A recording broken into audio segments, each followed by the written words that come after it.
Just go live here.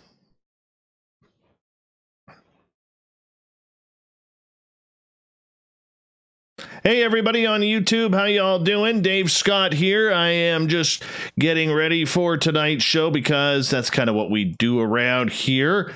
As we have Justin Bamforth in tonight. We're talking all things paranormal. It's going to be a good woo on Friday night because that's what we do best around here on Fridays.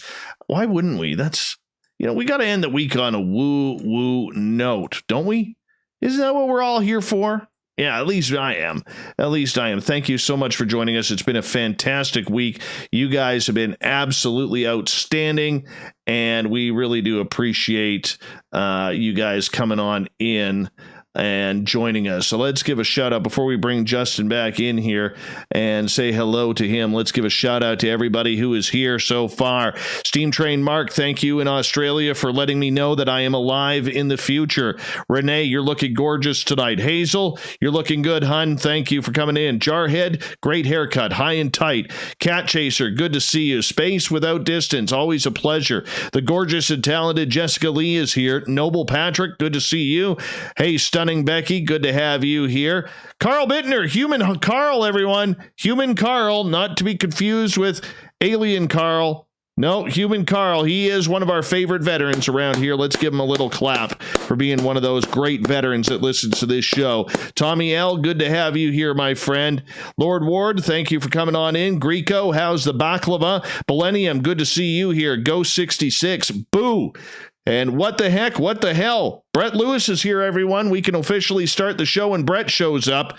Burrito, good to have you back. I like a good taco myself every now and again. The Michael Leger is here, everyone. Give him a round of applause as well. Who else do we got here? I'm just scrolling. You guys chat too fast. You chat too fast. Fabster, I hope Graham and Rose is with you. Please let me know. All right. I think we're caught up right now. Justin, how you doing, man? Good. I'm doing well, Dave. Thanks for having me on the show. I'm excited. Dude, I'm excited for this one, too.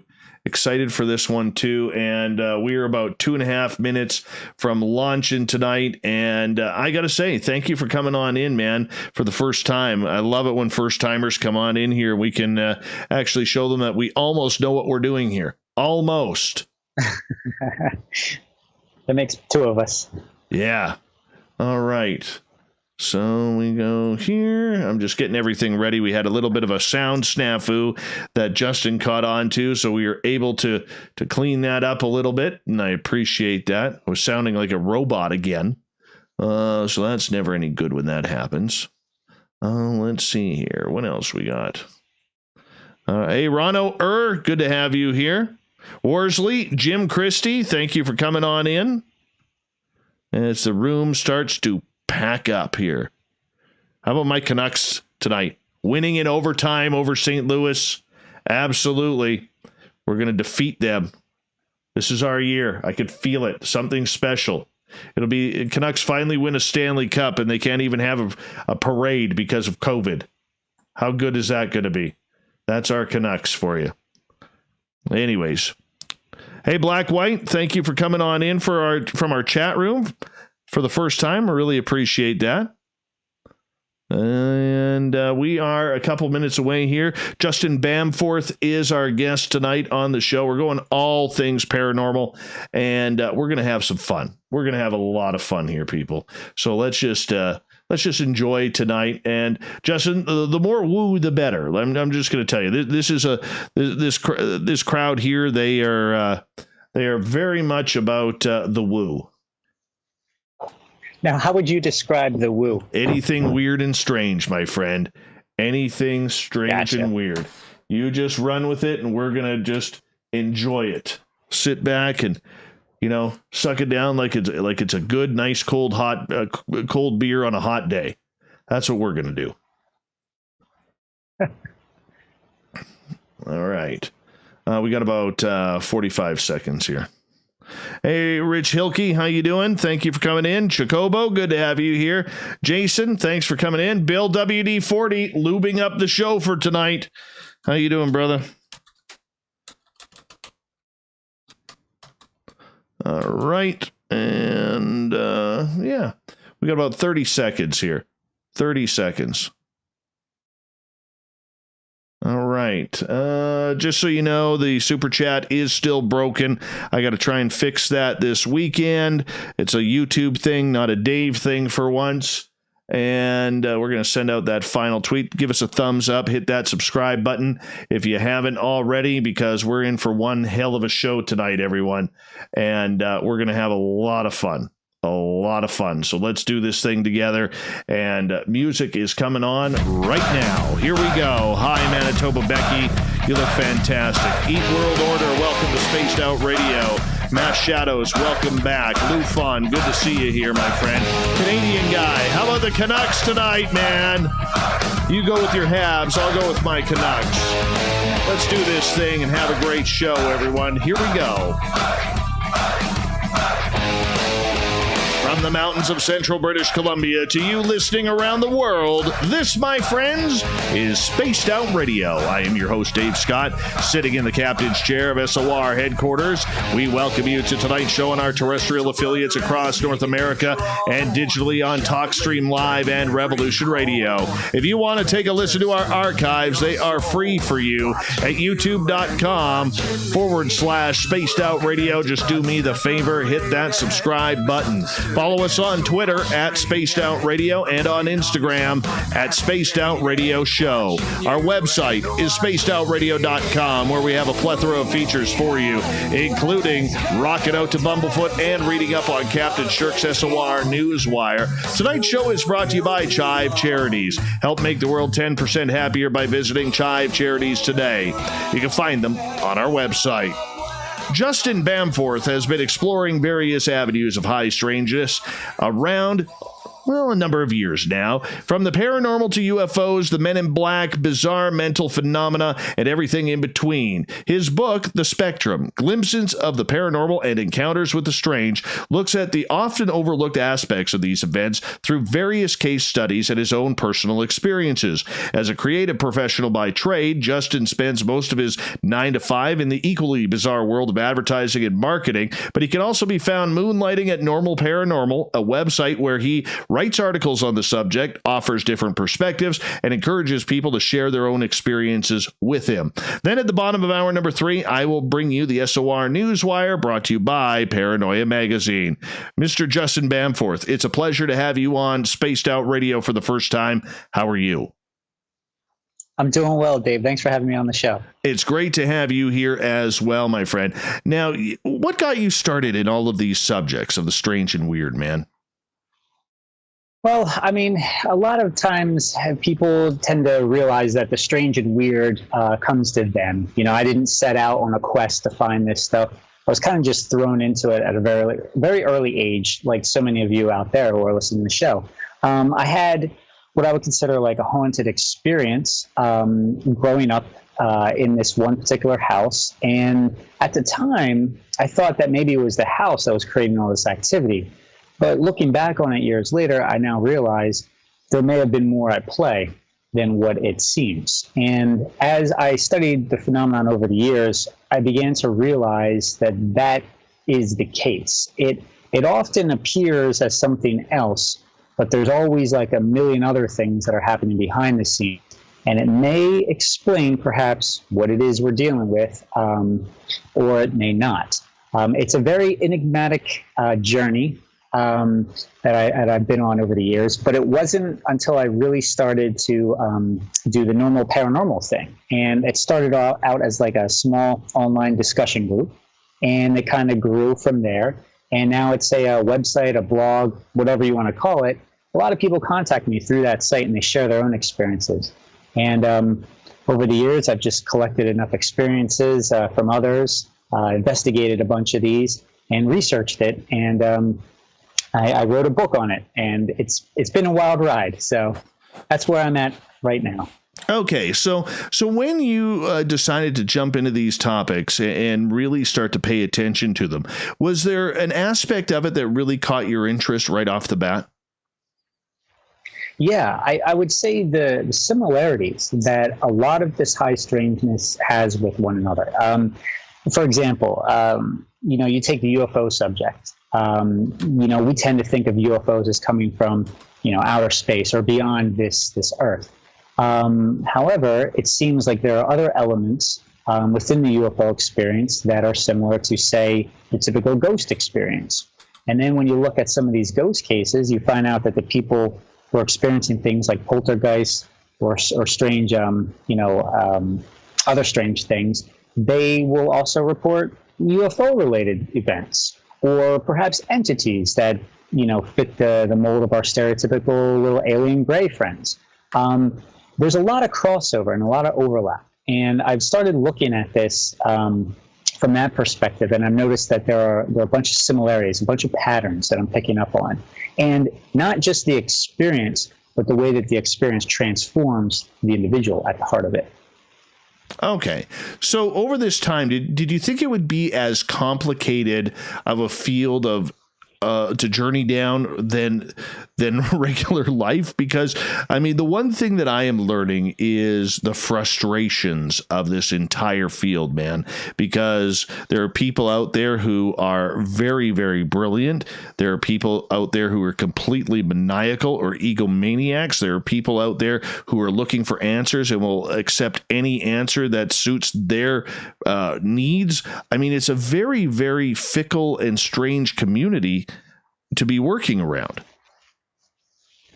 Oh yeah, it's certainly a strange one, and there's a lot of strange people involved, but there's a lot of very intelligent and interesting people as well. I've come to the conclusion that this phenomenon, whatever this is, I don't think it's meant to be figured out. I don't think we're meant to really solve the huge mystery of why these things take place. I think it's a lot more complex than that. And I think these experiences are just that. They're experiences. They're meant to be experienced. And they're meant for the person who is experiencing it. I know that sounds kind of like, out there, but this stuff is really bizarre. And just when you think you figured it out, you'll witness something else that'll take you in a completely different direction of what you thought you knew. Starting off in this field, I thought, ghosts were spirits of deceased people, that common mindset, right? And that, again, aliens were from outer space. Well, when you look at a handful of these cases, that may not be the case. It may not be that simple. And I think that's why, we've been, human history has always wrestled with these things. It's just we tend to call them something that we can relate to based on our own culture, right, and our own societal norms. But it very well could be that we're dealing with the same thing. It's just evolved, depending upon how we perceive it. Okay, so as you got started down this road and you decided that you wanted to investigate this a little bit more. All right, let's just focus on you for a second. What intrigued you about it? What was it that you really wanted to figure out on your own? I think there's so many different aspects. Where to begin? It's like I think the thing that really interested me was the EVPs that people were getting, investigators and just regular old people. They were picking up these strange audio voices, or these voices on audio rather, and they didn't know where these were coming from. Again, the easy explanation would be to say, oh, these are voices from the other side. Well, that may not be the case. A great example would be, another investigator who I worked with in the past. He picked up a voice that actually it said something based on his action that he was about to take. So he didn't even have like a conscious thought to take the action. In short, what happened was he said to the rest of his team, he said, hey, I'm going to go use the facilities. And there's a voice on there that is, it's caught on the recorder, and it whispers, do you have to use the bathroom? Now, this was before he even vocalized this thought. So what is that? Does that mean that the other side can predict our actions? Or is this voice maybe something else? Maybe it's an extension of his consciousness, for example. I know that kind of, tackles some, or brings up some rather interesting ideas. But again, we have to look at this from other perspectives, other angles. It may not be what it seems. All right. So what do you think it seems then? Well, if I had the answer, I'd probably be working for the government, maybe. No, it's your guess is as good as mine. I mean, I think this is a multifaceted, multi-layered phenomenon, and I think there's a connection to us that I think is often overlooked. I think there is an aspect to this that is quite disturbing in the sense that whatever it is, seems to be operating on its terms, and it seems to know what we're going to do. And I think that's what makes it so hard to kind of like get that smoking gun piece of evidence, right? Because this stuff does not want to be caught. It's very elusive. It's very, it's kind of like a trickster, it's messing with us. And when you look at some of these reports, that may be the case. This stuff may not have good intentions, but then again, it may not have ill intentions either. It may just be something that just exists, and it could just be a part of the human experience that is not paranormal, if you want to put that label on it, but it could just be something rather normal, something natural that comes from us. I don't know. These are just some of the other angles I've been looking at. It's something that you could get very philosophical with. Would you consider yourself a philosophical person? No, I would, I always tell people I certainly consider myself a spiritual person. I'm not ashamed to admit that, I go to church, I have a Christian background, but I try to shy away from the stereotypical Christian perspectives, that, okay, these things that are taking place are all demonic. Well, it may not be that simple. In a lot of these cases, some of the things that happen are very miraculous. And when you look at certain, certain things, throughout history, in I guess in a biblical setting, it's like supernatural experiences have always been around. They may not be positive or negative. They may be neutral. We kind of have to get away from these stereotypes. We have to get away from these preconceived notions. And even as investigators and researchers looking into this, we have to be careful not to stay, sectioned off into, the UFO people just focus on the UFOs, and the ghost people just focus on the ghosts. And the crypto, researchers just focus on the cryptids. Like, let's look at all of this high strangeness for what it is, strange. And let's address it as that. Let's not put labels on it, because it could just be manifesting in those labels and in those forms simply so that we can identify it. It may not be the case. It may be something much weirder than that. So what do you think is actually going on out there? I realize that's a pretty vague question, okay? But let's focus just on the paranormal for right now, because in the next half hour, I want to talk some UFOs with you, because there was some UFO news today. But in the paranormal, what is going on there? Well, the common theories, right, that I touched on earlier, is that ghosts are spirits of deceased individuals. And there are two distinct types in that category, right? Intelligent hauntings, residual hauntings. And then you have like the negative entities and the demonic, whatever. Well, what about some of these cases that have, I don't know, maybe there's like a consciousness connection, or maybe there's this inadvertent projected manifestation that's maybe triggered by stress or some other external factor. Like, take, for example, the classic poltergeist case, right? You have these poltergeist agents, or what we label them as agents. They're at the heart of all the activity. Well, if you remove them from the environment, the activity seems to subside. You bring them back in again, it ramps up. But as quickly as the activity, has entered into the picture, it just suddenly dissipates or goes away. What causes that? Could there be some sort of connection to us? Could this be an aspect of time travel or time slips? Maybe this is future or former selves coexisting in a parallel dimension. Then you have, these alternate realities, these multiverse theories.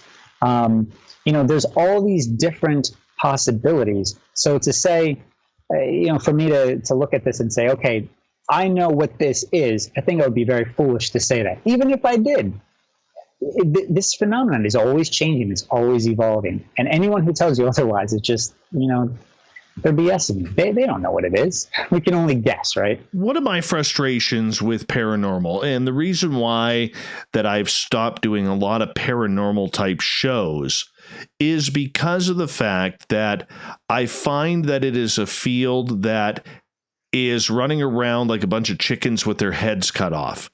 They're not trying to solve anything. It's all this weekend warrior stuff. Like if you ask, and I did this through my own research on the show, nothing too scientific. But if you ask the average paranormal investigator, well, what do you do on an investigation? Well, we try to collect evidence. Well, what do you do with that evidence? Well, we go over it. Well, what do you do after you go over it? They can never answer that question. There's not a single group out there that can answer that question. And I think it's that weekend warrior mentality that this is something that is very, very difficult for a lot of people to understand. And it's amazing too how many paranormal investigators have no clue what they're trying to find. There is no end goal. Do you find this as well? Yeah, it's there's a lot of weekend warriors, sure. But, one could make the same argument of UFO researchers too, right? That they're caught in the nuts and bolts. There's a lot of, positive and negatives to all these communities out there.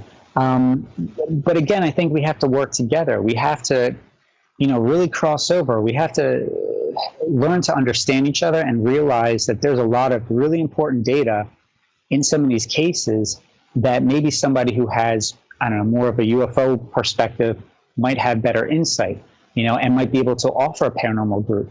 A lot of times the paranormal people are coming to me with the UFO stuff, right? They're saying, oh, well, one of our clients is, reporting UFO sightings. Now we're just going to hand it off to you. And I'm thinking, well, you should be well versed in all of this. Again, we can't just limit ourselves to one topic.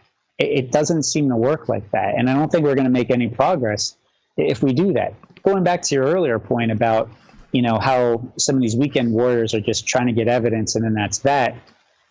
One of the things I always tell people is, look, if you're going to get involved in a case, if you're going to get involved with an individual, you have to be in it for the long haul. Like, you have to maintain an ongoing conversation with this person, perhaps throughout their entire life, because this high strangeness is going to ebb and flow. So it's an important thing to stay in touch. It is, but I think everything, because there is no rule book, there is no script to any of this, that realistically, and we can blame the television shows or whatever, but the majority of people out there, including myself, have no idea what we're doing. We have no idea what we're looking for. We have no idea what evidence is. We have no idea if a ghost tapped us on the shoulder, we think it's something else. You know what I'm saying? So that's absolutely. That's kind of where I'm going. And there is no, it's like a boat without a rudder. It's directionless. Yeah, it can be. We're in a really strange point in time, I think, because we're all caught up in technology. We're all caught up in, the thrill of it all. But we really have to look past that. And I've started to shift my gears now. I've started to reevaluate my purpose in the field. Perhaps it's less about investigating and it's more about consulting. It's more about getting to know the person, getting to know what it is they're going through, and focusing on how it transforms them. It may be less about the experience and more about the experiencer. Exactly. And even, we'll get into this when we get more into UFOs coming up here in the next little bit. But I think that's where a lot of the answers are, is with the experiencer. Science is having a tough time trying to figure things out, because a lot of these experimentations cannot be controlled in any sort of environment. And then you have the people out there who are allegedly conducting science when they have no idea what a scientific experiment actually does. Oh yeah. That's, we have to be very careful when we label, especially as paranormal researchers, that we're applying the scientific method to this or scientific principles. That drives me nuts. The fact is, right. The fact is we're not. There's nothing scientific about it. We have to be very careful. Thank you. However, yeah, we may use scientific instrumentation, but again, we have to. Why was that scientific instrumentation created to begin with? It wasn't to study paranormal phenomena. It was the fact that there is, perhaps some fluctuations in the environment that these scientific instruments can pick up on when paranormal activity is happening. That doesn't mean it's a ghost detector. That's the big difference there.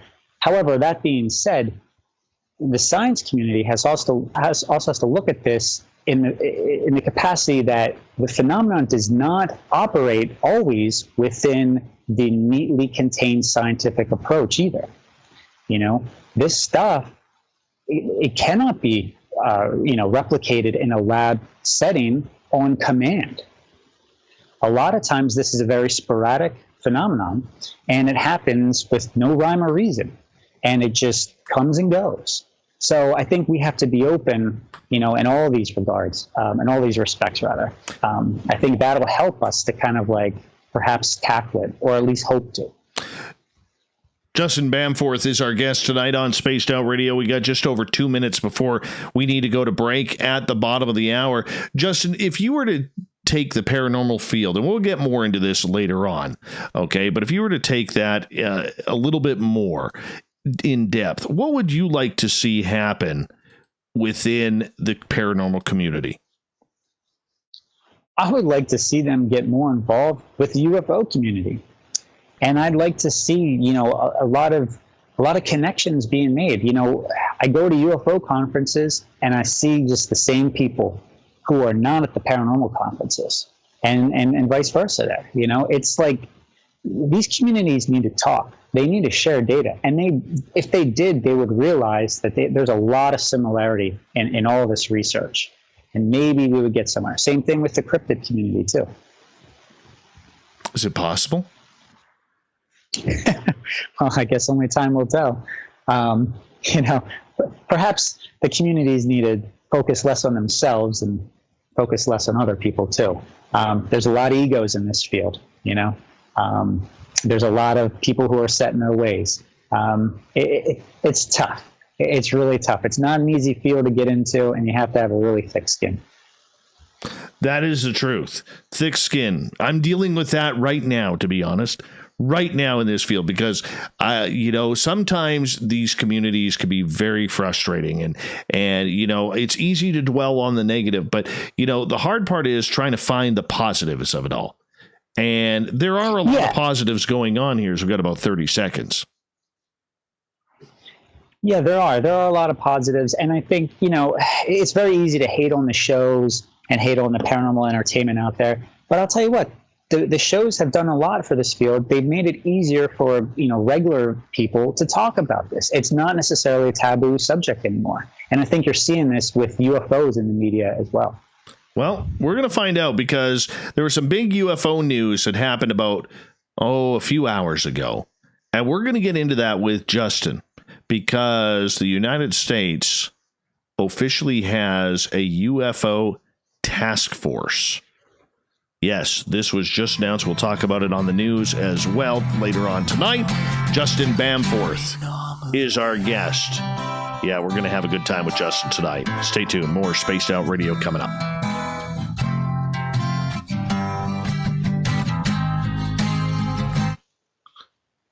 That was a quick half hour.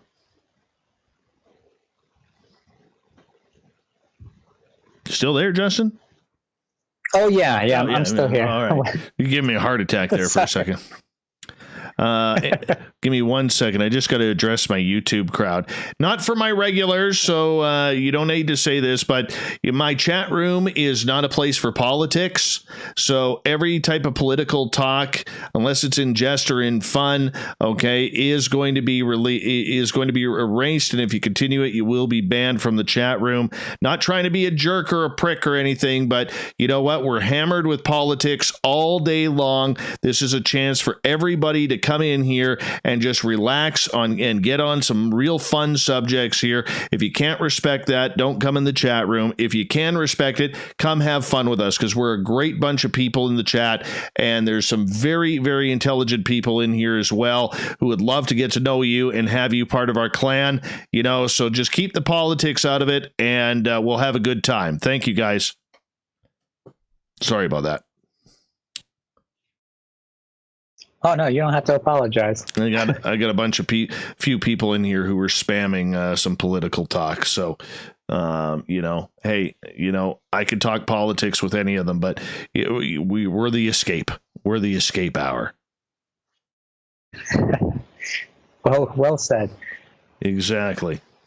All right.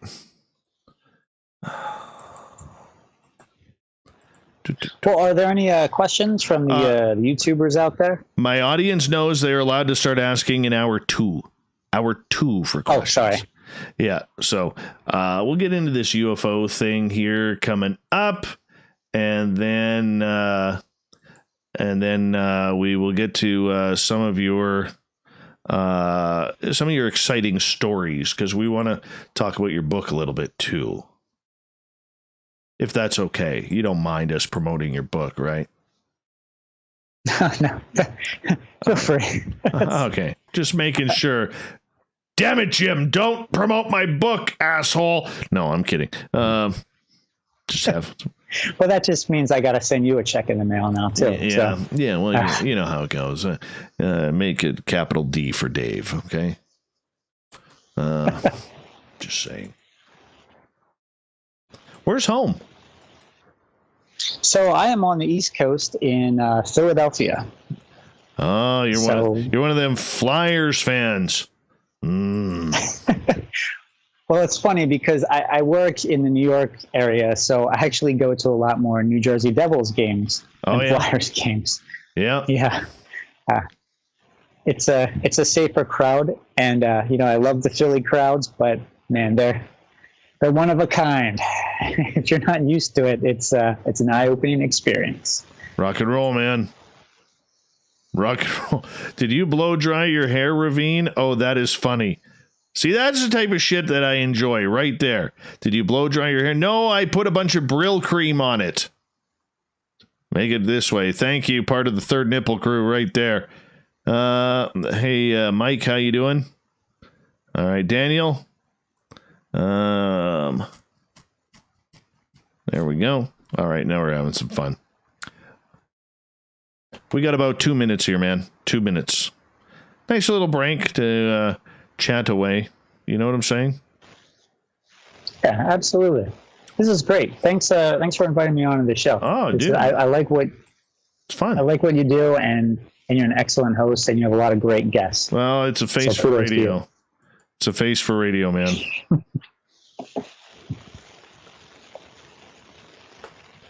Hey, little. But I was reading. Go ahead. Sorry. I was reading your bio, and I was very interested in your own experiences. So. Oh yeah. That's. Yeah. What do you want to know? What do you want to know about Carl at the window, aliens in the forest being taken? You know, got it all. Hearing the. So. Up my driveway. Wow. So would you consider yourself an abductee or an experiencer? Both. Interesting. Yeah. Hi, Xavier. How you doing, man? Ask away. We got time. Have you talked about it on your show? Oh, hundreds of times. Hundreds of times. Yeah. You don't know anything until you get face to face with aliens, man. That's when shit gets real. That's when shit gets real. You get yourself. You get some aliens, and next thing you know, your entire life changes. Are you still experiencing it to this day? Last experience I had was, I believe, in February. Yeah. I've calmed way down. It's almost to the point of frustration right now, because you expect stuff to happen and it never does, right? Yeah. Oh, absolutely. You go out seeking this stuff out, you'll never find it. It happens. Here we go. That's what drives the science. Sorry, I gotta cut you off there. Here we go. Yep.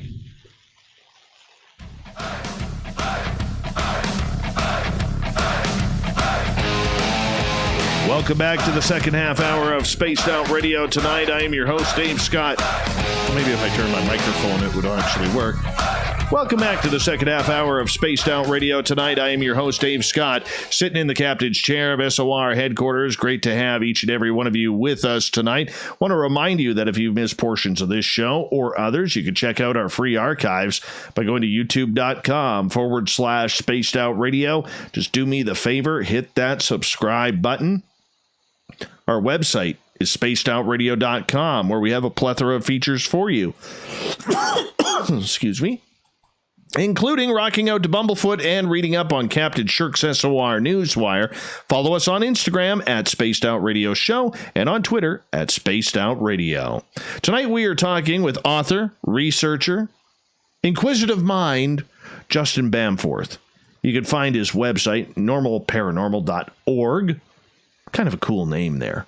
Just nice and easy. Just rolls off the tongue just perfectly. Justin, how you doing, man? Good. Doing well, Dave. Still alive. I don't want to spend a lot of time on UFOs tonight because normally I'm drenched in the UFO stuff.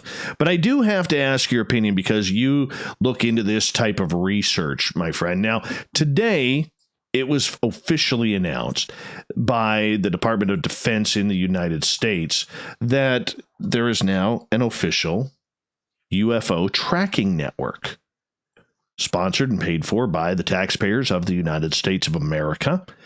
What's your thoughts on this, man? I mean, is this just getting a little too real? Well, it's certainly interesting. And, it'll be, I mean, we've advanced in this field now so quickly, it seems. It's like just the other day, you couldn't talk about UFOs. Now all of a sudden you can.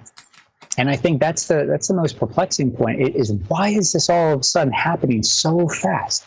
I think, getting back to the shows and such, I think we have a lot to owe to TTSA, right? To the Stars Academy. I mean, there's no doubt that they have been at kind of the forefront of putting the pressure on Washington to pass these measures and get lawmakers interested in the subject.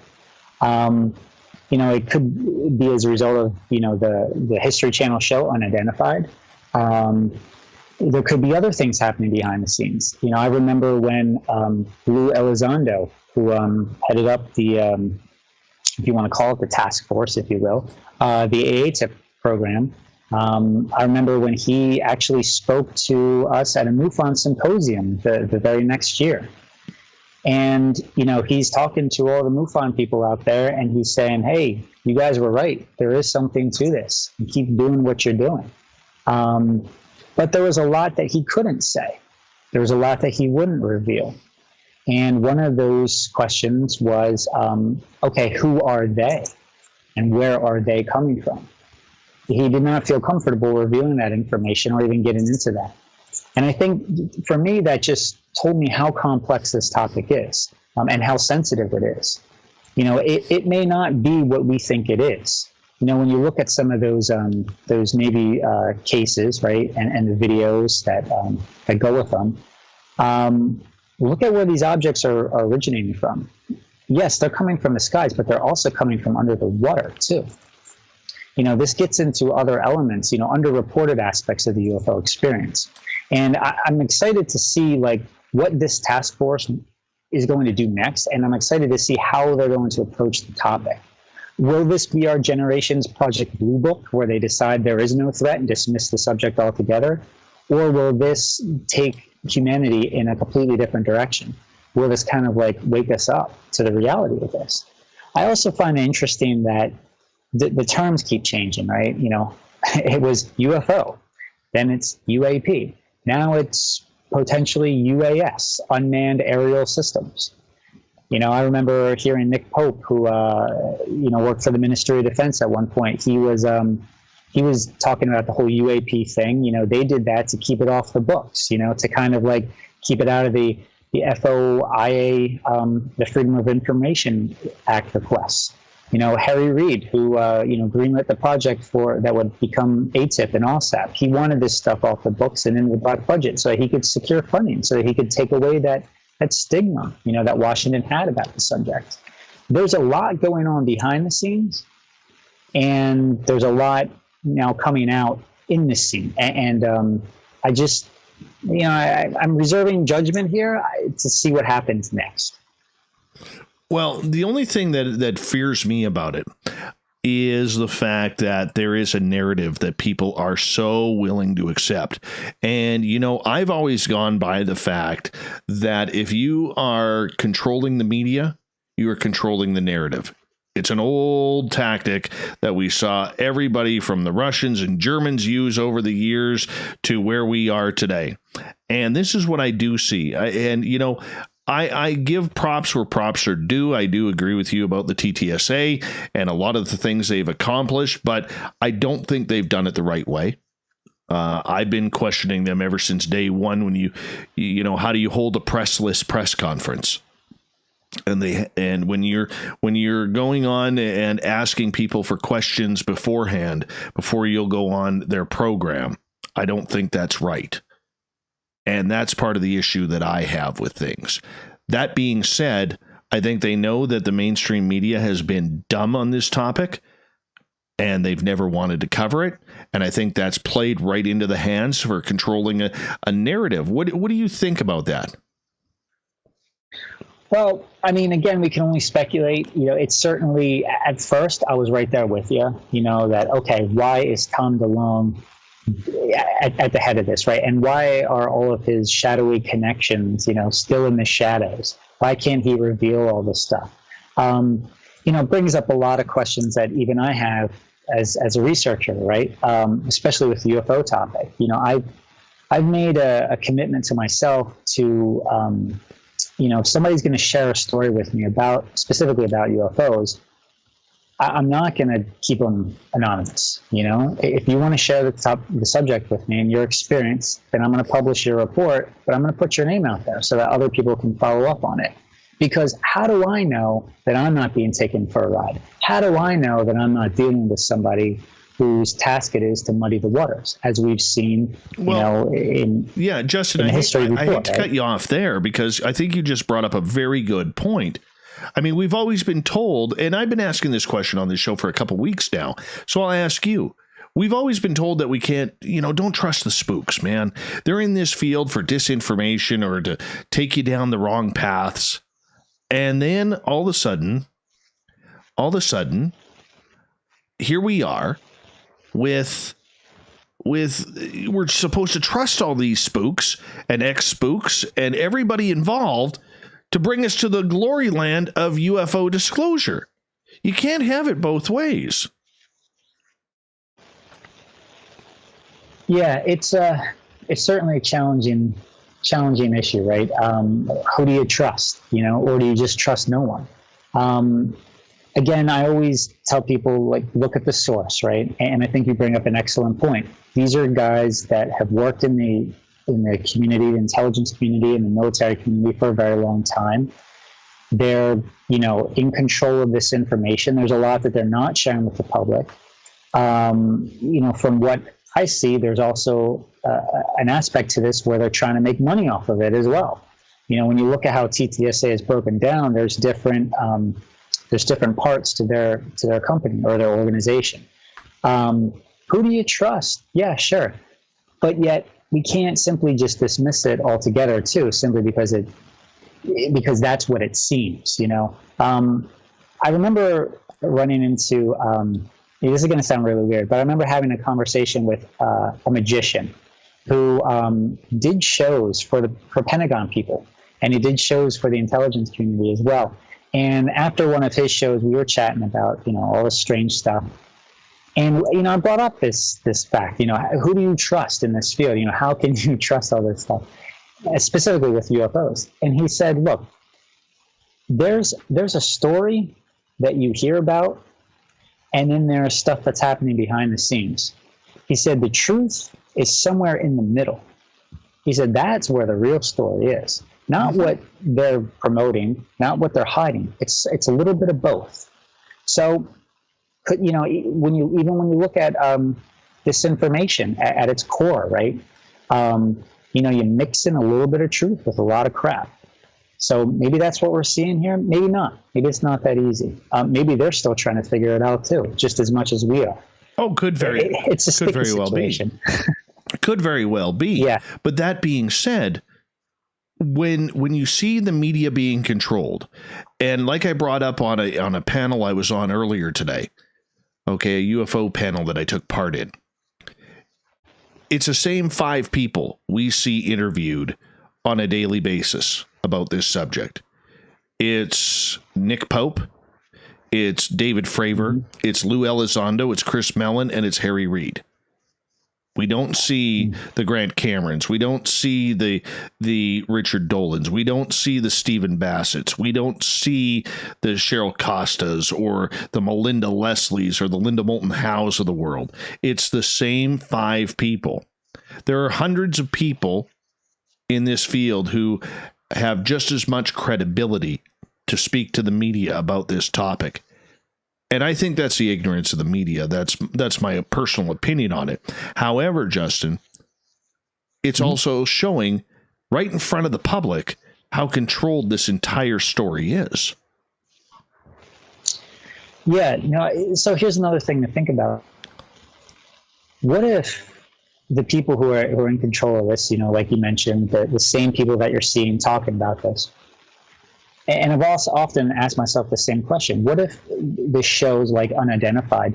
What if they're not meant for the public, us being the public? What if these shows are really meant for the people in Washington? Think about who Washington is going to take seriously.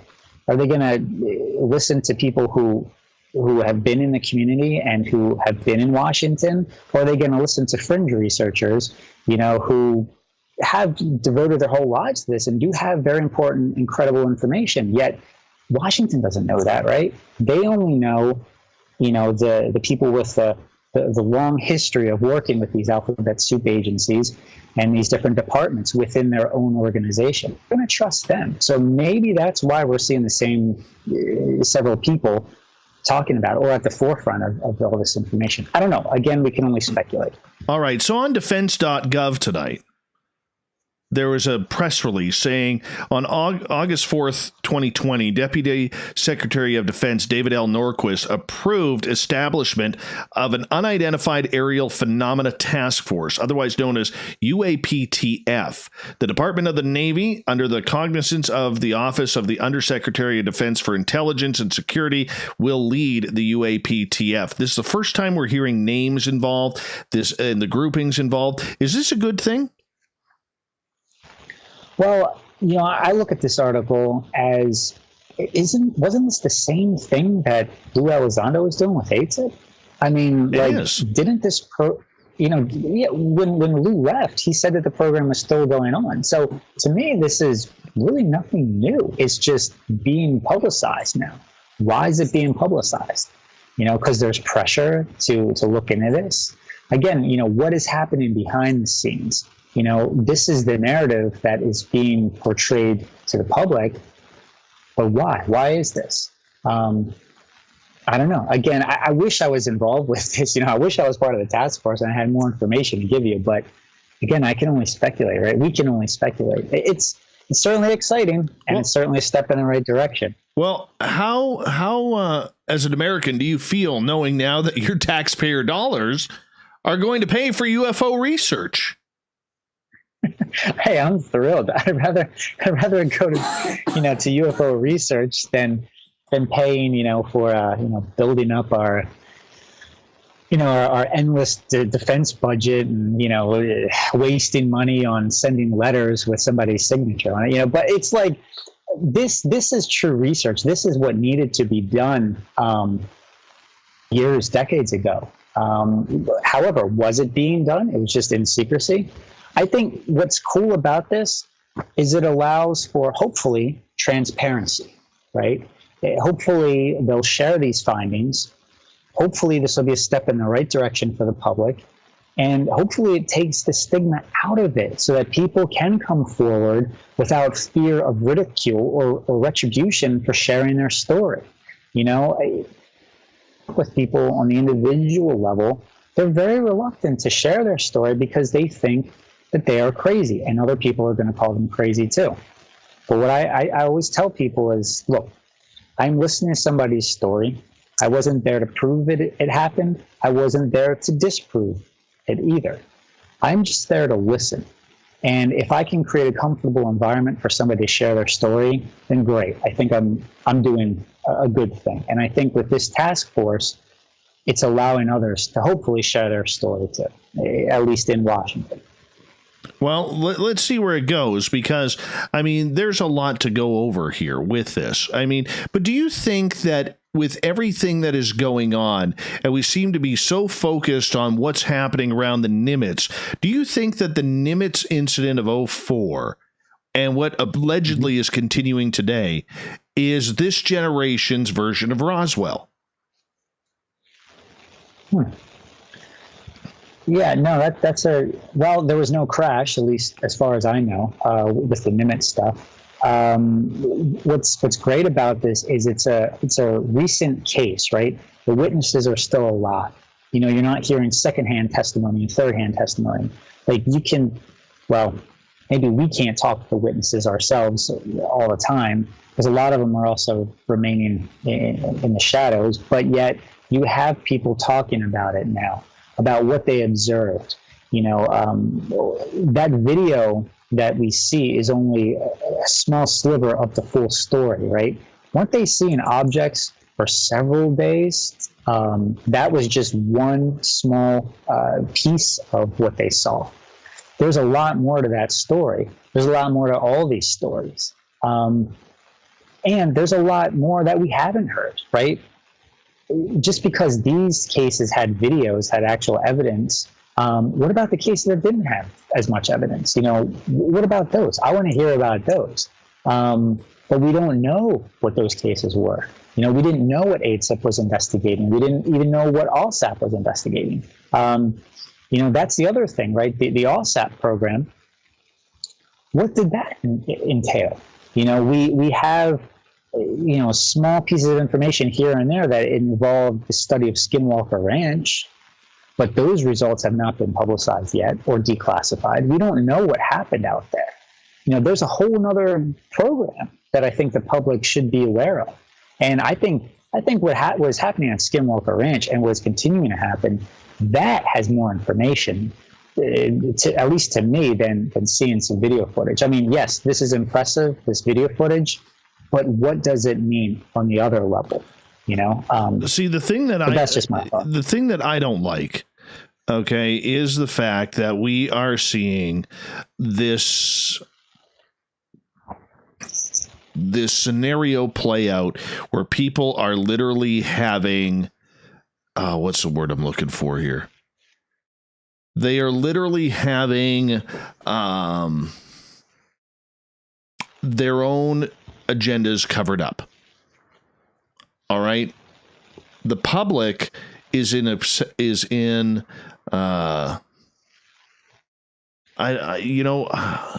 don't know why all of a sudden I blanked on this question, but I have. The public, in the meantime, is the ones who are, in my opinion, are getting screwed out of this, because they would literally, they have no choice but to accept what they are seeing if they're new to this field. And the question is, do you think they are getting all the right information? Because we don't hear anything about the history. We're not hearing anything about what could already be here. We're not hearing anything about current crash sites. Now, that may come, but so far, it's not there. Right. Well, keep in mind too, a lot of this information is still locked up, right? For whatever reason, there's a lot of sensitive information that probably will never be shared because it's still active information, right? Yes, I sense, I get the frustration right there with you, but we still have to be patient. This is just the beginning, right? I mean, look at how much has taken place so far, and I'm not trying to defend this technique that they're using. But the other thing too is, if this was a cover-up, right? Keep in mind that the United States government was telling its people that they weren't looking into this subject, that UFOs did not represent a threat to national security, that it was not of interest, nothing. And now we find out, well, that wasn't 100% true. We were looking into it, and maybe it does represent a threat. Well, technically, isn't that lying? Like, isn't there a lot of stuff that's maybe illegal? Maybe some of the actions that these individuals have taken over the years, they could be prosecuted for. Why would they come forward and say this? Why would they reveal any information that's incriminating to them? So maybe that's part of why this information is just trickling out. Again, it's all speculation. And that's all we can do at this point. But I think at least the mainstream media is at least covering this subject. I mean, that's something we have to be, thankful for. It allows people like you and me to talk about it with just normal, everyday, average people. It's not a woo-woo topic anymore. It's a serious topic. No more are we asking the question of, do UFOs exist? We're now asking, okay, what does this mean? That's exciting to me. Frustrating, yes, but I think we just have to be a little patient, see where it goes. Well, the problem is we got 70 years of patience since Roswell, and nobody's talking Roswell. And like I said, it all, to me, coming from a media background, it all comes full circle. It all comes full circle where literally we are, the media should be the voice of the people. And in this case, it is not. All right. So let me ask you this question then. Since you do have more of a background with it, as a journalist, like, if somebody approached you from this program and said, hey, I got a lot of information to share with you, Dave, but you can't talk about all of it. However, I'll share it with you off the record. How would you handle that? Well, you have to respect that. You do have to respect that, okay? But the media still... See, the problem with the reporters today is, let's keep the UFO subject out of it. Reporters today are all about headline news, catchy phrases. They're not about going in depth into stories anymore. There are very few true investigative journalists anymore. That's the problem. So the journalists, because of social media and the advent of places like Twitter, which have made newsrooms more about immediacy rather than follow-up and proper stories. All right. That's where we seem to get a little bit more controversy, because we don't have people digging in to the stories anymore. We don't have that in-depth reporting, that in-depth journalism. Sources are sources. There will always be sources in the media, but we don't have that in-depth where somebody could work on a major story for, say, 2-3 weeks and get 4 or 5 articles on that story in the newspaper anymore. Do you see what I'm saying? Yeah. So if I'm reading this right, you would rather see like more journalists kind of dig into absolutely and to see why these people are holding on to this information. What is going on beyond what we're seeing? Yeah, that would be great. I mean, but again, it takes a courageous journalist to do that for sure. Absolutely. Justin, I'm going to get you to hold on right there, because we are going to escape here for a little bit as we are going to go to break at the top of the hour. Justin Bamforth is our guest tonight. His book, The Spectrum, Glimpses of the Paranormal and Encounters with the Strange. You can find it on Amazon. We're going to ask about that next on Spaced Out Radio. My friend, I'm just going to run my dogs out. I'll be right back, okay? Sure. Okay.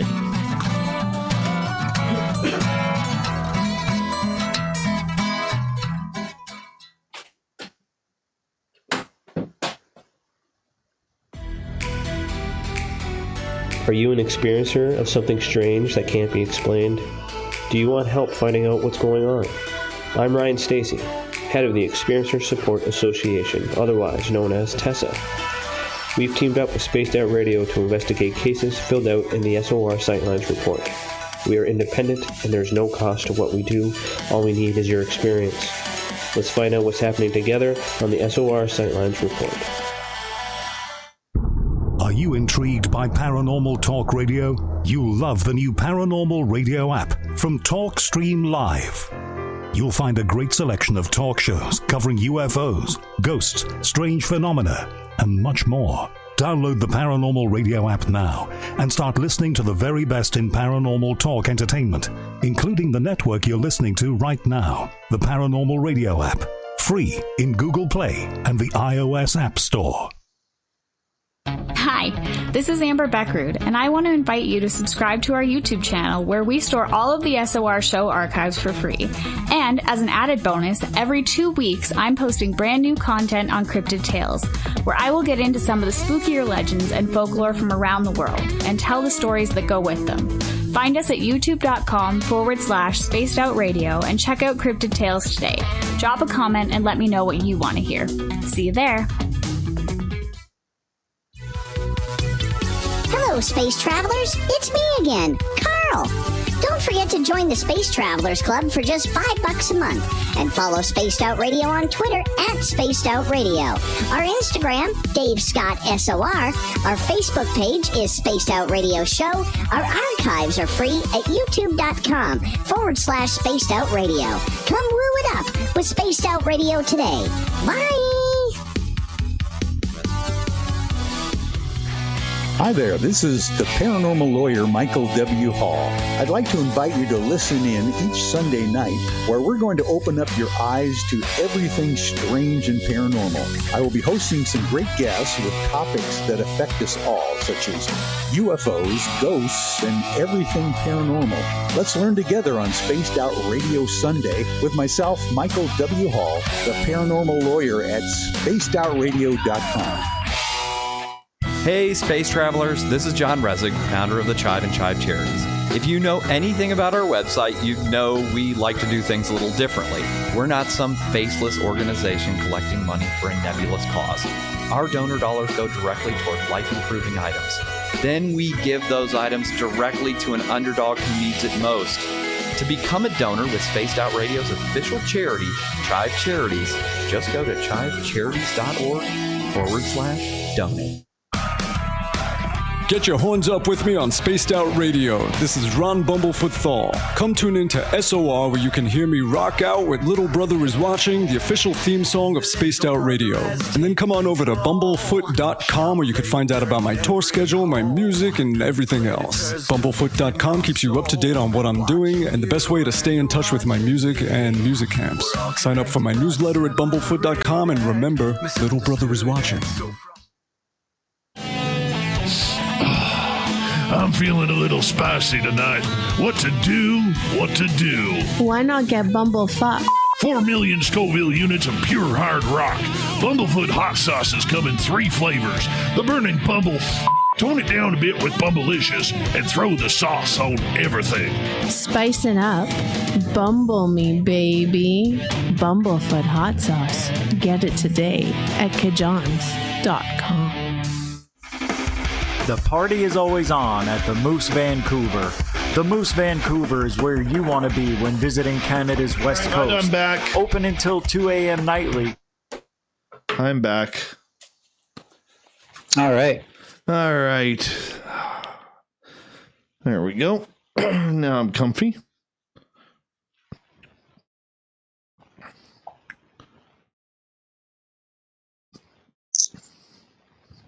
Yeah, the whole UFO thing, I'm just so frustrated by it. I can tell. And I don't blame you either. I mean, it's so easy to get frustrated in this field. Yet, again, we have to try to look at the hope, right, that it represents and the positives of it. I mean, that's all we have left. Absolutely, but yeah, I'm just going to keep it at that for right now. It's tough. Keep it at that. Yeah. Yeah. So, try and keep. Look, if I had any information, I would surely share it with you. But I don't. Unfortunately, I'm not in that community. I'm not in that circle. You're lucky. People. Well, I mean, people in the shadows, I should say. The government folks. And quite frankly, I'm glad that I'm not, because if they shared with me information, I'd have to ask myself, well, do I have to sit on this information, or what am I supposed to do with it? How does it benefit others? Absolutely, man. Absolutely. So what do you do? And that's why I asked you that question. Yeah. Yeah, and that's why I asked you that question as a journalist. Yeah, you know what? It's a long answer. It's way too long of an answer, and this show's about you, not me. So that's kind of why I kind of dodged it there a little bit. But it is what it is, and I guess we've decided that in the UFO field that we're going to trust a bunch of spooks to have our best interests in mind when it comes to UFOs. That's what it comes down to. All right, music's on. Yeah, you're listening to Spaced Out Radio with Dave Scott. Follow Dave on Twitter at Spaced Out Radio and on Facebook, Spaced Out Radio Show. Here we go with hour number 2 of Spaced Out Radio tonight. I am your host, Dave Scott. Thank you so much for taking the time to tune us in. We welcome back everyone listening in on our terrestrial affiliates around North America and digitally on TalkStream Live and Revolution Radio. All of our archives are free at youtube.com/Spaced Out Radio. Just do me the favor, hit that subscribe button. The Desert Clam has set the password for tonight in the SOR Space Travelers Club. Eudemonism. Eudemonism is your password. Use it wisely, Space Travelers, as the Clam sets a password each and every night right here on Spaced Out Radio. Our website is spacedoutradio.com, where we have a plethora of features for you, including rocking out to Bumblefoot and reading up on Captain Shirk's SOR Newswire. Follow us on Twitter at Spaced Out Radio and on Instagram at Spaced Out Radio Show.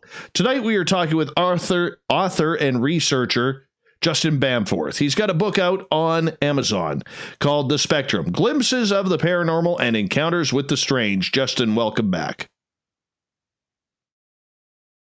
Thank you. Not a problem. Glad you're here. Thank you. All right. Let's get into some of this weirdness that you were writing about. Tell us about your book. Yeah. So the book has been, it's basically a collection of stories and experiences that I've had personally, and other experiences that people have shared with me over the years. I try to look at this through the lens of, does this all connect? Is the source of the strangeness coming from the same spot, or is it really different and unique? Are UFOs really UFOs? Are ghosts really ghosts? Or is there something more at play here? I looked at just all these different case studies, interviewed people, and investigated some of this, firsthand. And it's, the results are not quite what I thought they would be. It's very interesting. All right. Well, let's start off with something right off the bat here, because this is a topic that totally intrigues me. Doppelgangers, man. How did you find out and learn about them? Well, I think that's an aspect of high strangeness that I wish I had more reports about.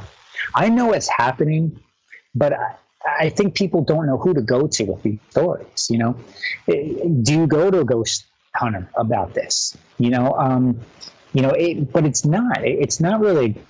Kind of is. I think my own experiences are really what kind of sealed the deal for me. So what happened? When I called. Well, back in college, there was a friend of mine, and, we had been in touch. I mean, we were childhood friends. And one day he called me up and he said, hey, you gave me a call, B. That was his nickname for me. And I'm like, what are you talking about? I didn't call you. And he said, yeah, you did. Or, yeah, you did. You called and you left a voicemail for me. And, back then it was an answering machine, right? And he said that I didn't state my name or my number, but my friend figured it was me simply by the way I sounded. And he said it was clearly your voice. Well, I had been thinking about my friend at that time, and I had thought, I hadn't seen him in a while since I had gone off to college, and we had gone to 2 different colleges and whatnot. So I thought, okay, well, I'll come and visit you. And I remember visiting him, and he played for me the recording on his answering machine. And there it was, it was, "Hi, Joel, it's me. Give me a call back." And I recognized it as my voice for sure. But there was no name given, no number. He didn't have caller ID associated with his answering machine at that time. But what was really interesting about this is my reaction to it. I was disturbed by it, and looking back on it, why didn't I save that recording? Why didn't I get a copy of it? Why did I just tell? Oh, okay, that's weird. All right, moving on. Let's go to other things. Why did I react in that way? And I started then realizing over the years that that's a telling sign of the phenomenon too. It tends to take people out of their normal character and out of the way that they would normally respond and react. This comes up time and time again in my research. But, that gets into something else. But that was probably my first experience with the doppelganger thing that really stood out. You always hear the stories of, oh, somebody saw you the other day. Well, that wasn't me. The whole body double thing. But I think that voicemail, that was a real interesting thing. Okay. So with that, on that voicemail, do you think there was a ghost of you, or maybe you from a different timeline? Yeah, possibly. That is certainly something I've contemplated. I was thinking about him, when I was out of college. I was also thinking about the fact that I hadn't seen him in a while, and I probably should. And maybe that was the trigger that kind of imprinted, my thought on his voice, or on his answering machine, rather. Again, we have to look beyond what we think we know about this stuff. Could doppelgangers not be the evil twins, warning us of our own impending doom, as we typically think of it as, according to all the folklore and mythology? But what if doppelgangers are just, a manifestation of us, just that we have inadvertently done, similar to like a crisis apparition, for example, right? That is when someone close to the individual sees what is presumably the ghost of the individual, but that person hasn't died. They're just going through a traumatic experience. It could be like a car wreck. It could be something else, very traumatic. And then that quote unquote ghost will show up in multiple locations to multiple people all at the same time. Well, what is that? Again, is that projected manifestation? Again, these are all questions we should be asking. Okay, so do you believe then, if we go along the dimensional category here, all right, do you believe then that we are living multiple lives in multiple timelines at the exact same time? I think we could certainly go in that direction. I think it is a possibility for sure. I think when you look at some of these cases, that could be what is being suggested here. Again, there may not be this other side that we think we're making contact with. It could just be us coexisting with us. It could be. But again, we're not approaching it in that way to kind of look for those things, right? Again, this gets back to, your weekend warriors with the ghost hunters and such, right? They're just looking at capturing voices of dead people, and that's all that they're focused on. Well, why not run some experiments that go toward this other direction, of this multidimensional thing, or this alternate reality thing? Like, let's look at some experiments in that capacity, and maybe we will find stuff that is just as exciting, if not unsettling. It's interesting, right? Paul Eno, he did a lot of research into this. I really like his work. Yeah, me too. Yeah, because he's been looking at this from this perspective. And he has cases that would lead us to believe that maybe this is happening, right? But again, this is a theoretical field, right? We can only just put the theories out there and hope for the best. How do you prove that in science, a science-oriented way? I don't know if you can really. All right. Well, let's move on to some of your paranormal stories here. All right, because you have a bunch of experiences that have happened to you. What really freaked you out? Well, on this, multidimensional route, there was an experience that I had while in a grocery store. And I just moved to the region. I lived in Lancaster, during college. And then I moved back for a job back in the Philadelphia metro area again. And I had just left work. I was on my way home. I stop off at the grocery store, and I'm picking up some items, right? I'm going down the frozen foods aisle. And the way this particular grocery store is laid out, you have the frozen foods section, and then immediately next to it is the bread and milk aisle. Well, I'm going down frozen foods. I round the corner, head down bread and milk, and I see this couple approaching me. Now, I've never seen this couple before in my life. They did not look familiar to me, but they looked at me in such a way that suggested that they knew me. You know how like when you start a job and you meet a lot of people, that's what I thought this was. I thought I had met them on the job, and I just didn't recall them.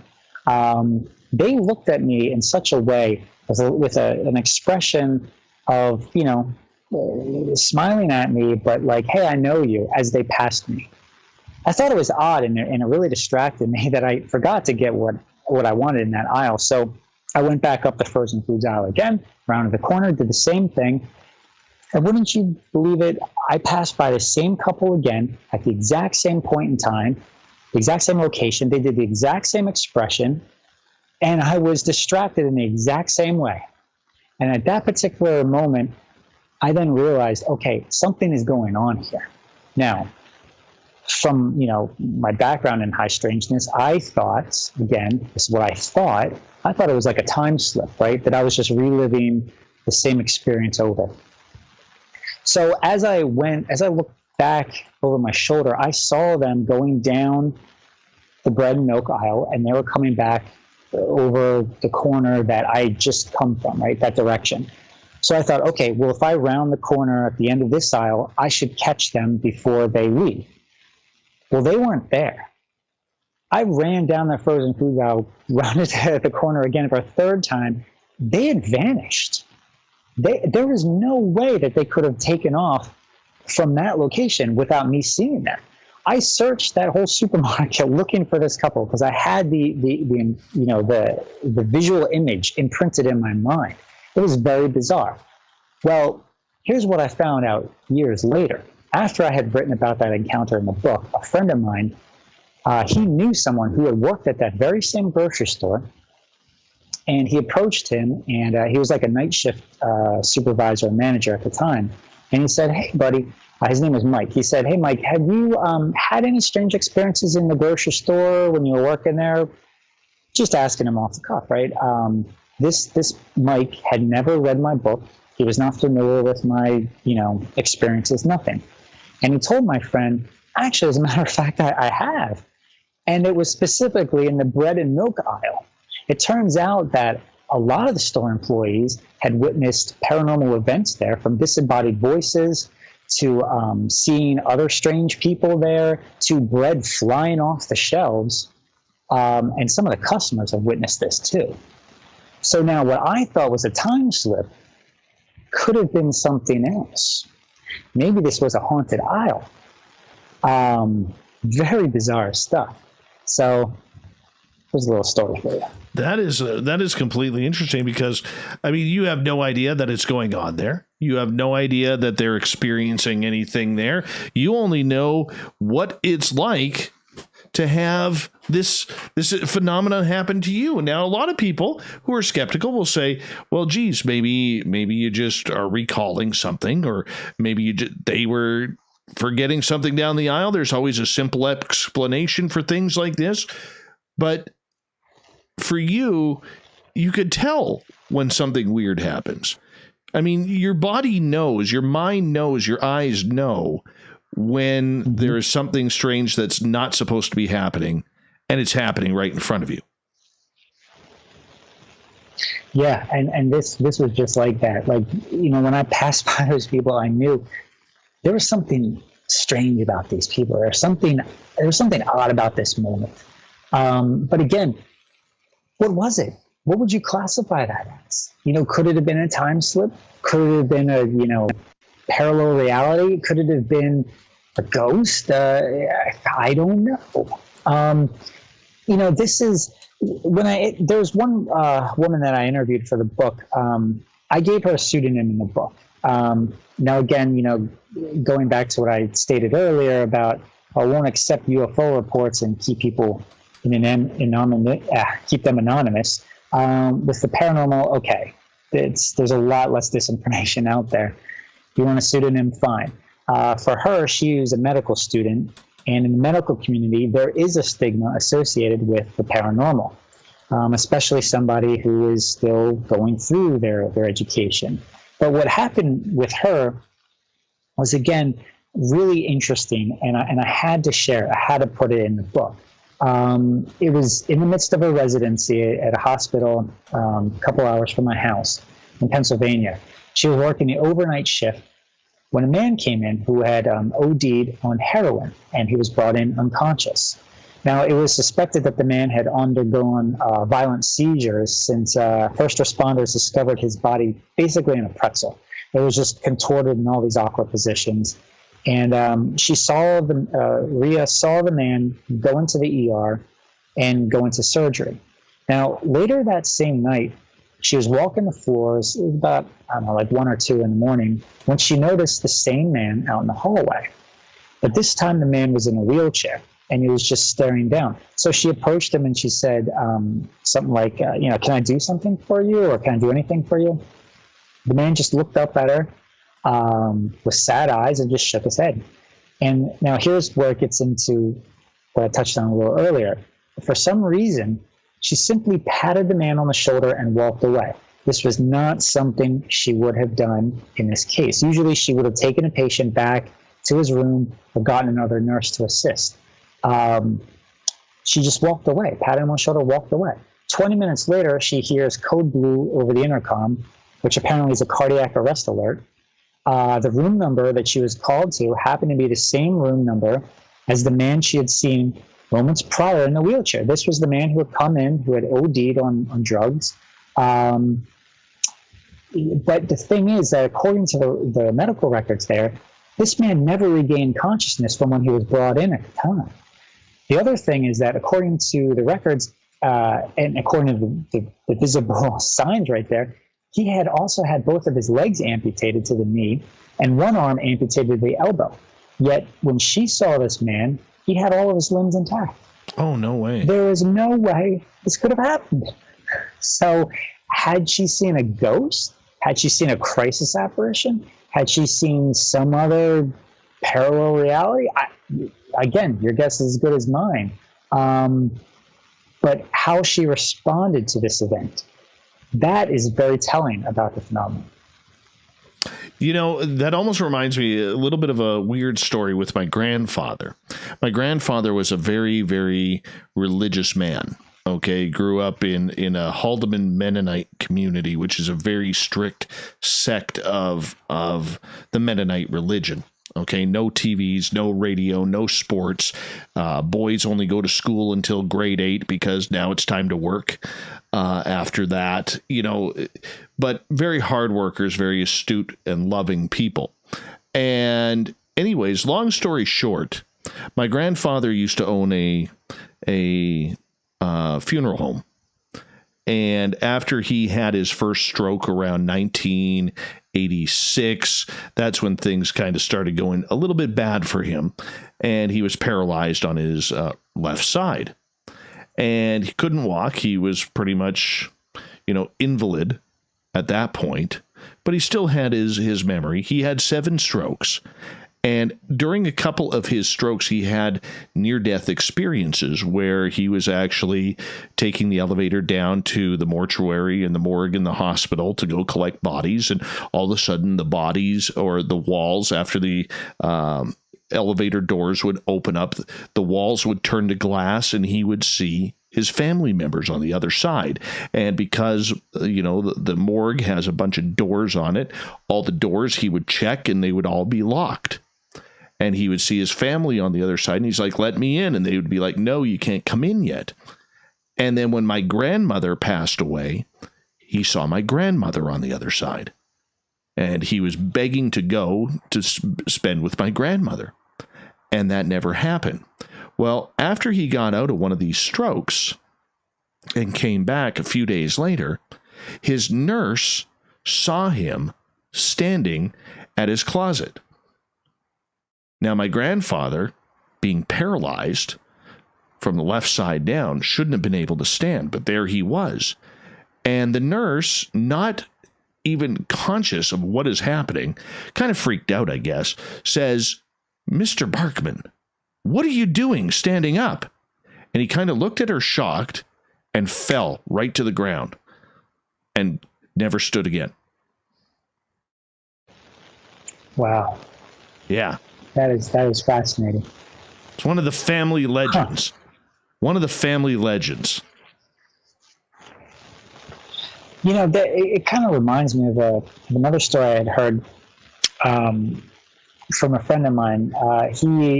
His friend was talking with this one gentleman who he was, I think he was part of like one of those medieval reenactment type things, like a Renaissance fair or whatnot.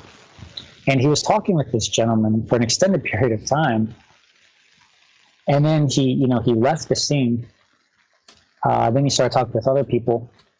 And he had said, hey, I did a conversation with John Smith, that's what his name is. And then his coworker said, what are you talking? John actually passed away like a couple weeks ago. Like, you haven't been here to know the news. And this guy was just like taken back. He's like, but I was just talking with him. How is that possible? It's almost like if we're, again, this is speculative, but could it be that maybe it's the frame of mind that we're in? Maybe it's the mindset that allows us to talk to the quote unquote other side or experience the other side. Maybe that's the key, right? Had this gentleman, been aware that this other guy was deceased, would it have been different? Would he not have seen him then? These are questions. This is what the phenomenon brings up. More questions than answers. That's the frustrating part. It is. That is the frustrating part. Let's get back to your book for a second here, because one of these things that I always get a little freaked out is like these cognitive experiences, projected manifestations. All right. I'm looking at this and I'm thinking, how much of this is, we got about a minute to go and we'll carry this over into the next break, through the next break. How much of this is actually of our own mind? How much of this are we actually manifesting on our own and these experiences happen? I mean, we've seen it with things like Slender Man, but for you personally, how has this worked for you? Well,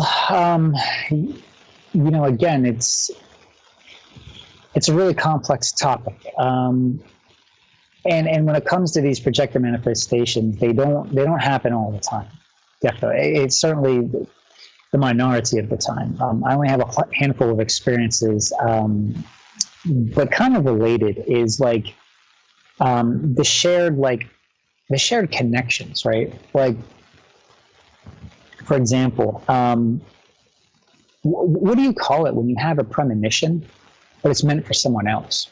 Oh, that's. But yet you could have sworn at the time. Yeah.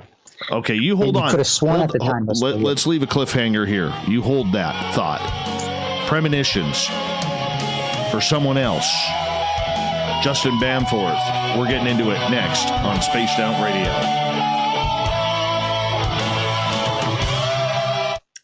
Yeah, sorry about the little breaks there. Oh, that's all right, man. Yeah, that's all right. Pregnant pauses are good. Yeah, feel free to cut me off at any time. You don't have to explain it. I totally get it. Just cut me right on off. That's no problem. It's the Canadian in me. I feel very guilty. Don't worry about it. You're too nice, and you're an excellent host, by the way. This is a great conversation. Oh, you're way too kind. Way too kind. Now you owe me a check. Oh, well, we'll see where it goes, but let me tell you, man, I can talk these types of stories all night long, man. Yeah, that one with my grandfather, there was something you said that just triggered that, and I was like, God, I've never shared that story on the air. Never shared that story on the air. Wow. Yeah, that one. That's a remarkable story. Yeah. Yeah, my grandfather was just, like I said, the religious side of him would never have let him talk like that, Mm-hmm. But again, it makes us question what these things are, It may not be what it seems. That's why I also caution people, when they say, that they want to make contact with the other side or one of their past, one of their deceased loved ones. Well, first off, you don't know what it is you're dealing with. Second off, we don't know anything about this phenomenon. We don't know how it operates. Nothing. We have small glimpses into it, but that's it. So it's very foolish, I think, to go out and seek these things out, especially considering that we have evidence that leads us to believe that other things will come through at the same time. There was another woman that I interviewed for the book, and she's a psychic medium. But at the time that I knew her, she was wrestling with her abilities, mainly because these entities, if you will, were coming through at such a rapid rate, and they were all coming through at the same time. She couldn't keep up. It was very frustrating. It was very disturbing too. She would be sitting in class, taking a test, and she'd be hearing voices. She'd be seeing figures in the classroom with her. And she's like, not now, get out of here, not now. But she had opened up this doorway and she didn't know how to shut it. But what was the doorway? What were these things that were coming through? Were they posing? Just because they appear as human doesn't mean that they are. Just because someone appears as someone that doesn't mean that that's what it is. There's I guess your YouTube crowd is getting the off-air bonus stuff, bonus content, if you will. But another story is a good friend of mine who is a paranormal investigator, who's been on some of the shows. Involved with the Ghost Hunters TV show. She was working a case. It was a demonic case, and this entity was trying to get the person to kill himself, and it did. And once this gentleman took his own life, he started coming back in a ghostly form to convince his girlfriend at the time to take her own life. So it was like this endless cycle of just deception. Long story short, they ended up having to, be taken to another location and having a deliverance, exorcism, whatever you want to call it.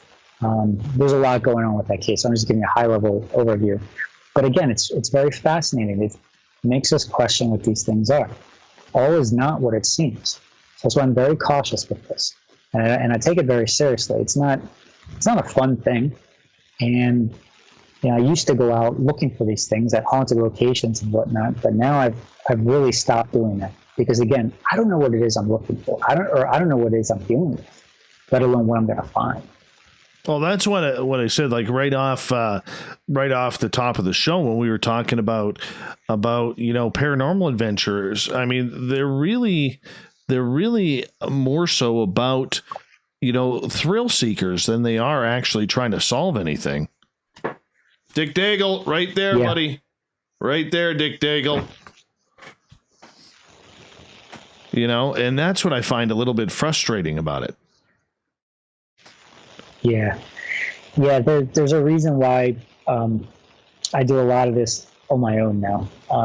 It's really hard to find people who are serious about this, who are committed to it, and who realize that this research goes beyond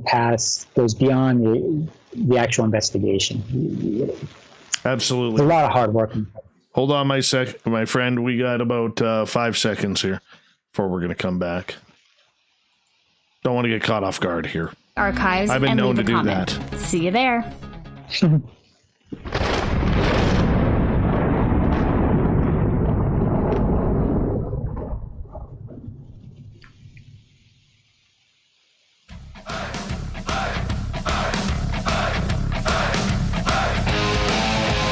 We pass the halfway point of Spaced Out Radio tonight. I am your host, Dave Scott, sitting in the captain's chair of SOR headquarters. Thank you so much for joining us. We really do appreciate you taking the time. I want to remind you that if you miss portions of this show or others, you can check out our free archives by going to youtube.com/Spaced Out Radio. Just do me the favor, hit that subscribe button.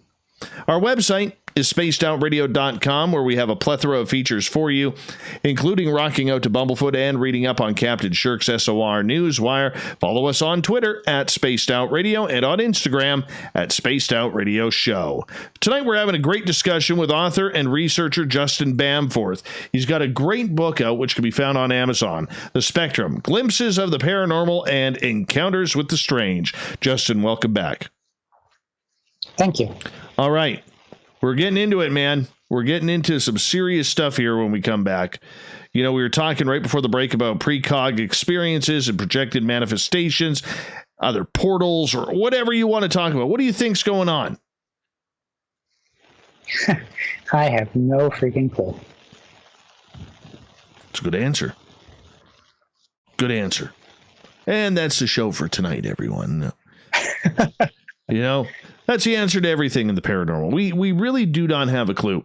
And, you know, as we try and go down these roads with, you know, precog dreams and premonitions and everything that kind of goes around those lines, how do we deal with it? How are we supposed to deal with it in your place? So let's say, you know, you had that premonition about, you know, someone else.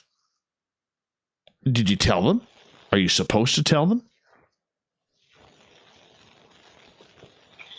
Yeah, and how do you know it's for them? You know, in one of the experiences that I had, you know, I was at a call center for a cable company. I was really frustrated with their service. I was frustrated with the whole situation. Again, my state of mind was on edge. I'm in that call center, and I'm dealing with the issue. And as I'm standing there, you know, I have this thought. You know, it just kind of enters into my mind just randomly. It was basically like, your car is going to get hit. And I'm like, wait, what?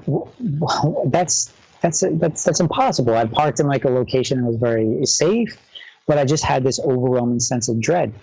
And again, it was, no, your car is going to get hit. But how? You know, this is a fairly large parking lot. There's plenty of room. And no, your car is going to get hit. As I'm thinking this, someone else enters into the call center there, looked around the room. Now, mind you, there's another individual in front of me, and, you know, they're doing their thing, and it's just that person and me. And this individual comes straight to me and goes, are you parked out there in the lot? I'm very sorry, but I just hit your car. And that's not what you want to hear after having this thought, right? So I'm like looking at him and like, are you kidding me? Like, there's no freaking way. And then he says, I forget exactly what he said, but he was like, you're the black Chevy, right? And I'm like thinking, no, I'm not the black Chevy.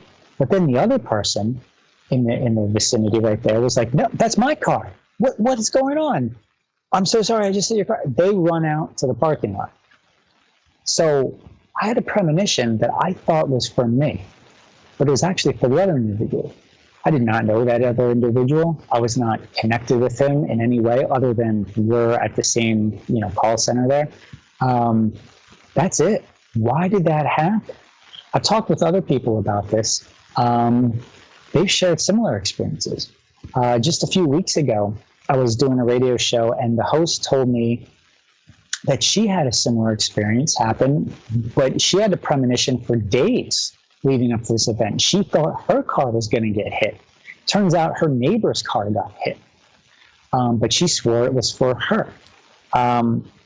Why does this happen? And it's not just about cars getting hit. There's other experiences, other precognitive experiences that we think are meant for us, but they're not. Oh, I hear you. Why does that happen? I hear you. I can share a story that I've never shared with my audience before, if we want to go down this road. Yes, please. Okay. So, a good friend of mine, she used to be a model, and she used to date a famous rock star. I will not give out his name. And we were out for breakfast one morning, and this was probably in 2009, 2010. And our daughters were the same age. And so we became good friends, and she helped me through my divorce. I helped her through hers, and we were just kind of brother-sister type of relationship. And so as we're eating breakfast, she's like, Rockstar wants me to go back to Vegas with him. And I'm like, dude, you just got back from Vegas, and you got your daughter to think of here. I mean, it's great that you're running around. I'm being pragmatic and practical. In the meantime, she's, living the life. And so she tells him right in front of me, I can't go. And he's like, I really want to see you in Vegas. The ticket's at the airport waiting for you. And she's like, no, I can't go. And anyways, he's like, okay, well, if you don't show up, we're done. Because Rockstar acts that way. So anyways, I kept on saying to her, I see someone bigger named coming into your life. And I said, I don't know why, but it's just the path that you're going on. So a couple of years later, I'm at a concert with her, and I see this lead guitarist, and it just hit me. I'd never seen this guy before in my life, never seen him play before in my life. And I was like, that's her next boyfriend. So I started bugging her about it. 11 months later, she runs face to face into him at the Las Vegas Hard Rock Hotel. And lo and behold, they start chatting, hanging out, doing whatever adults do. All right. Seeing each other, talking almost every day. And I started getting these premonitions about things that were going to happen. So when he would go on tours, let's say he went to Europe or Asia or wherever, I'd be like, okay, we'll be ready at, around 11 o'clock at this time. He's going to message. And sure enough, he would. So I started seeing this picture of an engagement ring. And I said, you need to, spend a little bit more time with him because he's ready to fall in love. And I see this engagement ring. And so she goes to Vegas, where he lives, and she goes through this, she goes with another friend because she was quite unbelieving that this was actually unfolding. And so she goes to Vegas with a male friend of hers, and he just comes off tour and messages her out of the blue and says, I'm at the Hard Rock. So she calls me up. She's like, I'm with my other friend. I can't abandon him in the middle of Vegas to go see Rockstar or new Rockstar. What do I do? I said, well, for the sake of it, you have to go see the Rockstar. She's like, no, I can't. I can't abandon my friend. She goes, but maybe I have to. I don't know. We talk about this for about 45 minutes. Anyways, she decides not to go. 6 weeks later, he's engaged to another woman whom he had just met 5.5 weeks previous.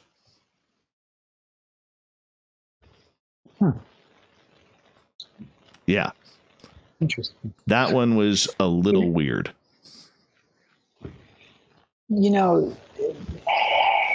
It's these things that take place that, again, look at how it transforms the person, right? The impact or the impression that it had on individual, or the individuals at the heart of this. You, your friend. I've often wondered, again, do these experiences happen for our benefit or our, I don't know, our amusement? Like, it's like not for us to figure it out, but just for us to experience it, you know, to make us absolutely wonder. That actually ended up, that little incident ended up being pretty much the end of our friendship. It never recovered from that. You know, because I would deal with her, you know, how come he fell for the other woman, you know, and why did this happen? I'm like, and I said, all I said to her was, why did you not go see him? I told you to go see him. You know, not that I was trying to be bossy or anything, but, you know, when you get a premonition and you feel so strongly about it, you need to be able to follow through with it. And because that premonition it was almost like that timeline was broken. Does that make sense to you? Yeah, absolutely. I mean, there's the theory, right, in multiverse that, I think it's multiverse, that like if you make a thought, right, you have that conscious thought to do one thing, it creates a timeline that goes off on its own timeline and it makes its own decisions and everything. Like basically, like, you've now created another version of you, and your friend has created another version of herself. And yet you still go down your current timeline.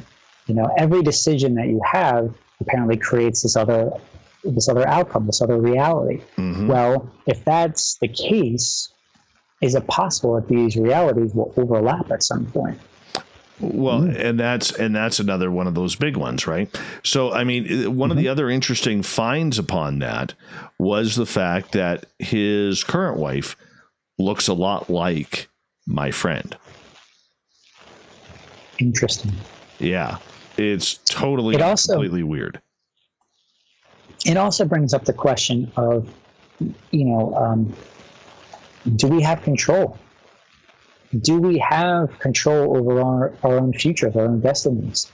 Or is everything just created already, and we're just following this roadmap? Or is it a little bit of both? You know, it's a weird world out there. These questions, I tell you. And it's not about predicting the future or anything like that. It's just about going with what you're seeing and what comes naturally with it. That's what's probably the most irritating of it all. I tell you what, there's a story, and this is taking us kind of in a little bit of a different direction, but involving creepy phone calls. Before I get into that, like, the reason I bring this up is this gentleman, his name is Gary Sudbrink, and he received these creepy phone calls at his residence that he fortunately had the pleasure of recording, or the opportunity to record, rather. But one of the questions that he wrestled with is, had he not been on the phone at the time, had he not been talking with his other friend who had claimed that Gary had actually called him just moments prior, had none of this taken place, would he still have had the experience that we now can listen to? It's a really interesting story. I can get into it now. Yeah, let's do it. We've got about just over 10 minutes before we got to go to break, so we got lots of time. Fantastic. All right. So, basic story is, in 1993, this gentleman named Gary Sudbrink, he was an Air Force captain assigned to medical work in San Antonio, Texas. Now, in February of that same year, he decides to make a surprise trip to visit friends and family in Long Island, New York. Now, he doesn't tell anybody, not even his superiors. Nobody knew. So he lands in Long Island, and some other events had transpired before he decided to call his longtime friend, another Mike. And he calls Mike on the phone, but Mike says, "Hey, Gary, you had already called me. I knew you were in town. You already called me." And Gary's like, "Well, what? That's impossible." Like, that's impossible. And Mike is saying, "Look, I spoke with you the previous day, and you sounded as if you had a stuffy nose and you were coming down with a cold." Now, this impersonator, Gary, said that he had flown in through LaGuardia Airport, but Gary actually came in through JFK Airport. And anyone who's familiar with New York knows that those are the two real big airports there. As they were talking on the phone, call waiting comes in, and Gary picks up the line.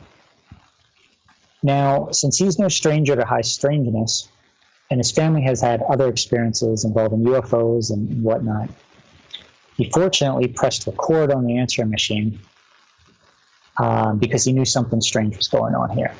There's a voice that comes on the line and starts, it sounds very robotic, it sounds very mechanical, it sounds very disturbing, and it just keeps saying the same phrases over and over.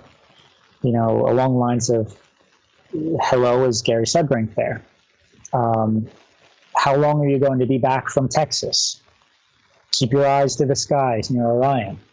You're being impersonated by the other voice. All these very cryptic things. And this caller calls not once, not twice, but 3 times on the same night, and then calls back on the next night, or only once. Now, those phone calls, your audience can go to my website, normalparanormal.org. At the very top, there's a sliding graphic. It's called Creepy Calls from a Strange Entity. And they can click on that, and they can listen to these calls for themselves and read the whole backstory and the transcripts and everything. This is weird stuff.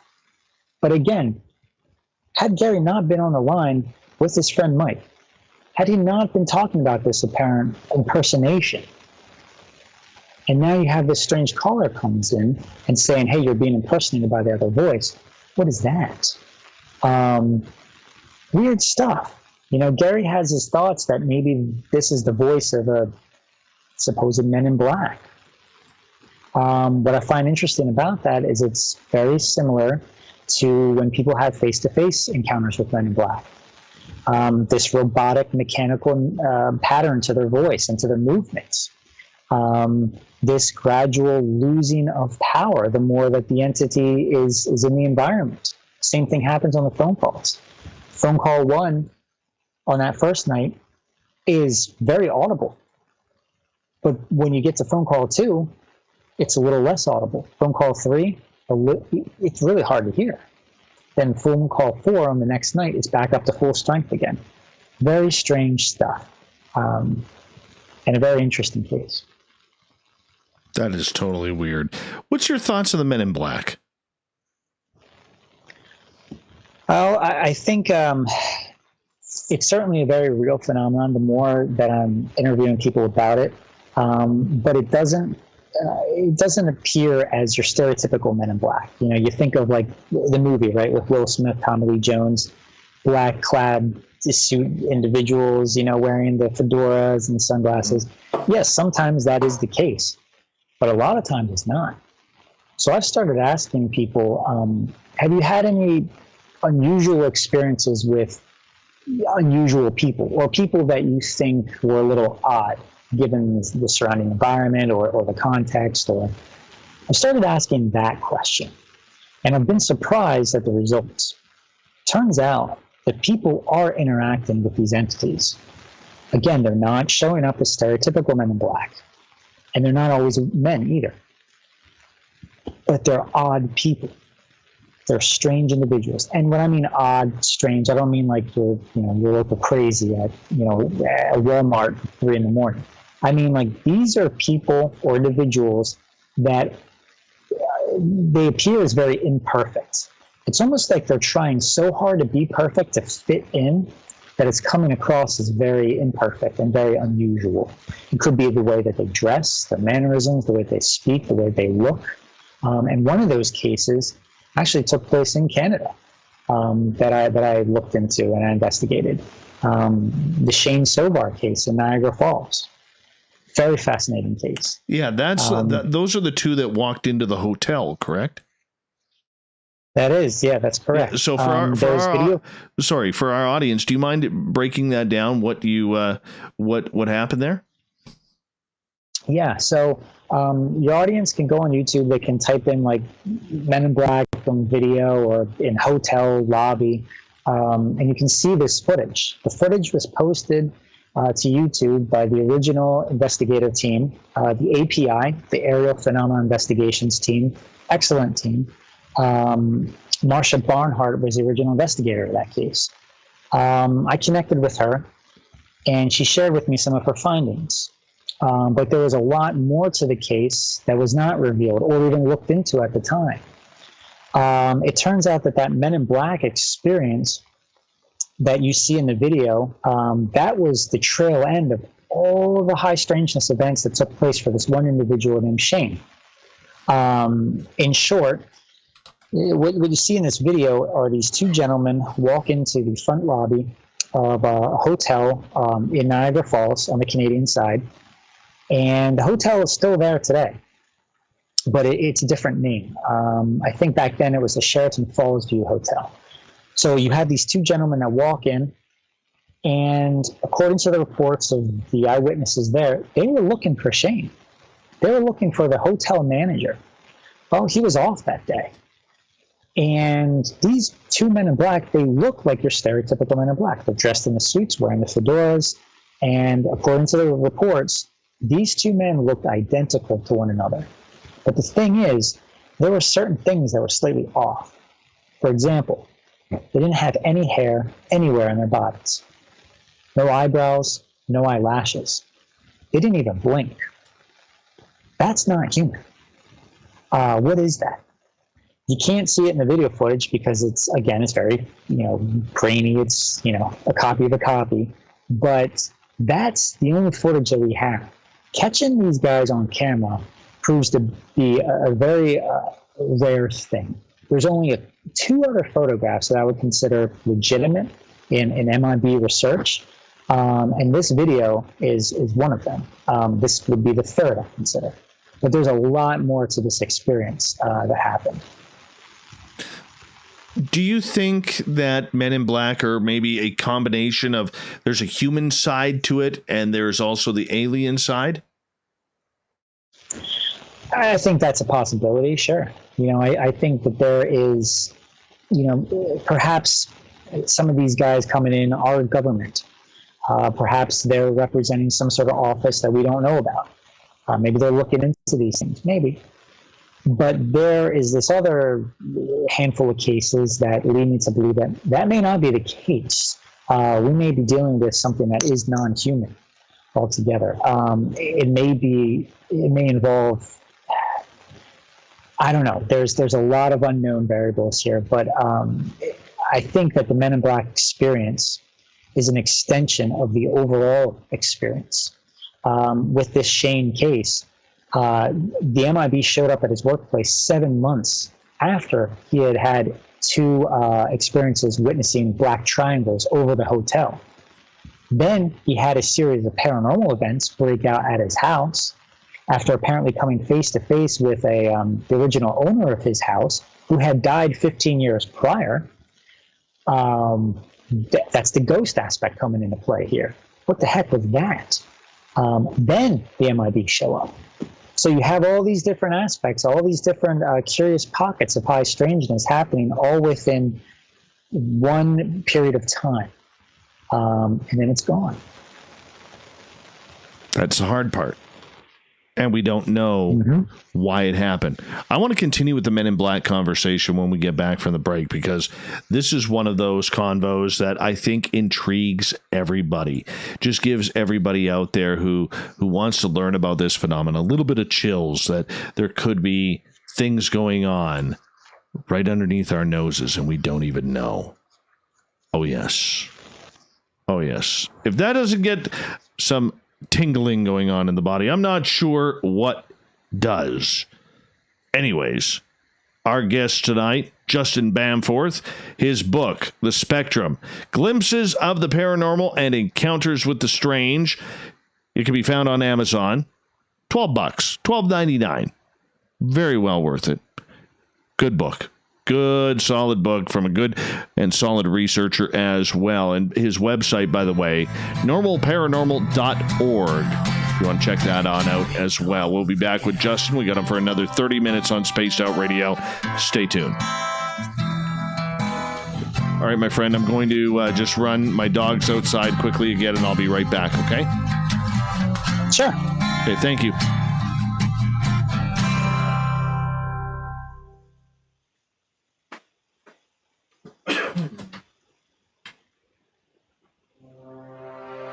We are scouring the world for the most intriguing stories of your day. Take the time to read up on the SOR Newswire, where our team, led by Captain Shirk, will deliver to you some of the best paranormal and supernatural news, along with some stories that will blow your mind from the weird to the wacky. It's the news outside the news that piques interest, and that's what we're looking to deliver to you. The SOR Newswire, only at spacedoutradio.com. Hello, this is your guitar man, Ron Bumblefoot Thal, and I have to tell you, I love the response I get for Little Brother is Watching from Spaced Out Radio fans. It's amazing how music can inspire and make people think deeper about what's going on in the supernatural world. You can head over to my website, bumblefoot.com, to check out my music, my guitar workshops, my touring, even check out some of the hot sauces that I'm working on. And make sure you keep on listening, because with Spaced Out Radio, you know Little Brother is watching. Hello, space travelers. It's me again, Carl. Don't forget to join the Space Travelers Club for just $5 a month, and follow Spaced Out Radio on Twitter at Spaced Out Radio. Our Instagram, Dave Scott SOR. Our Facebook page is Spaced Out Radio Show. Our archives are free at youtube.com/Spaced Out Radio. Come woo it up with Spaced Out Radio today. Bye.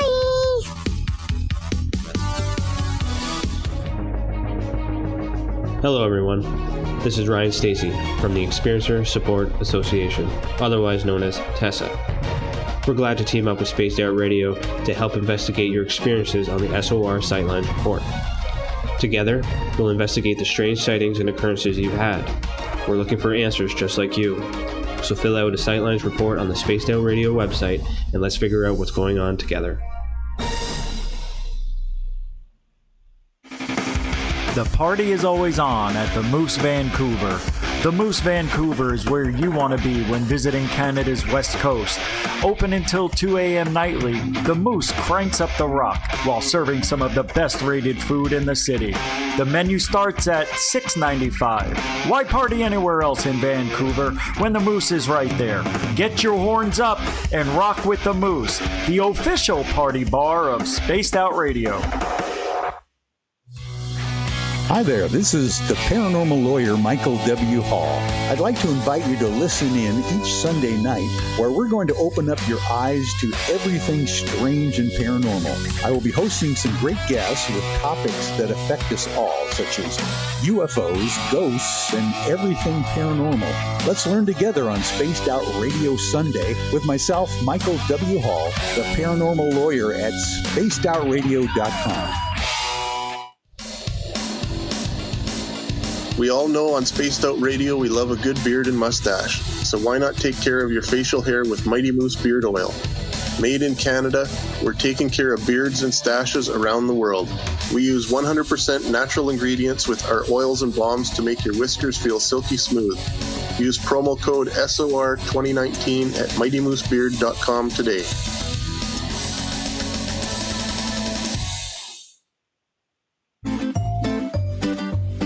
Looking for creative ways to get your company out in the public? How about advertising on Spaced Out Radio? Our sales department is waiting to hear from you, and we can work around any budget. From commercial spots to banners to special promotions, there are many opportunities to get your name and product out to our SOR listeners. For a price guide and more information, please contact us at sales@spacedoutradio.com. We're adding to the entertainment online for Spaced Out Radio. I'm Amber Beckford, and I want to invite you to subscribe to our YouTube. Gotcha. And let me ask you this: Have you had any experiences with any strange individuals? I have. You know what? I've been asked that question a lot over my years, and not once have I had the Men in Black show up. Have I ever been followed? Excuse me. I have had weird phone calls, like my buddy Everett and I, we were talking about this earlier today. And and he used to be one of our show hosts, and we had one phone call a couple years ago where we were literally challenging whomever it was listening on the other side to our conversation. We were challenging them to hang up on the phone call, and we got hung up on 4 times. There was no voice on the other side, or you could hear this. You could hear this weird clicking every now and again, and so you'd be like, "Well, if you are listening in, hang up the phone." And all of a sudden, the phone would go dead. That I would try and get a hold of Everett, and it would take like 3, 4, 5 times to try and get a hold of him, and finally we'd connect. And we'd start talking again, and, well, let's see. Hey, whoever's listening, can you hang up on us again? Click. That was kind of cool. Interesting. Yeah.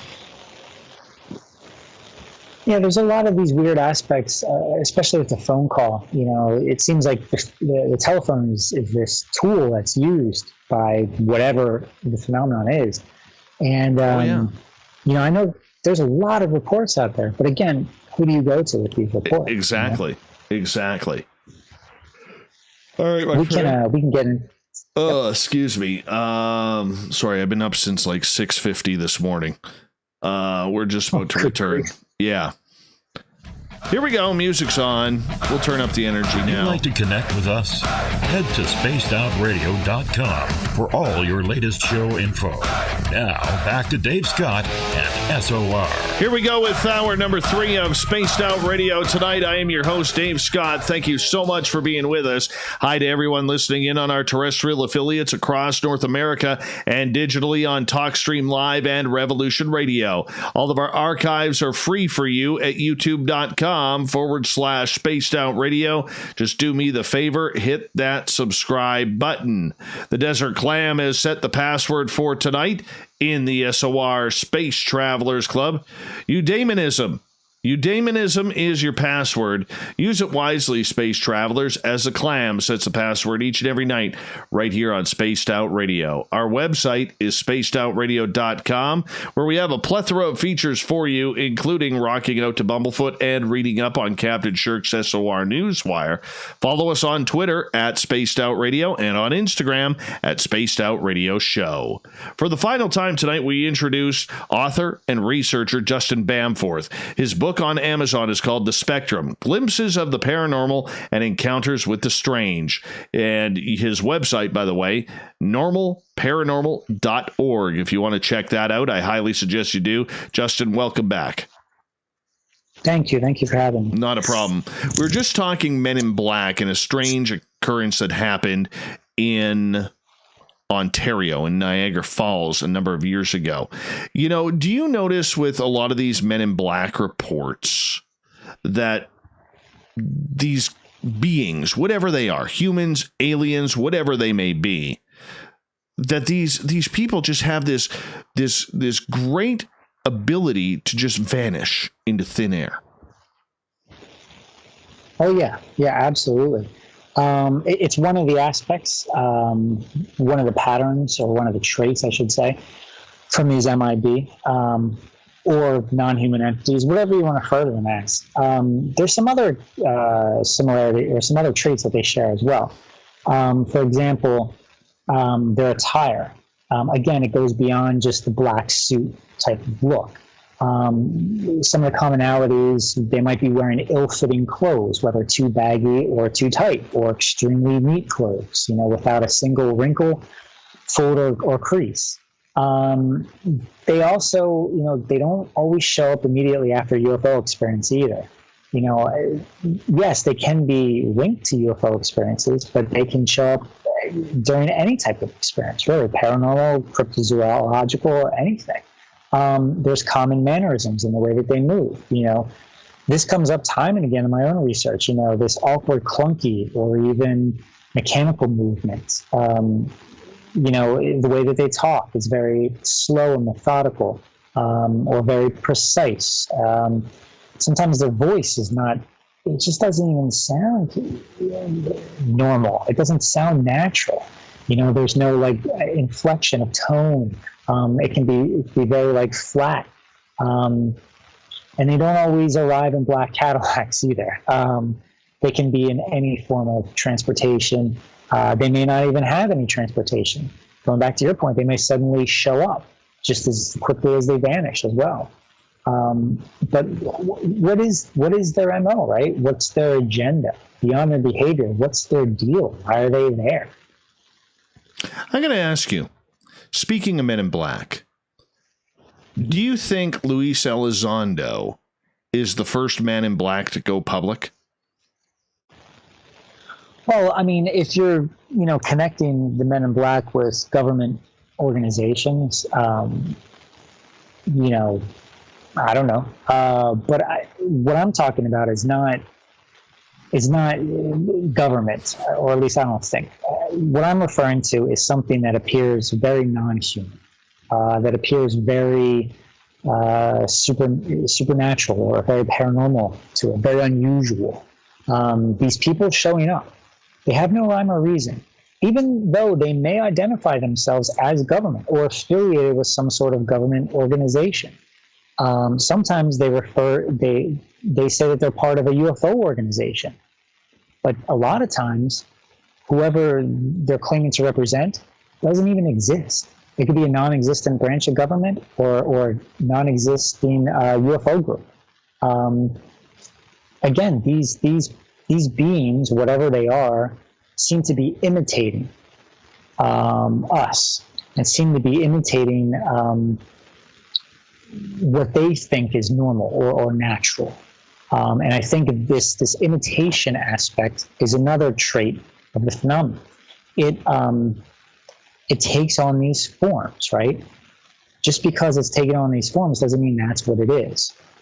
And taking this a step further, there's another aspect to the experience that I don't talk about a lot, but I'm starting to follow.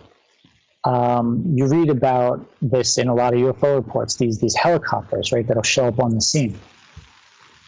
Well, I have reason to believe that these helicopters may be just another extension of the experience.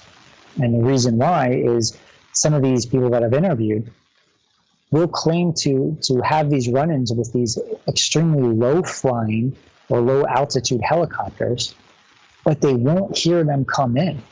They'll just look, and there they are. Then they will hear the sound. But just as quickly as these helicopters show up on the scene, they too will also vanish, similar to MIB. Now, what is that? And why are they taking on these vehicles? Why are they taking on the form of these vehicles? What is the point? Sometimes these helicopters will have occupants. They'll have humans inside. In one of the reports, there was a photographer, snapping the person's picture from inside the helicopter. What was the point of that? Was that surveillance? I don't know. It's so easy to jump to the conclusion, the conspiratorial, and that these guys are government, but it may not be. This may not be what we think it is. Yeah. And that's the tough part. If they are of extraterrestrial descent, how do you think they know about scenarios about the paranormal? Well, I wouldn't even consider it extraterrestrial either. I mean, again, simply because it's appearing human or trying to be human, that doesn't mean that it's alien either. The other thing, too, is we have to look at the patterns with these guys, right? They are not very smart. For example, going back to the Shane Sovar case in Niagara Falls. If they know our next move, right, why would they show up on a day that Shane was not working? We'll put this on the government aspect, right? Like, if these were government agents and they were after Shane, don't you think they would have known that? If these are highly intelligent, beings from whatever source, wouldn't they know that? And wouldn't they believe the employees when they're pressing the other employees for information? And yet the employees are saying that we got the impression that they weren't accepting no for an answer. Like they didn't believe us. Here's another example. When people pursue these entities or these MIB, they tend to flee the scene very quickly. It's almost like they don't want to get caught. They're afraid of us. One such example is you read about in the works of like John Keel and Brad Steiger. You know, they were hot on the trail of these guys. Yet when they were pursuing them, they would be mere minutes behind, you know, where these MIB were cited and reported. They couldn't catch these people. I interviewed one of the editors for Nick Redfern's books. For some of your audience who's not familiar with Nick Redfern, shame on you, but he wrote a lot about the MIB. Yeah, he's written tons of books, and he's written about the MIB and the WIB, the Women in Black. Well, I spoke with one of his editors, Beth Wareham, and she had experiences dealing with these entities while she was editing Nick's book. She got so frustrated that she was at her wit's end dealing with these things showing up all the time. So she just started like yelling at him and telling him to get the heck out. They would jump and they would leave. They seemed to be more frightened of her than she was of them. What does that tell us about it too? You know, maybe these things, as disturbing as they may appear, as frightening and as intimidating as they act, that may just be for show. But again, going back to a point that I made earlier on in this show, the phenomenon is more in control of us than we may be aware of. And a lot of times I talk with people and they say, well, if I ran into an MIB, this is what I would do. And I would snap a photo and I would get all this evidence, yada, yada. Okay, great. But when we're in that situation, dealing with high strangeness, and you can speak to this as well, we tend to act out of character. We don't respond quite in the manner that we had hoped or expected. One case involves a paranormal investigator, and he was following up on a historical case involving UFOs in northern New Jersey. Well, when he went to the site of where all this stuff happened, he had an experience with an unusual person. Now, this wasn't your stereotypical MIB by any means. In fact, this individual came up to him and started sniffing him like a bloodhound. And this investigator was so taken back by it, he didn't know how to react. Now, his training has taught him to pursue that sort of stuff. So when this individual came up to him, started sniffing him, and then just took off and fled the scene in a weird mechanical way, he just sat there, dumbfounded. Like, what just took place? Looking back on it, he's like, why didn't I pursue after that individual? Why didn't I do this? Why didn't I do that? I found that with a lot of experiencers to all sorts of high strangeness, they will look back on the event and they will wonder why they didn't respond the way that they should have responded. This happens over and over again. That tells me that we're dealing with something that's a lot more powerful than we give it credit for.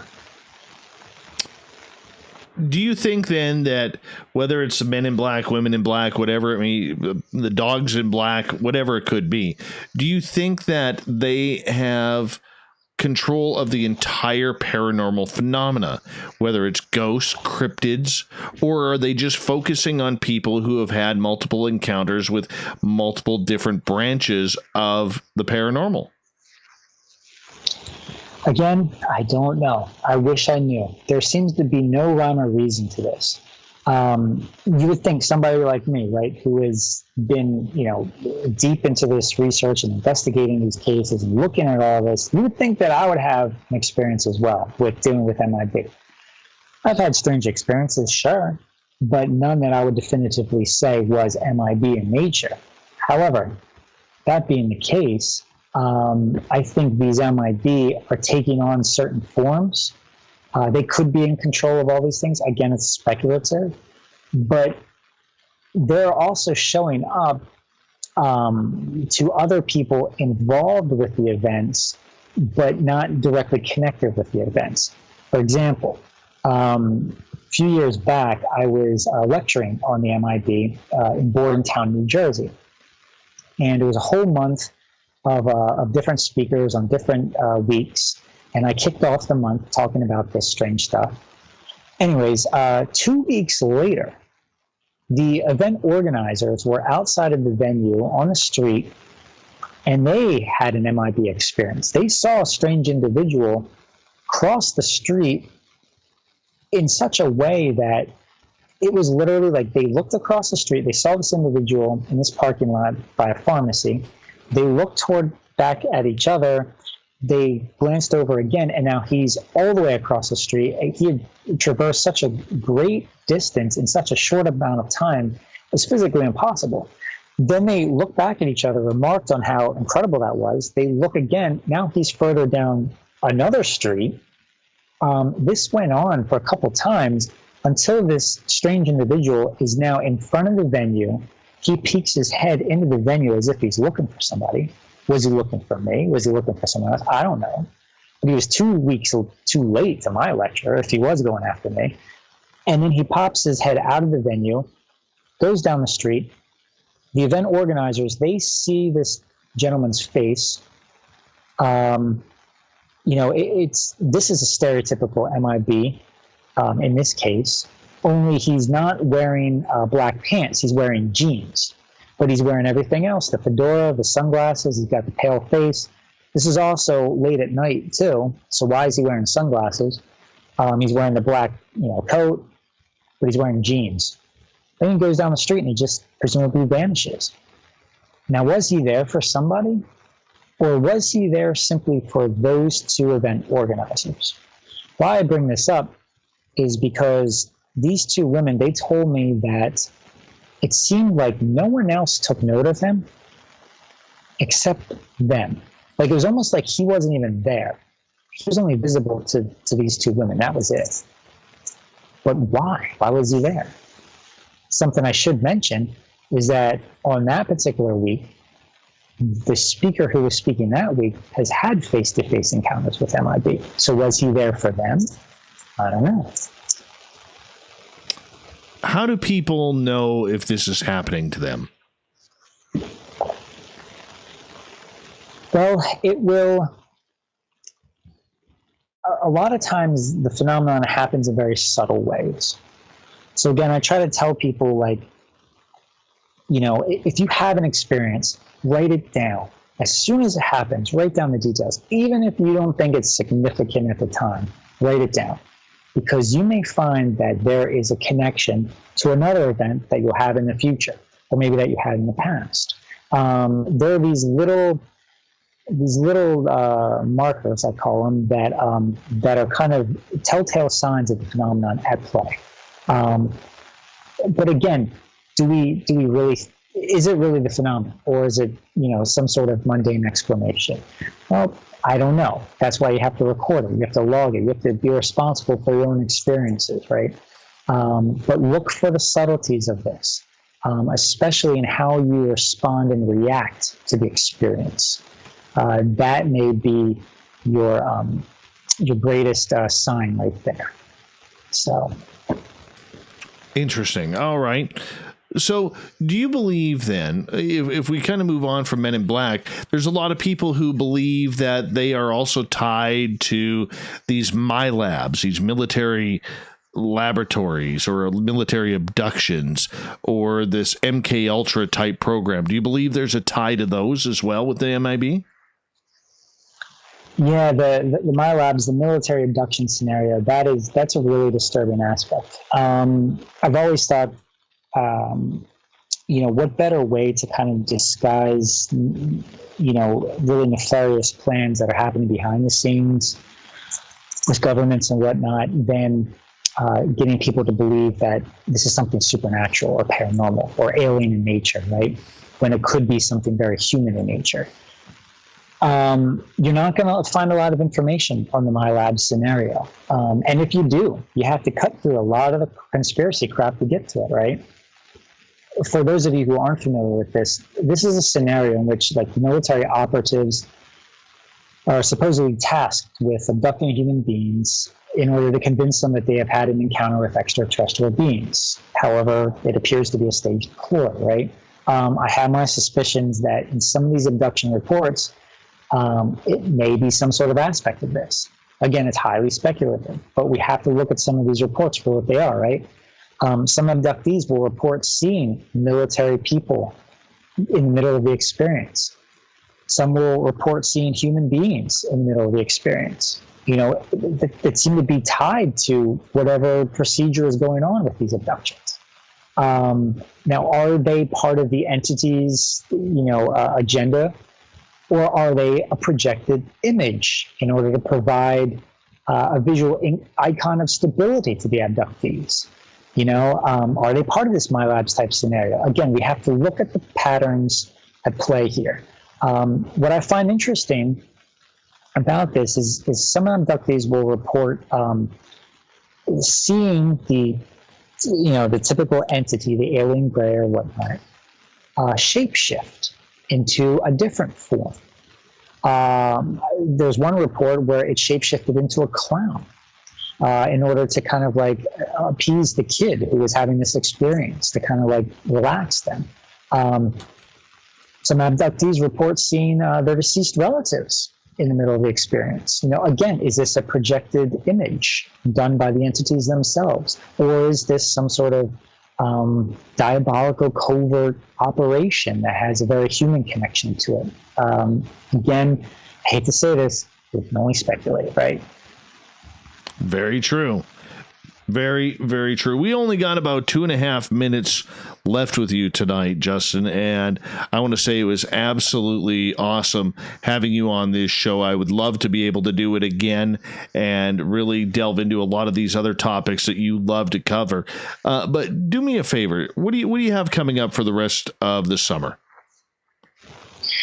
Well, a lot of my events got canceled, so I'm kind of like in a limbo state, or they've gotten postponed. I was actually supposed to speak at and maybe I still will. There's a conference that's held each year in Maryland. It's called the Mysteries of Space and Sky. It's a fantastic conference. It's organized by an individual named Dr. Lesta, and he's a psychologist who has looked at all this stuff, and he assembles a great crew. He's been doing this for like 20 years. But this year he was going to have Colonel Charles Halt from the Rendlesham case. And I was going to speak with him and some other people too. I don't know if that conference is going to still proceed. I think it's supposed to, but again, with the COVID stuff, we just don't know. Will it go virtual? Will it just be postponed? There's a lot going on, but I guess we'll just have to wait and see if we make it, right? Absolutely. Tell everybody where they can find your book and what they can find on your website. Yeah, so you can find my book at Amazon. That's the best place to look for it. Or go to your local bookstore and request it. If you don't see it on the shelves there, ask the bookstore owners to get it, and they can order it, they can have it shipped, and they can get it right to you. Support your local businesses. Normalparanormal.org is the site that I run. There's a contact form there. I'd love to hear from you and hear about some of your own experiences. And don't worry if you don't know what kind of category to put them into. The stranger, the better. I want to hear your reports involving strange people, involving strange things like doppelgangers and body doubles, premonitions. Whatever it is that's on your mind, I'd love to hear about it. And maybe I'll feature it in like an upcoming article. That would be awesome. That would be awesome. Justin, I want to say thank you so much on behalf of our audience for joining us tonight on Spaced Out Radio. An absolute pleasure to have you here and share your stories and your book.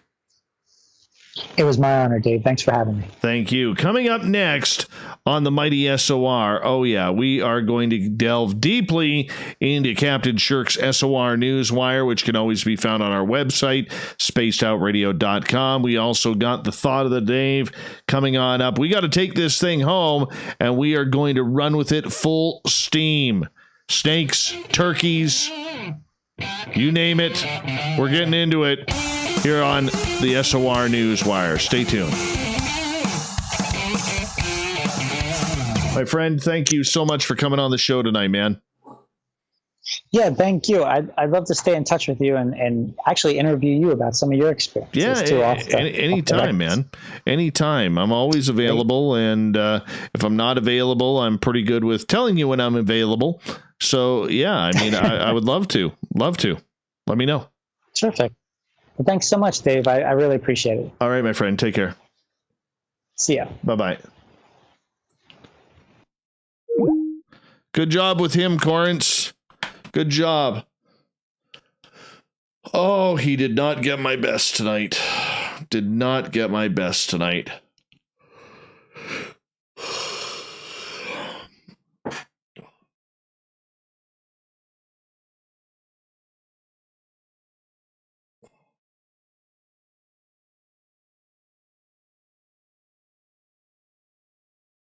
Yeah, we'll bring Justin back for sure.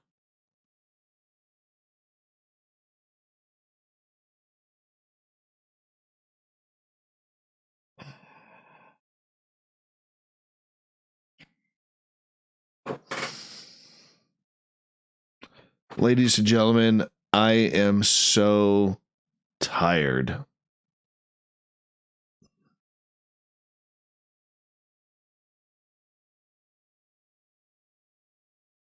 So tired.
Hi, Tina. How are you?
Hey, Ross. How you doing, man?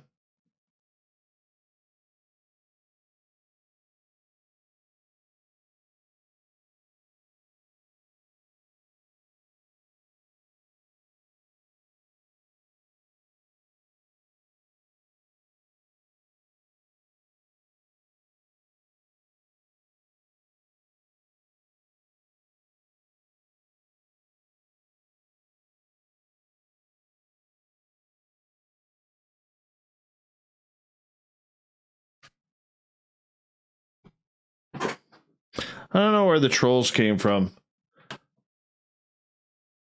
No idea.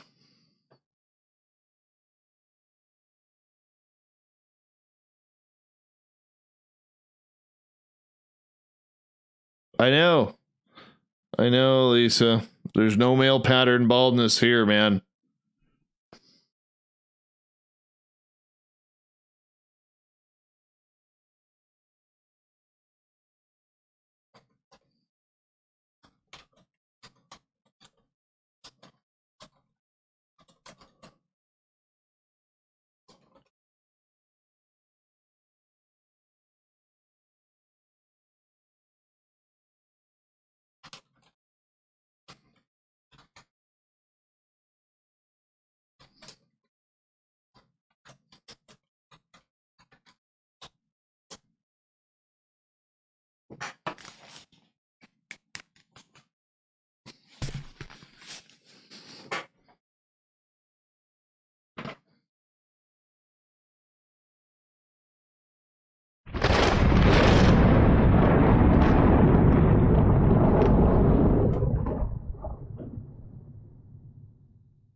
We rounded third. We're heading for home tonight on Spaced Out Radio. I am your host, Dave Scott, sitting in the captain's chair of SOR headquarters. Thank you so much for joining us tonight. Really do appreciate it. We want to remind you that if you've missed portions of this show or others, check out our free archives by going to youtube.com/Spaced Out Radio. Just do me the favor, hit that subscribe button. Our website, spacedoutradio.com, where we have a plethora of features for you, including rocking out to Bumblefoot and reading up on Captain Shirk's SOR Newswire. On Instagram, you can follow us at Spaced Out Radio Show and on Twitter at Spaced Out Radio. Speaking of the news. Oh, there we go.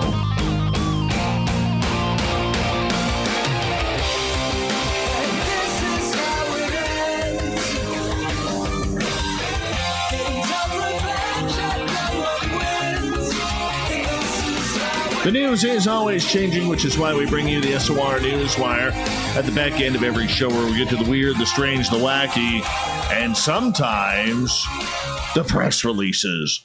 Yes, Deputy Secretary of Defense David L. Norquist has approved the establishment of an unidentified aerial phenomena task force. The Department of the Navy, under the cognizance of the Office of the Undersecretary of Defense for Intelligence and Security, will lead the new group called UAPTF. The Department of Defense established the UAPTF to improve its understanding of and gain insight to the nature of the origins of UFOs.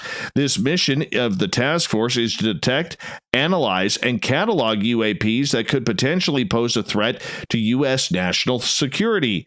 As DoD has stated previously, the safety of personnel and the secrets of military operations are a paramount concern. The Department of Defense and the military departments take any incursions by unauthorized aircraft into training ranges and designated airspaces very seriously and examine each report. This includes the examination of incursions that are initially reported as UAP when the observer cannot immediately identify what he or she is observing. What do you think of that? What do you think of that? Let me know on Twitter at Spaced Out Radio or on Facebook. Yes, if you're American, how do you feel about taxpayer dollars going to look for UFOs? Nunavut residents are being shown how to grow carrots by the Canadian Space Agency to the tune of $450,000. The CSA described the effort as research on how to produce food during future space missions.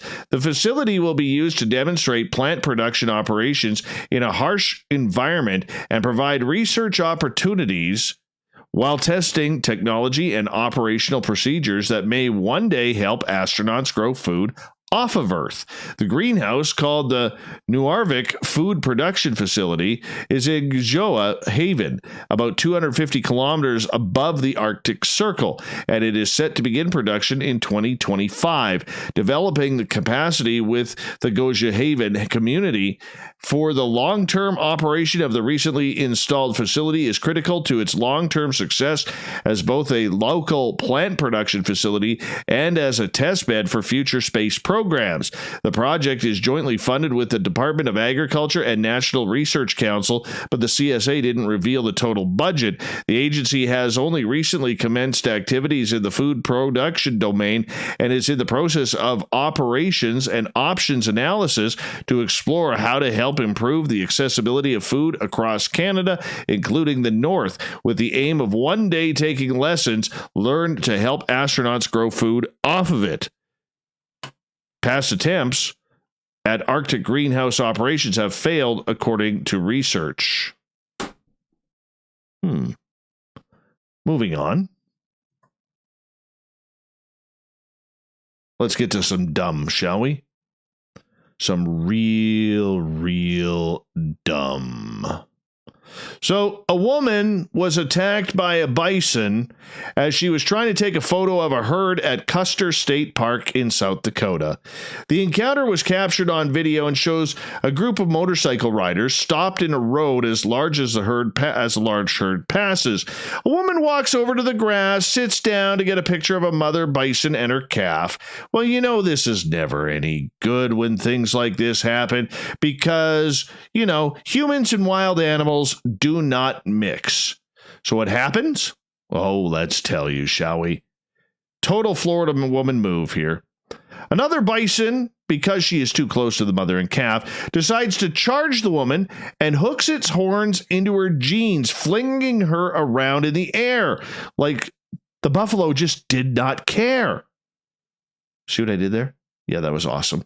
She is then thrown out of her pants and lands on the ground as people rush over to help. Custer State Park officials in a statement said the incident is a warning about the dangers of approaching animals. No kidding. Like, you know what? The Custer State Park officials should not have to warn you. This is just common human sense, people. If you're around wild animals, do not approach them. Don't. Matt Snyder, the park superintendent, says the 54-year-old victim from Iowa, acting like Florida woman, was transported to hospital via life flight in unknown condition. Park visitors Joe Reed, who filmed the video, said the incident happened this past Wednesday. The bison were everywhere we went, herds and herds of them, she wrote. When we came around a curve just behind a group of motorcyclists, there was a herd standing in the middle of the road, most noticeably a cow and her calf, which was nursing. Well, guess what happened? Reed said she stood out top of her Jeep to take some photos, saw one woman get off her motorcycle and approach the herd. Oh, yes, because it's the herd's fault now. She wanted to share the video of the attack as a reminder of the dangers of confronting wild animals. Yeah, go figure. How about we just be smart about things? Well, I'm glad I don't live on Vancouver Island. I used to. A couple of years. That's where I started the old radio career. A 5-foot python that went missing in British Columbia has been found more than a month later after apparently hitching a ride in someone's vehicle. Oh, that's disgusting. Victoria Police Department said the ball python, which went missing in July, but wasn't reported to authorities till August 4th, was found hiding under a vehicle this week, about 2 miles from where it escaped from its owner's backpack. Backpack? Ew. Oh, I hate snakes. A patrol officer who is familiar with snakes took the snake into custody without incident. No word if he had him handcuffed or anything like that. Victoria Animal Control Officer Ian Fraser said it's unlikely the python traveled so great a distance on its own. Snakes just don't travel that distance. Probably slithered into a car and hitched a ride. Oh my gosh, that would freak me out. See, that's where I live now. Snakes can't survive here. Can't. I mean, sure, it's warm in summer, but the nights get cold. Snakes don't like the cold. Nope. They don't. All right. Here's a cool story. This is an amazing moment. A hero builder saved a stranded dolphin when it had become stuck after it whistled to him for help. Leon de la Sola Pinto turned up to his building site on the banks of the Helford River in Cornwall on August 10th, heard the clicks coming from a river. Footage shows the dolphin stuck on a riverbed 3 miles from the nearest sea, calling and whistling to Leon for help. This is awesome. How smart are dolphins? The 33-year-old construction company owner approached the shallow bogs at the edge of the water to help the 2-meter-long marine mammal. Leon from Heston, Cornwall, tried to turn the distressed dolphin around and into deeper waters before realizing it wouldn't know its way out of the estuary. He stayed with the anxious animal, who he named Oscar, for more than 3 hours and filmed himself trying to calm the creature down as it gasped for air. Well, this is good humanity right here. Good humanity. By the way, the guy has a picture of Ace Ventura, the pet detective, tattooed on his leg. Go figure. He phoned British Divers Marine Life Rescue, who sent volunteers down to Moggan Creek to help rescue the animal. One volunteer says to the dolphin, "Oh, baby, you did so well," as they pour water on it and cover it in a sheet so it didn't dry out. A boat was sourced from local Rod Thomas, and the team rescued this rolled the dolphin onto a tarpaulin and lifted it into the vessel. After a 5-hour rescue mission, the dolphin was placed back in the open sea at Foul Bay before swimming off. Leon said, "When I saw the footage of the dolphin swimming off, it felt really good. I was so glad it had a happy ending. It was doing a lot more breathing and then they're meant to and gasping for air. I assume he had only got trapped there overnight, maybe in a pool." You know what? Either way, that's good humanity right there. Good humanity. He says, "I got into the water waist deep and tried to push the dolphin out to deeper water. It was at that point I realized that it probably wouldn't end well. It kept rolling onto its side and didn't seem to have much strength. I just stood there with the dolphin. It wasn't trying to get away. It was pressed up against my leg so I could feel underneath it as its heart was racing. Its breathing did calm down a bit and you could feel a bit more life in it, but we decided to wait for the professionals by then." Diane Jarvis, Welfare Development and Field Officer Support, was on the boat that took the dolphin out to sea. He said the area is well known as a stranding trap for dolphins with many tidal muddy creeks. Obviously, its getting lost in a tidal creek was a main reason it had stranded in the first place. Oh, the poor thing. All right, for you cat lovers out there, you're going to love this story. Shall we? A new report from Four Paws and the Change for Animals Foundation has exposed a significant cat meat trade in Vietnam, affecting an estimated 1 million cats each year. Who eats cats? Who eats cats? You know, hold on a second here. Let's think about this for a second. Cats eat rodents. Okay? Cats eat rodents. There's a lot of rats, a lot of rodents out there. So why are we eating the cats when they're doing us a big favor? A release sharing the results of the investigation said that the cats are stolen from the streets and even from people's homes, trafficked across the country and brutally slaughtered. This is disgusting. Though the dog meat trade is legal in Vietnam, the killing and consumption of cats were formerly banned in the country. In 2020 of this year, of January, the law banning such practices was revoked, however, and cat meat is in more demand than ever. Oh my gosh. Locally known as Little Tiger, whilst once centered in northern provinces, the dish is spreading in popularity nationwide despite increasing pet ownership. The trade is not only a threat to animal welfare, but also human health, with the risk of rabies and zoonotic diseases. Oh, the poor things. Yeah, I don't even want to read this. This is disgusting. Horrible. I thought it was going to be a happy story about cats. No. This ain't good. No. We'll boot that one. Don't eat cats, okay? You know, like, they're not my favorite pet in the world. I'm a dog guy over a cat guy. All right, but cats are good. Cats are good. They do their job. Sure, they can be jerks. Okay, sure, they steal your pillow in the middle of the night and take away the cold spot. All right. Sure, they push stuff off the counters. Sure, they act like they don't care. But you don't eat them. They eat rodents. You know? Also, cat fights are good to watch, man. You watch a couple of strays go at it on the street? That's good stuff. I'm being facetious and trying to make some light of this, so don't take that too seriously. Okay, but don't eat cats. Not good. All right?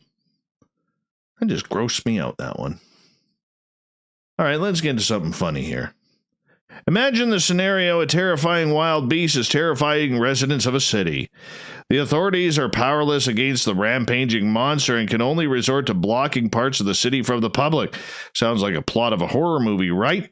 Well, for citizens in Oakland, California, apparently this has become a reality every day for the last several months. And the creature behind the terror? No, it's not a pissed off Raiders fan. It's a turkey that's been named Gerald. Seriously. Lately, we've had pigs stealing laptops, emus being banned from bars, and now one upset turkey that his football team has left town. So Gerald the turkey moved into the Morecambe Rose Garden at some point earlier in the year. It's no wonder he picked the spot, since the 8-acre garden, planted in 1932, is home to 2,500 rose bushes. At first, the cohabitation between Gerald and the garden's visitors was peaceful.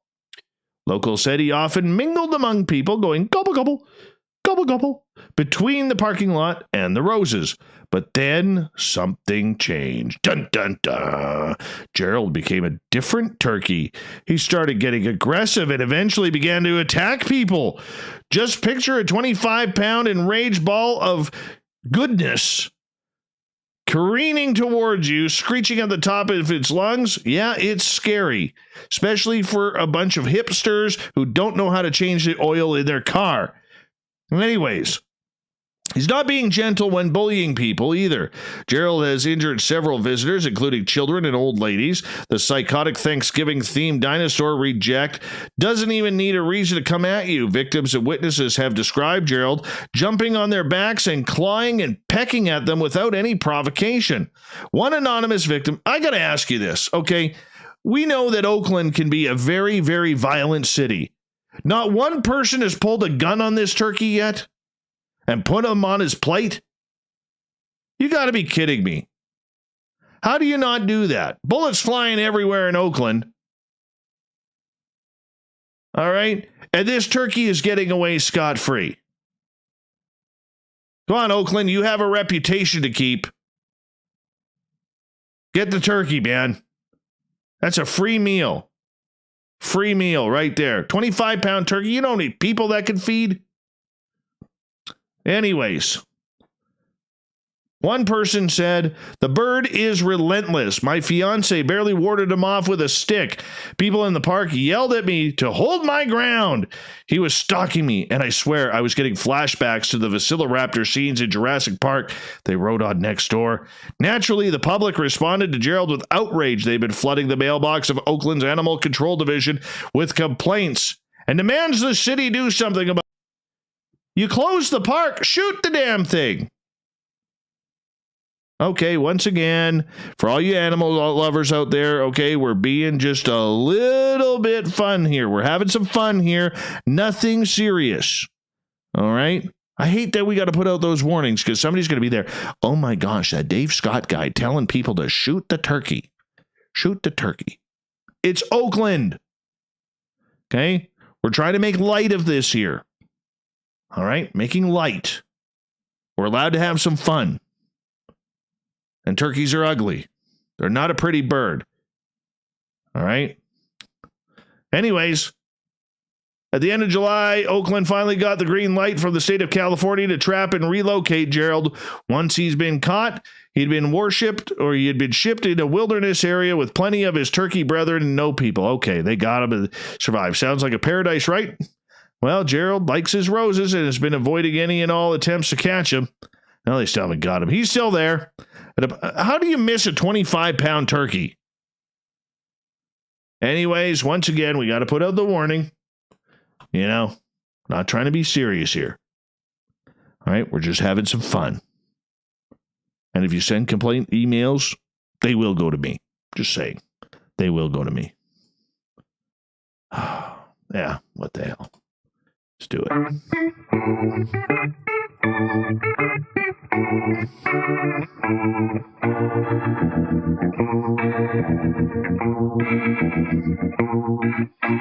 Thought of the Day happens every night at this time, where we ask a question on our Facebook and Twitter pages, then read your responses on the air, because we love the audience participation around here.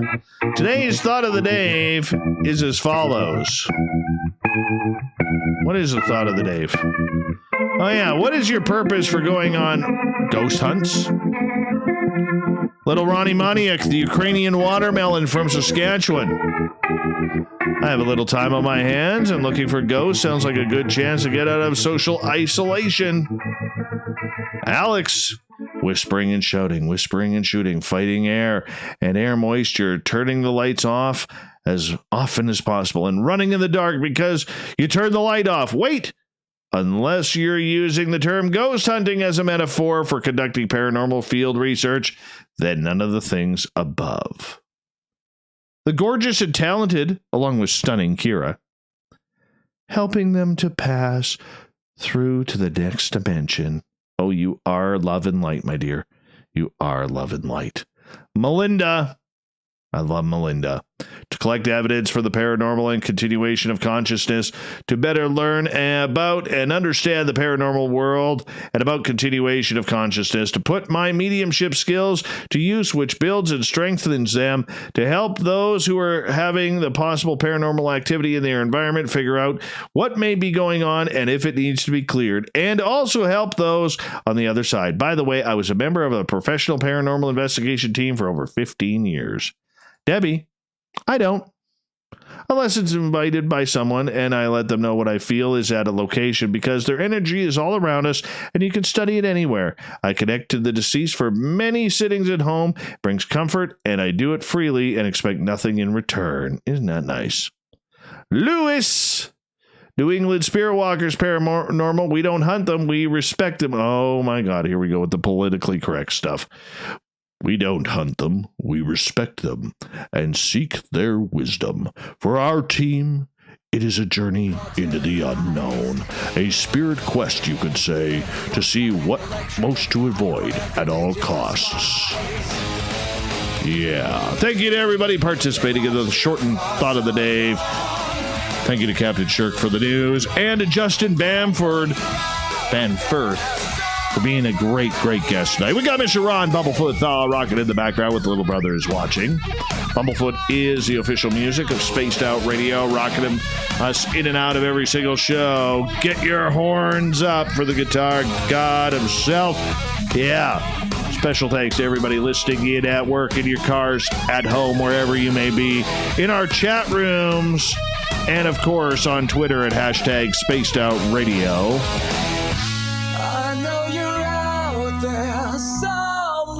Remember, this show is copyright by Spaced Out Radio and SOR Media Ventures Limited. Thank you so much for choosing to share your evening with us, everyone. Because together, my friends, we're watching. We own the night. Mr. Bumblefoot, we need a favor. We need you to take us home.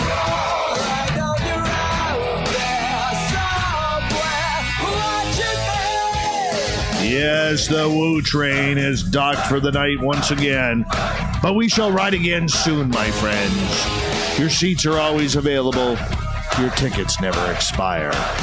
And if you want to bring a friend, we got room for them too. Good night.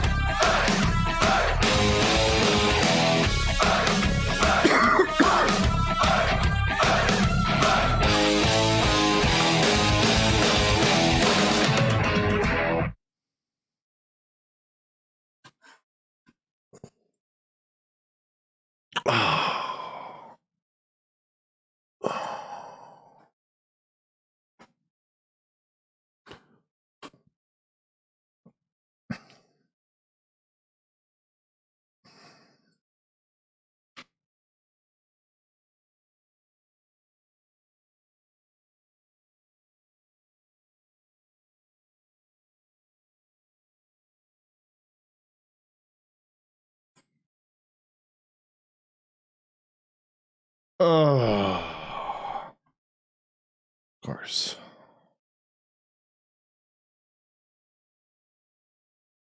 You know, the problem is I'm going to vent here for a little bit. Okay, old Davey's going to vent. Hope you don't mind.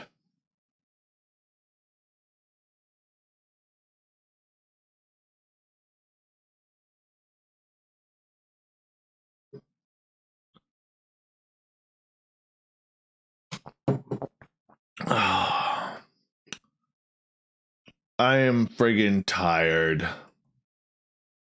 And not only am I gonna whine about being tired like a little bitch that I feel like I am right now.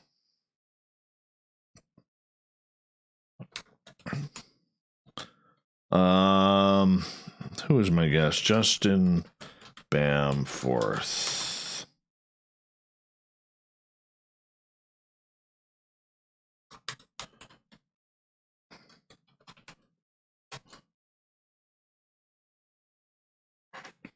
All right. First and foremost, this is what pissed me off today. I hate trolls. I do. I hate trolls. And I realize me talking about the trolls is probably going to bring more trolls in and all this kind of shit. Okay. What the hell am I doing? Oh, I closed the wrong window. Okay. But I hate trolls. Especially disrespectful trolls who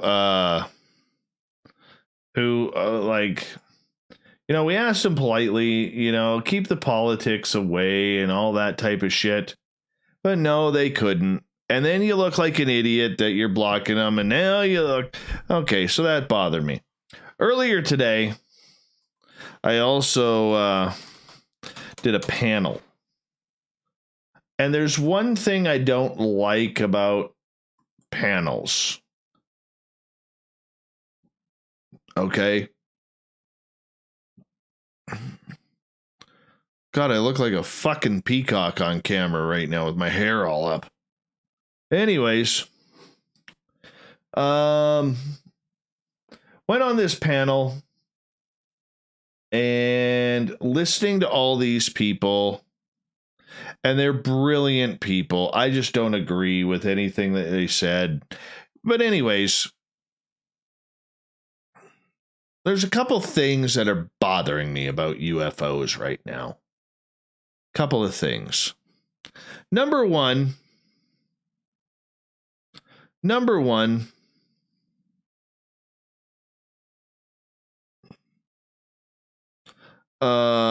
I don't mind trolls. Let's go back to the trolls for a second. I don't mind the trolls in the chat room. They can be funny. But when they start talking politics and every post is about politics, okay, doesn't matter what it is. All right. And you ask them politely, look, dudes, like, we don't talk politics. Hang out, have a good time, enjoy the woo. All right. But they keep wanting to push politics. I got to do something. I have to. So that's what I did. Anyways, back to this panel. I hate it when people are. There's not a lot that I don't know. Okay. And I'll be the first one to admit it. I know a lot about a little and a little about a lot.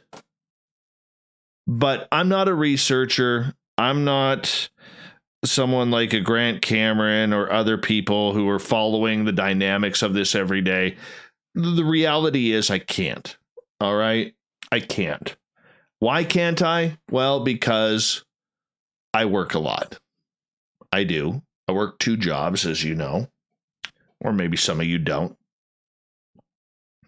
So I go on this panel, but the one thing that I do know is I do know how the media works.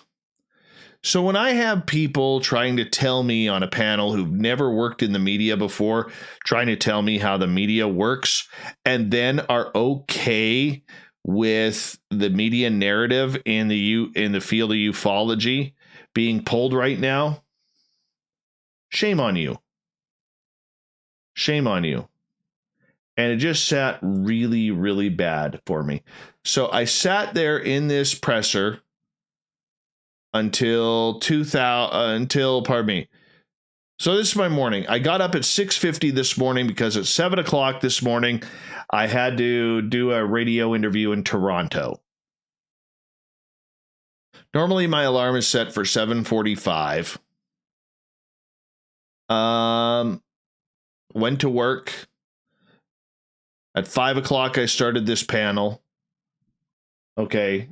And from there, after I said my media part where I wasn't shut up. I basically got the last shot in.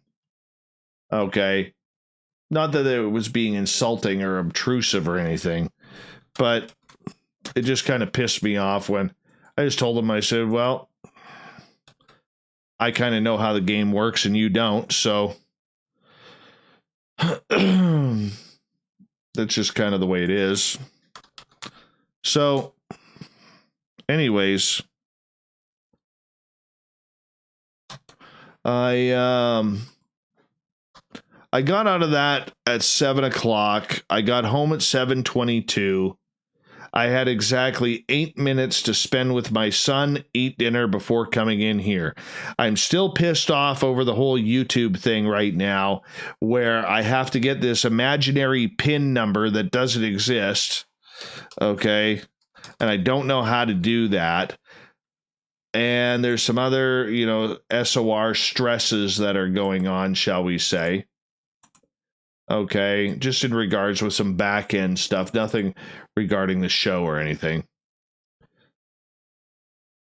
And then I get here and it's like I was done. And I feel bad because I didn't give. And now I know what you guys are going to say, but I'm just going to say this from my end. And that's that. I didn't have the energy to give Justin the best that I could. I could barely tell a story tonight. And I was stumbling all over the place. And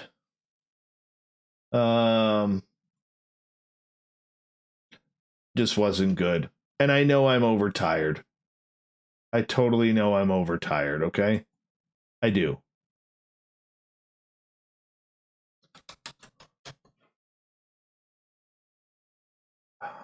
Cancel. But I'm just, I don't like it when I'm not able to give a guest my best. And tonight I did not give our guest my best. No, I'm not beating the shit out of myself for that or anything like that. I was too pissed off, and it's like after coming out of that interview or that round table, whatever you want to call it, and then the first thing I do is I start, I come down here and I start getting hit by the trolls. No, we don't need more wrenches. Corey does a great job. He was just accidentally late coming in. And usually I can quickly take care of that, but I'm not a big fan of wrenches. I want people to be able to kind of say what they want, how they want. Okay, to a degree.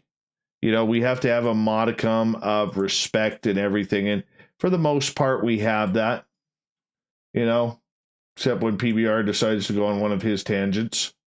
But for the most part, we have that. And anyways, it just took the wind out of my sails. That's all, but I'm telling you, and I want you to know, you're going to hear it first here. Okay. I have, after listening to the people whom I respect tonight and still respect, okay, I largely think that the UFO field is a farce. I really do. There is some serious stuff going on, and we are leaving decisions to decision makers who have absolutely no interest, zero interest in having yours or my thoughts. Okay? They do not care. And to me, people are accepting of that. And they think it's a good thing for the field. Many do. And what I'm saying is, you got to be kidding me. This is like Groundhog Day. Total Groundhog Day. And then the fact that after all of this bullshit, I get trolled in my chat room by people who are just being rude. And I'm okay with that. We dealt with that. And then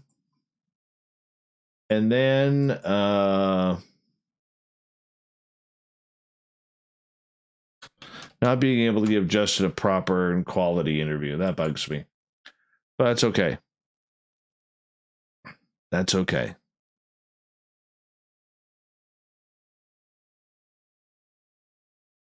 So, I don't know. I'm just cranky tonight. I got a case of the crankies. I had such a good day too. It was a panel for my mentor Grant Cameron. It may be on his White House UFOs page. I'm not sure. But I'll tell you,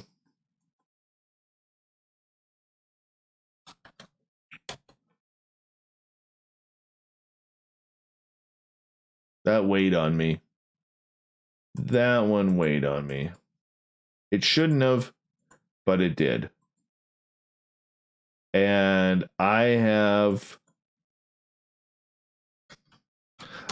drawn, after listening to people today and people trying to tell me how the media works. I honestly believe point blank that ufology as we know it is doomed. And I don't think it's for the better.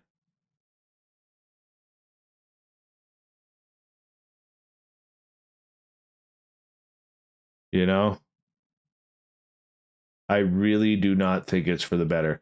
Anybody who, you know, I'm not trying to scare people or anything, but anybody who is going to trust a bunch of spooks who have covered up this topic for decades, and now researchers who've been researching this for decades, who are okay with those exact same spooks who covered things up for years, now having the best interest of each and every one of us when it comes to UFOs. Are you kidding me? Are you seriously kidding me? So for years, you were keeping the secrets of UFOs away from the public. All right? Trying to keep them as secret as possible for the sake of national security. But now you are supposed to be the second coming of Christ when it comes to having the public's interest in mind.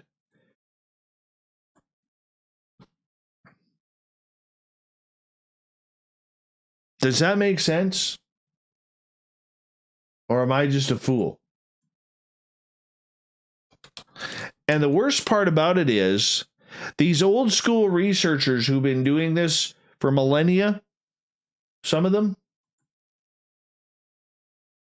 they're okay with this. They're okay with a media narrative that doesn't tell the full story because certain people in the government know that the media has never wanted this story and they have no idea how to to cover it. They're okay with that. None of us in this field, if you've seen a UFO, or you've had an experience with extraterrestrials, or you've been in the military and had a close encounter with the phenomena like the guys on the Nimitz and the Princeton, you should know damn well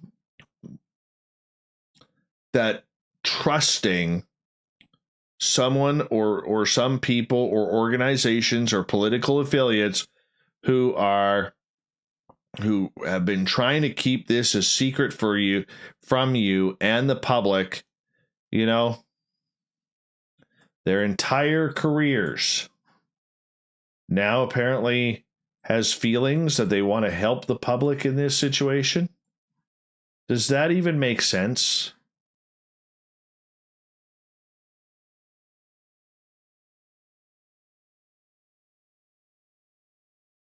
Does a jaguar change its spots? Or leopard?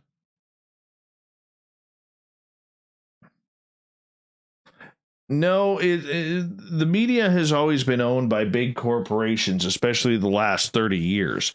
But it has nothing to do with whether or not they're bought, okay? What it has to do with is reporters have always denied this story, and they don't like this story, okay?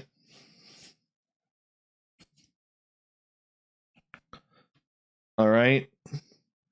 They've never wanted this story, and they've always treated this story like shit.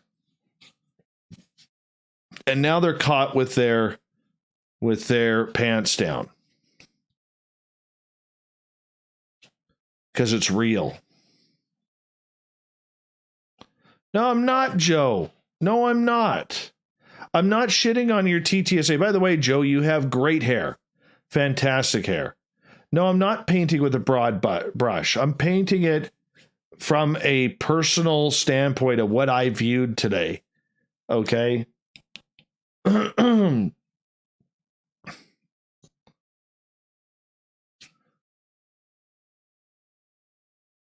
Right? I'm just frustrated. Frustrated. And by the way, anybody who shits on UFO Joe in here, you're not a friend of mine, because the guy is a brilliant researcher. Brilliant researcher. That guy works his ass off.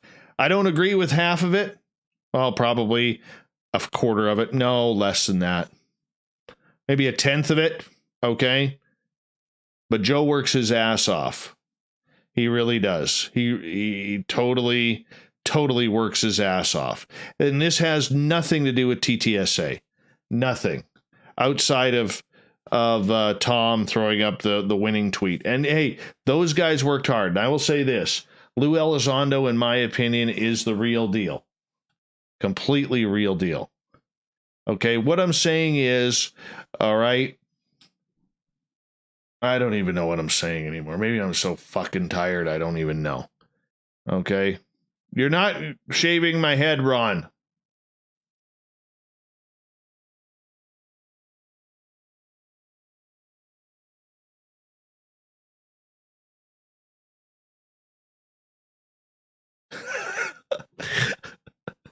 Oh, don't make me call you. It's your TTSA. It's Silva's TTSA. It's Wolford's TTSA. Not my TTSA. No way. Oh, where do I go here? Joe, did you just hop in on this conversation because somebody tweeted to you that I was ranting? Is that what it is?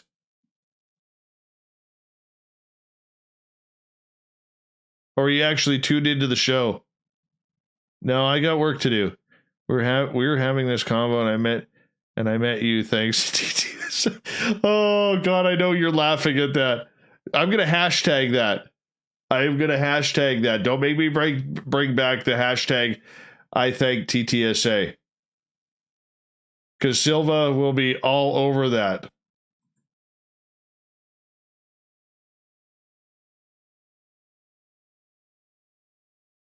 All right, get your verification codes ready.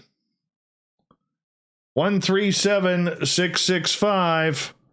137665. We were having this convo and I met you thanks to TTSA. That's true. I've had my issue and have expressed when I do that, I am called a TTSA hater. Joe, you could never hate the TTSA. You got literally autographed pictures of DeLong all over your house. Each room. Including one in the shower facing you.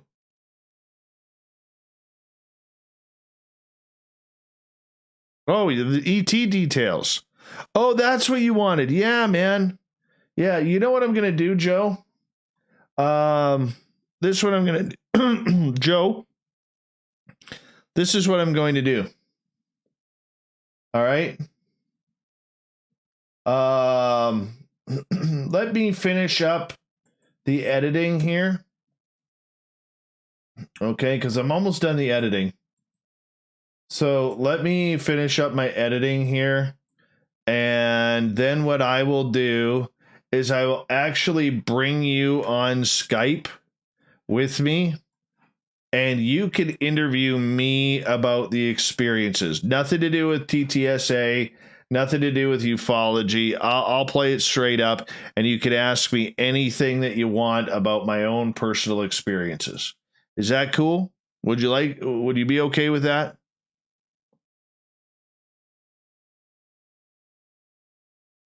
No, Corn's the booking guy is not Bart L.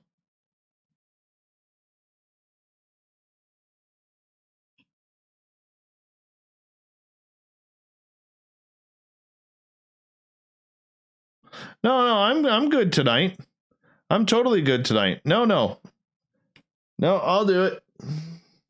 Just let me go for a quick break here. I'll be back in a couple minutes, and then I'll call you on Skype, Joe.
All right.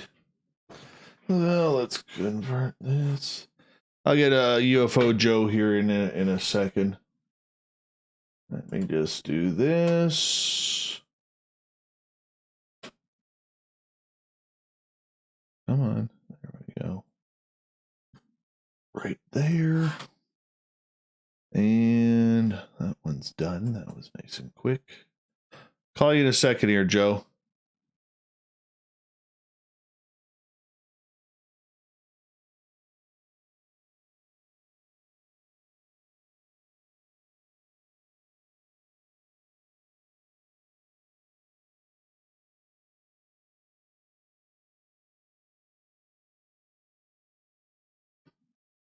Remove those. Close this.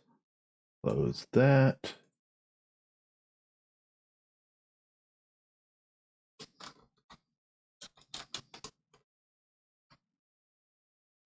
There he is. Oh shit, hold on. I gotta open up a program here so I can hear you and the audience can hear you.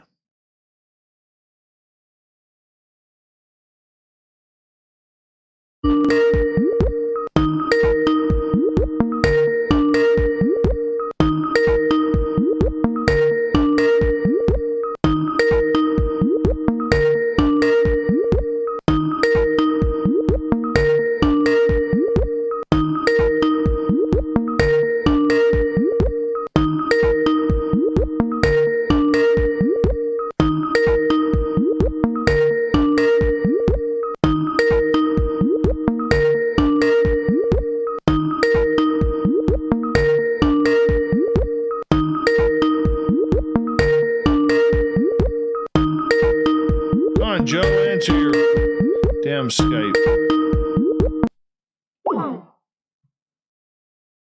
Says he's available.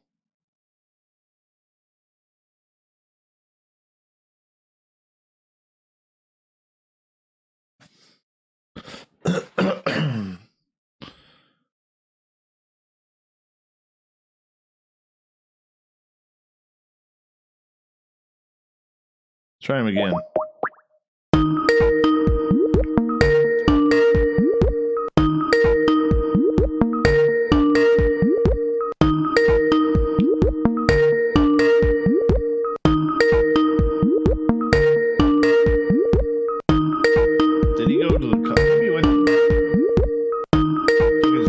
For a pee or something.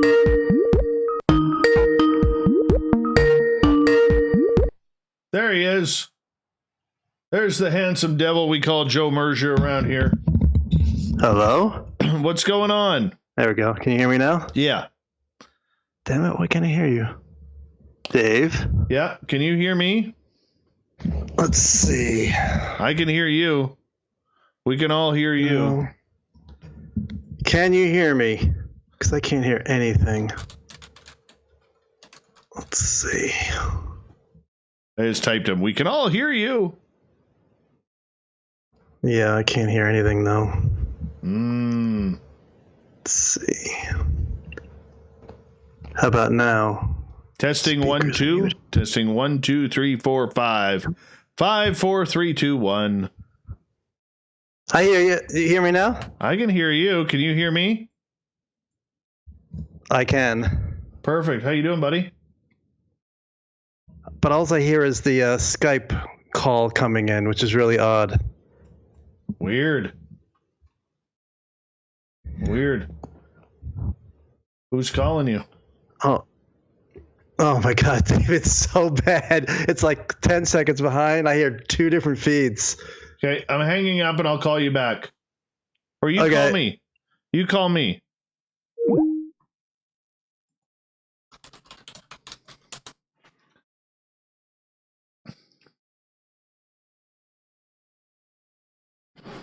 Unmute.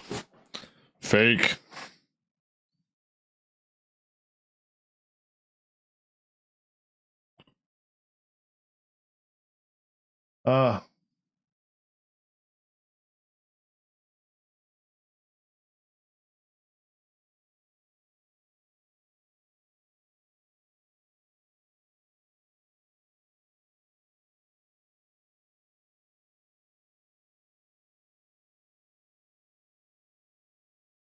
We'll give him a second to catch up here.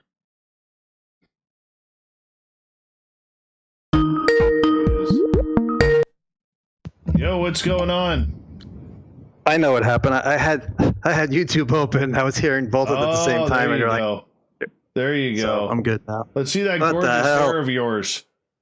There's no camera now. I broke my camera just for that. Oh, you dirty bastard. Well, then you don't get to look at me. Anyways, all right. So we should kind of tell the audience. Earlier today on Twitter, it was a real cool conversation on experiences and everything like that. And that's kind of how this all came about, because there was a few people on Joe's thread who were asking about experiences.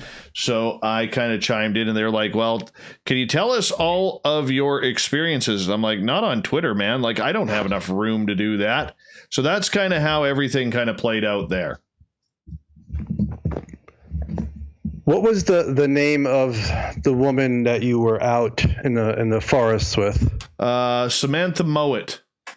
Samantha, okay. And you saw that video, because I posted that video. I did. I watched it with my ex-wife, and she was mad at me at the moment. She's like, just leave. And then you started saying something. She's like, okay, you could stay. Just leave it on. But then at the end, we both wanted to know details. So that's why I just want to know. I'm really curious of exact what it looked like and everything you can remember. Oh, I remember it all, man. I remember it all. Okay. So I got to preface this by, I got to go back in time about 4 weeks before that. Okay. So let me just make sure that's done. So about 4 weeks previous to that, I had this dream where I was in a bright white room. I knew there was walls there I couldn't see. I knew there was a floor. I couldn't see it because everything was just such bright white light. And then this voice kind of came down and said, we don't want you watching any more videos. We don't want you reading any more books. Stop watching television shows and all of this stuff. And that's exactly what I did. And I kind of followed that karma. Then I woke up and I was like, well, that was kind of weird. Never really experienced that. And then that takes us fast forward to April 10th, 2014, where friends of mine used to own this 10-acre farm, and there were two houses on the street, and both properties, theirs was 10 acres, the neighbors was like 6.5, and both properties were kind of horseshoed by forest. And I had gotten off work at like 8:30 that night and was meeting my partner over there, and our son was about 8 months old at the time. And so by the time I got there, it was about 9 o'clock, but the closer I got, the more I started getting what I felt was like migraine pains in my head. And so when I walked in the door of their little cabin style house, I immediately sat on the couch, and I closed my eyes, and I was just trying to get rid of the thumping. And do you have a history of migraines like that? Yeah, I do. So this was nothing out of the norm. And so I said to my partner, I don't know how long I can stay. I'm getting a migraine, and my head really hurts. And she was like, do you want to leave now? And I said, no, I just got here. I'll fight through this, and we'll hang out for a bit. But when I get home, excuse me, I'm going to go for a warm shower and, in a dark room and all that kind of stuff. And then I started realizing, as I was sitting there with my eyes closed, that the pain was almost coming to me in shapes. And the first shape, it was like in the front of my head, it was like a square. And then eventually the pain subsided from the front of my head, but it moved to the right side of my head. And it was like pulsating in like a triangle type of shape. And then it moved eventually over to my left side of my head, where it was like pulsating in like a circle. And so this now is about 45 minutes later, and the pain is starting to subside. I'm feeling a little bit better. And then the pain subsided, and all of a sudden I started getting this complete anxiety attack that I needed to go outside and see what was out there. And so as I kind of looked at my partner, and I said, I need to go outside into the back of the house right now. And she's like, why? And I said, there's something out there that I need to go see. It's like right there. I need to go see it like right now. She goes, can I come with you? And I said, no, you have to stay in with our boy. And then the lady of the house says to her hubby, Dave is picking something up. We need to go outside right now. And I looked deadbolt at her and I said, he's not allowed to come. He's not invited. And Veggie Meister right there, buddy. Right there. Canucks tonight. And so at the time where you said that, did you even think twice about that? Or did you think about it later on? No, it just absolutely came out. And so from there, she was quite... How did he react to that? Do you remember? He just kind of took it in stride, because a lot of weird shit happened there. Right? Okay. So her and I go outside. We walk in behind the house, about 50 feet from the house. There's an old 2x10 horse fence standing there. And it was it was one of those really dimly lit, misty nights where everything is damp and the clouds are really, really low. And so we go outside. Something felt weird. And we stood by that fence, and she goes, she kind of egged me on. She goes, they called you outside. Why don't you just talk to them and see if they're here? So I don't know why I said what I said, but this is what I said. I said, you called me outside out of God's peace, love, and light. Can you please show me where you are? And from the neighbor's back field, as soon as I said, could you please show me where you are? From the neighbor's back field by the forest, the entire tree line in between the two properties lit up like a Christmas tree. A bright white light, the same type of white light that I had seen in my dream 3-4 weeks previous. And so from there, I was kind of like, holy shit. So immediately what's going through my mind as this is going on, Joe, is I'm trying to take a skeptical approach to this. And I'm looking at this and I'm thinking, okay, do I hear any noise? Like, is there music playing? Do I hear people laughing or talking? Now, when I said what I said, this is probably about 150 yards in front of me. Okay. And when I said what I said it at the, I didn't yell out of God's peace, love, and light. I said it just in the same tone that I'm talking to you guys right now. And there's no way that if anybody was over there, they could have heard me. But at the time I was thinking, okay, is it somebody who can hear me with one of those, maybe 100,000 candle watt flashlights that you could get from the hardware store or whatever? Parabolic microphone, like during football games. Yeah, whatever it may be. So after 30 seconds, the lights turned off. Okay. And so. And you said it wasn't, it was bright, but it didn't make you squint whatsoever, right? Didn't make me squint at all. No. So after about 30 seconds, the light went back on, or no, pardon me. I said, if you are of alien descent out of God's peace, love, and light, can you turn your lights back on? Boom. Lights come back on.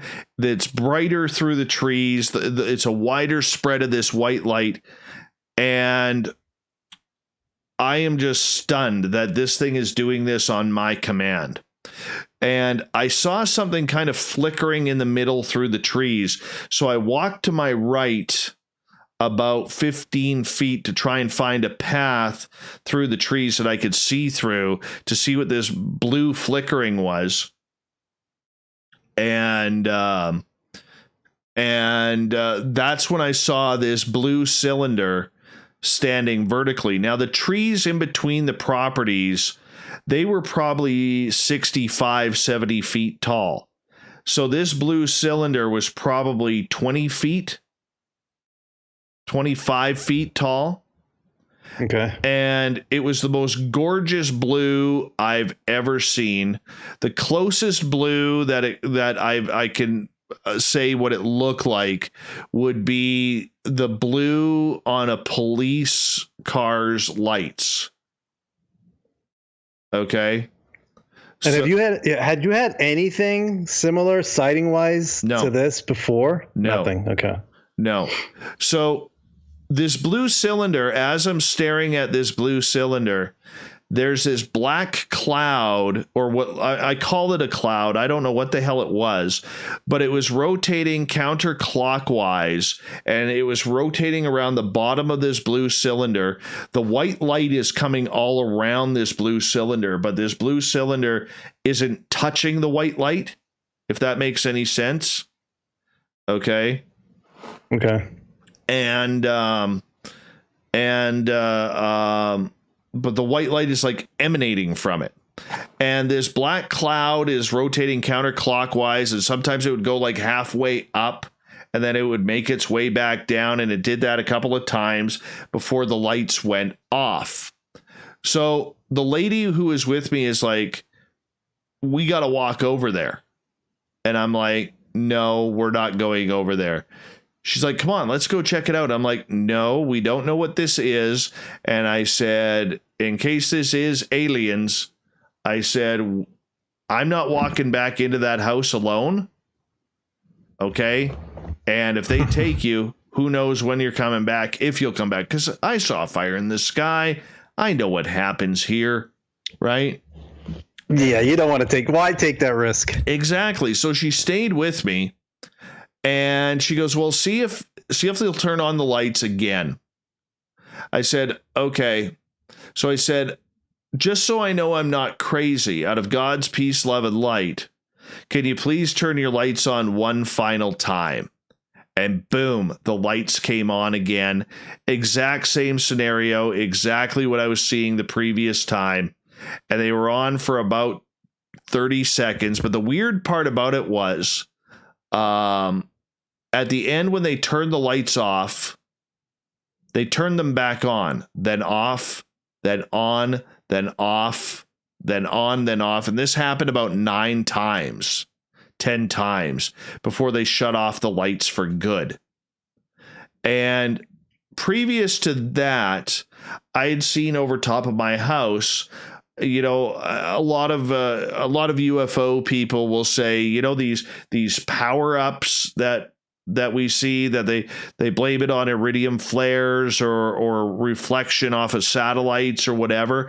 And we used to see a ton of those over my house. But all of a sudden, here this is lights going on and off. And it was almost like that ship was telling me that those power-ups that you see in the sky, yeah, that's us. Right? That's us. What was the person that was with you? Were you guys talking at all? Just observing? Just observing. Like, just observing during it? Okay. Jeez.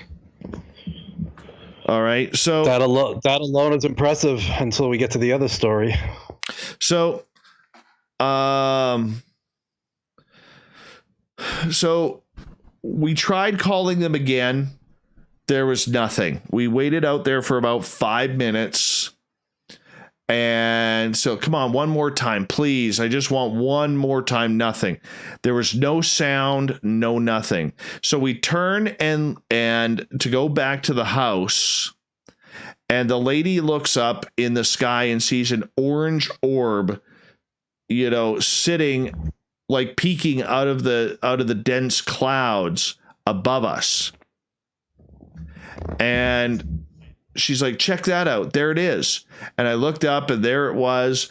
And we watched it all of a sudden pull back into the clouds.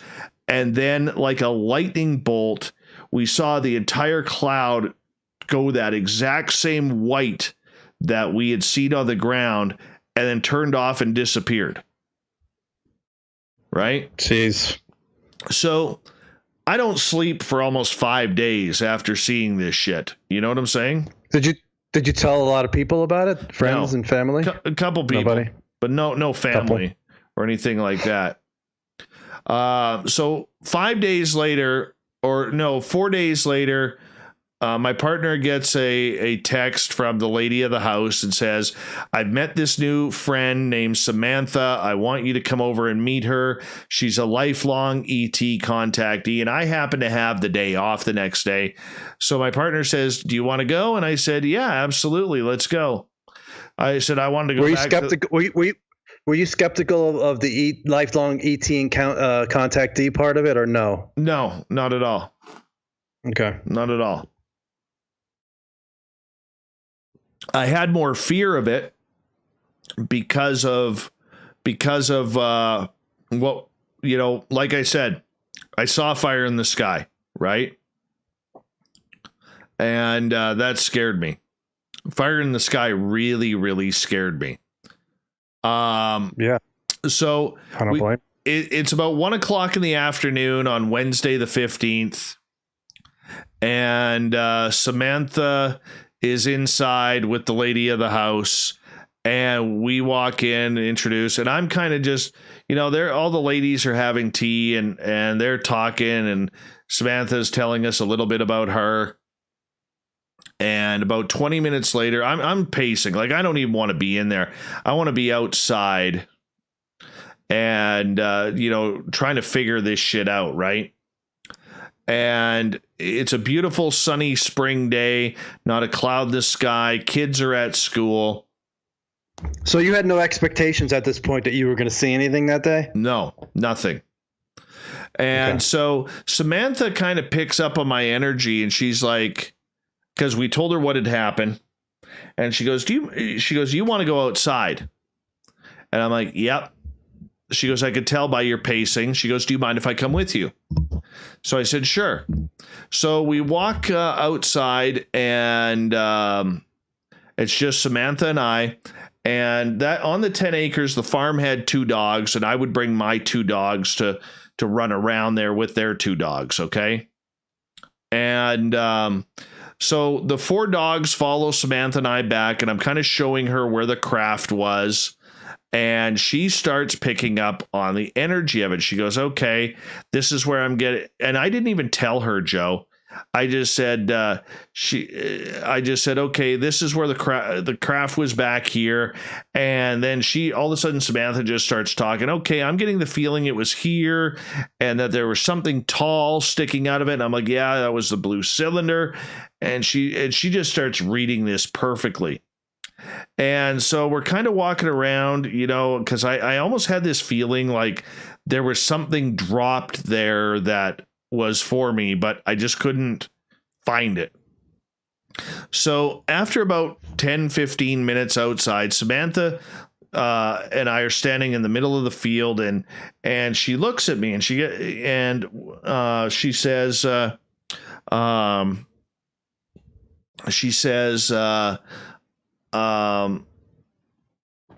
would you like to go back in the forest? And as soon as she said that, I just knew. I knew. And I'm like, yeah, what the fuck? Let's just go out there and see. She goes, you know, we're probably going to see something, right? And I said, yeah, I know. And she goes, are you okay with that? And I'm like, yeah. And she goes, she then makes this weird comment about the dogs. And she goes, I don't know if we'll actually see something because from what I know, ETs don't like dogs. And by the way, as soon as she said, you know, we're going to see something, right? That's when my heart would have started racing, and I would have started taking deep breaths, getting ready for it. 1 second. Especially since I have seen nothing extraordinary. Anyways,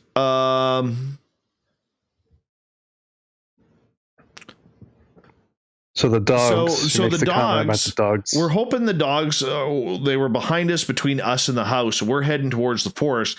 Next thing we knew, all 4 dogs start running past us and towards the entry to the forest. Okay, so the entry to the forest from the farmyard, you go through like this cathedral of trees that are all old growth. There's about 10 of them. And they're all about 80, 90 feet tall, like just gorgeous trees. And so Samantha and I don't remember the 1 second. PBR, it's not a guest. I mean, I know what you're doing here. All right. I've had enough bullshit for tonight, please. All right. Thank you. Anyways, so I don't remember the conversation between Samantha and I, but we get about 50 yards into the forest and Samantha stops me and she goes, Dave, and she starts looking around and I said, yeah. And she goes, where's the dogs? Like they were right there with us. All 4 dogs were running around with us while we were walking in the forest, and all of a sudden they were all gone. And and right there, Dave, I'm thinking, yeah, hunt for the skinwalker, 3 piles of grease. The dogs are all gone because the ETs zapped them. I'm like, what the heck happened? Yeah. That's I know. Scary. And as stupid as it sounds, you know, being stupid people, we kept going. Right? Never mind that 4 dogs just disappeared. And so we keep going. We walk about another 50 yards in, and Samantha gets to this stump. And she kind of just stops and looks around. And then she, you know, and I'm standing to her left, and she turns to me and she gets about 18 inches away from my face. And she goes, Dave, I don't want you to be afraid, but I want you to look that way. And she points north and she goes, I want you to tell me what you see. And I was just like, oh no, yeah, here it comes. So I took a deep breath. I turn, I look straight ahead, and it was like, Samantha, what the fuck is that? Samantha, what the fuck is that? What the fuck is that, Samantha? That's all I could say. And that's where I saw the being that I could see the head. I could see the body. I didn't see any arms or feet. He was about 10 to 12 feet tall, maybe taller. I don't know. Minimum 10 to 12 feet. He was a light tan in color. And I remember just standing there staring. I didn't know what to do. It's 2:00 in the afternoon. And everything starts running through my head. And but could you tell, you know, how big his eyes were, head, or was it too far away? The head was massive. The head was massive. I never saw the eyes. Didn't see facial expressions. I think it was turned away from me, so I was almost looking at its back, sort of thing. Okay. Or I don't know. Maybe it had its eyes closed. I don't know. It was creamy in color. It was thin. I'm looking at it right in my head right now, and it was about 200 feet away from us. And I remember just thinking in my head, everything. I remember thinking this: I'm 40 years old, and not a single person has told me what to do to prepare for this situation. Yeah, I mean, it's like, who do you call? It's like, what do I do? I'm in front of an alleged ET that looks... Yeah. So I just stood there in silence. I didn't think, like a lot of people, well, why didn't you pull out your phone? Because when you see an extraterrestrial that's 10 to 12 feet minimum tall in the middle of the afternoon in a forest, it's not the last thing that comes to your mind is, oh, I got to take my camera out, or I got to take my phone out. Please say cheese. You know what I'm saying? And also, I'm assuming if there's some sort of, non-intervention, whatever the prime directive is, I'm sure if they have the ability, they will keep that thought out of your head. I mean, I know people may have a problem with that, but I would think they wouldn't allow themselves to be clearly photographed like that, where it would be obvious. Yeah, you know what I mean? Maybe. So I'm speculating, but I didn't see the second being there. Okay, I have no idea what he looked like. There was no hair, was not humanoid looking. Hi, Alma. Iva A. Welcome to our chat room. Thank you for coming on. That is the person who's upstairs in my place right now. Oh. That's my ex-wife. Hi, ex-wife Alma. Can we call her ex-wife Alma? Is that okay? Ex-wife Alma. Ex-wife number 2 Alma. Oh, beautiful. Ex-wife number 2 Alma. Hi, ex-wife Alma. By the way. Yeah. There are certain type of Bigfoot called Almas I think they're out of Russia. I don't know if you know that, but yes, that is true. So your ex-wife's a Bigfoot? Is that what you're saying? No, just related, distant cousins, like okay. 12th cousin. Right now, she's gonna just making sure. So the second being that I did not see, and here's the funny part: it wasn't for another 4 months that I knew there was a second being. Okay, and I'll get into that in a second.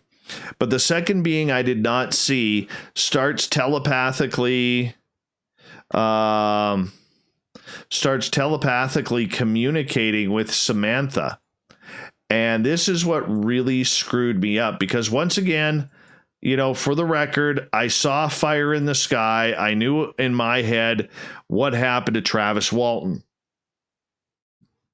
And Samantha says to me, she says, Dave, we could go over and meet them, we could go over there, because the one, and then she said what the one said. She goes, they're saying, or it, I don't know if she called it it or he or whatever. I'm just having a brain fart on that right now. Is saying, we're not here to harm you. We're not here to take you, but you're more than welcome to come on over and say hello. However, we are worried about the man's health. Now, it's only me and Samantha. She's definitely not a man. So they were obviously talking about me.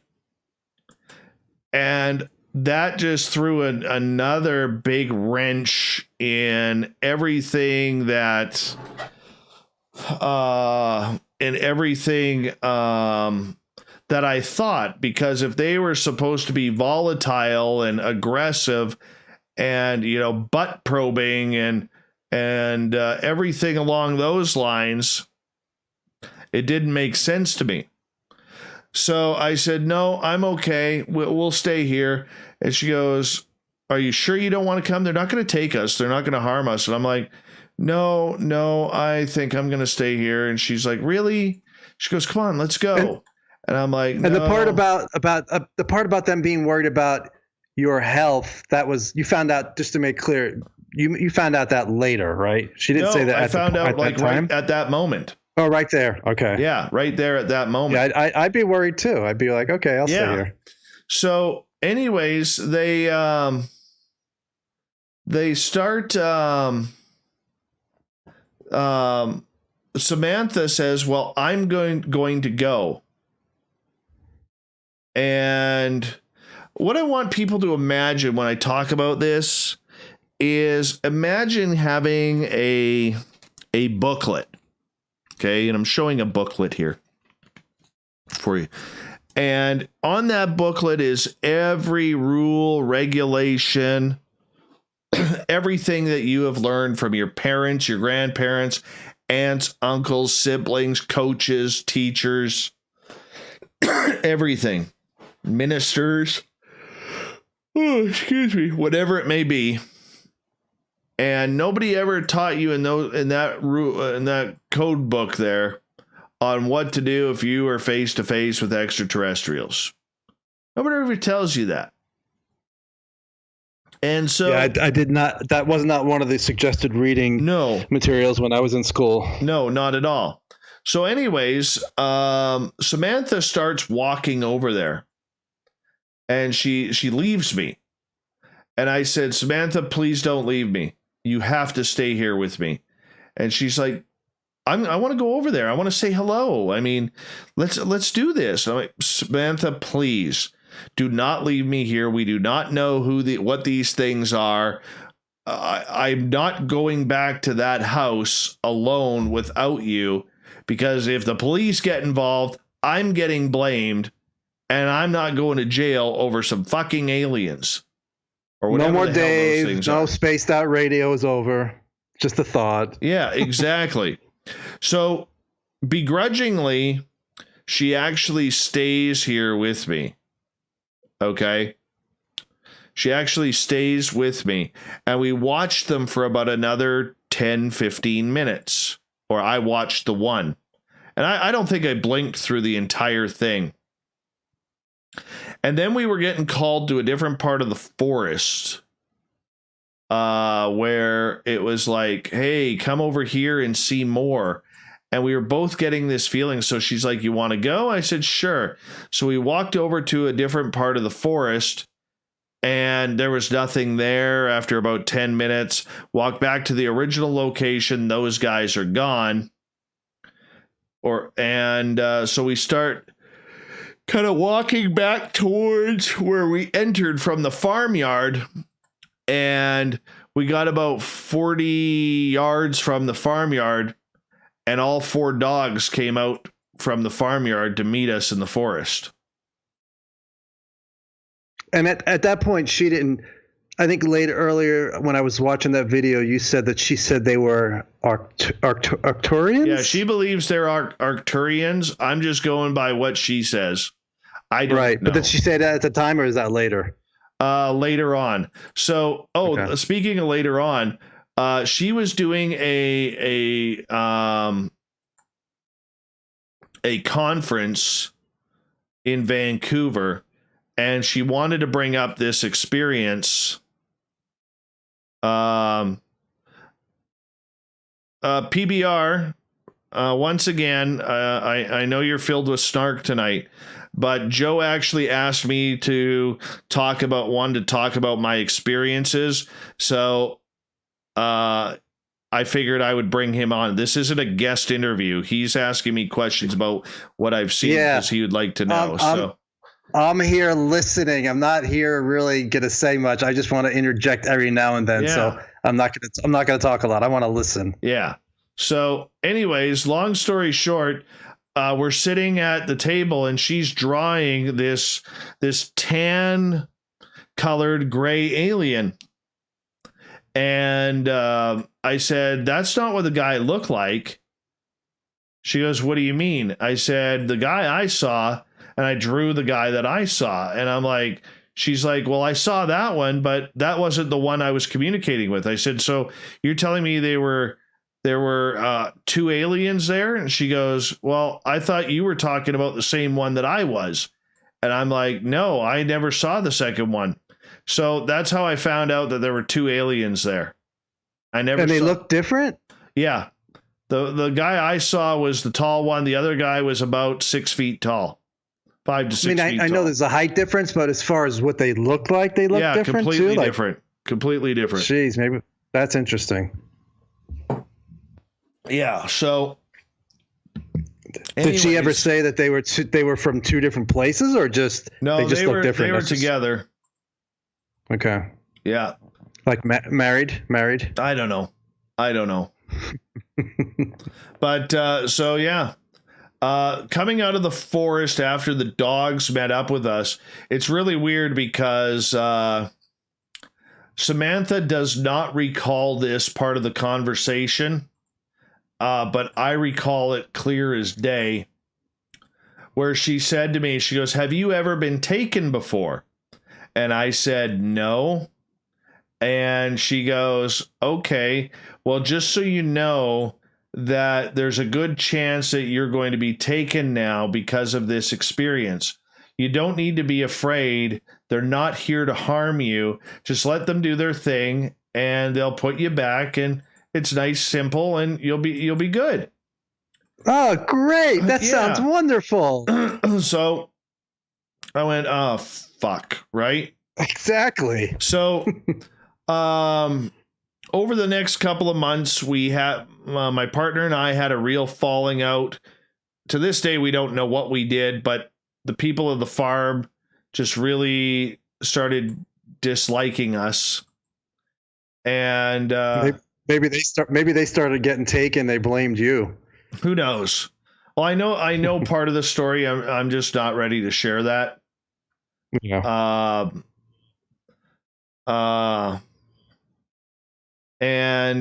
So anyways, we go to the UFO conference on September 27th. And then on the night of the 30th, there's just a lot of bad energy around my house. And I did a lot of channeling back then. And so I just felt the need, like I needed to channel. I don't know why, but I just felt that way. And so I'm standing on my patio, or sitting on my patio with my partner. We get our lawn chairs. We're about 2 feet apart. And I close my eyes. And for people who've never channeled before, I know there's a lot of people who don't believe this whole third eye stuff. But when you're channeling, you can actually see more with your eyes closed than you can with your eyes open. So I saw this little gray dude, not your traditional gray. He had the big eyes. He kind of had like the big eyes, but like almost like the E.T. shaped head, you know, like from the movie E.T. And anyways, I saw him there, and he was kind of peering behind my wife's chair, staring at me. And I went, "Oh, hey, how you doing, little guy?" And he quickly ducked out like I wasn't supposed to see him. And so I immediately started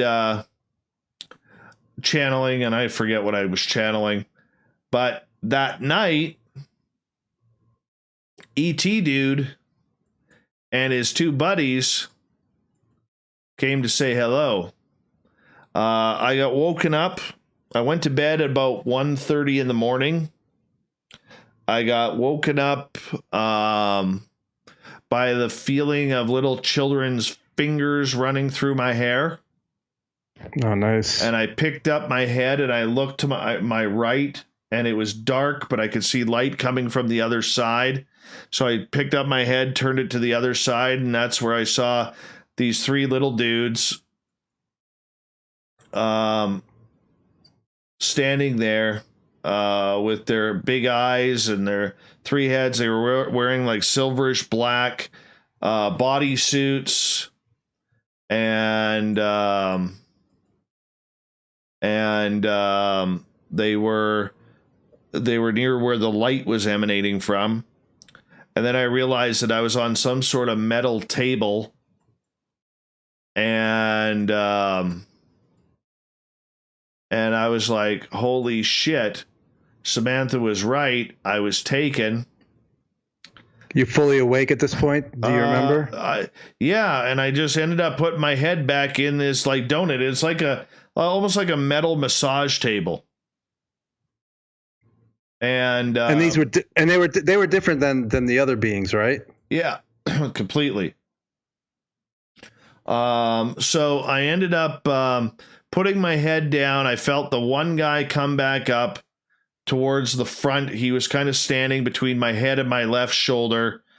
And then the other two guys were on my left. And that's when I felt what felt like a scalpel go in the back of my head. And I remember... Did it hurt? Well, yeah, it did. And I remember saying to myself in my head, I'm like, Jesus Christ, Samantha told me this shit wasn't supposed to hurt. This fucking hurts. Right? And so then I felt the guy who was over my left shoulder. He starts pulling the skin from the back of my head, trying to pull it towards my forehead. Oh, nice. Yeah, this really isn't cool. And I'm like, this ain't, and I remember saying, this ain't good. You know, like they can fucking, and they just kept on doing their thing. And I'm like, this ain't good. This hurts. And, that's when I heard, the lack of a better term, that's when I heard the saw. And that's when I felt the saw starting to cut into the back of my head. That didn't feel good. And I remember screaming on the table as I'm lying on my stomach down.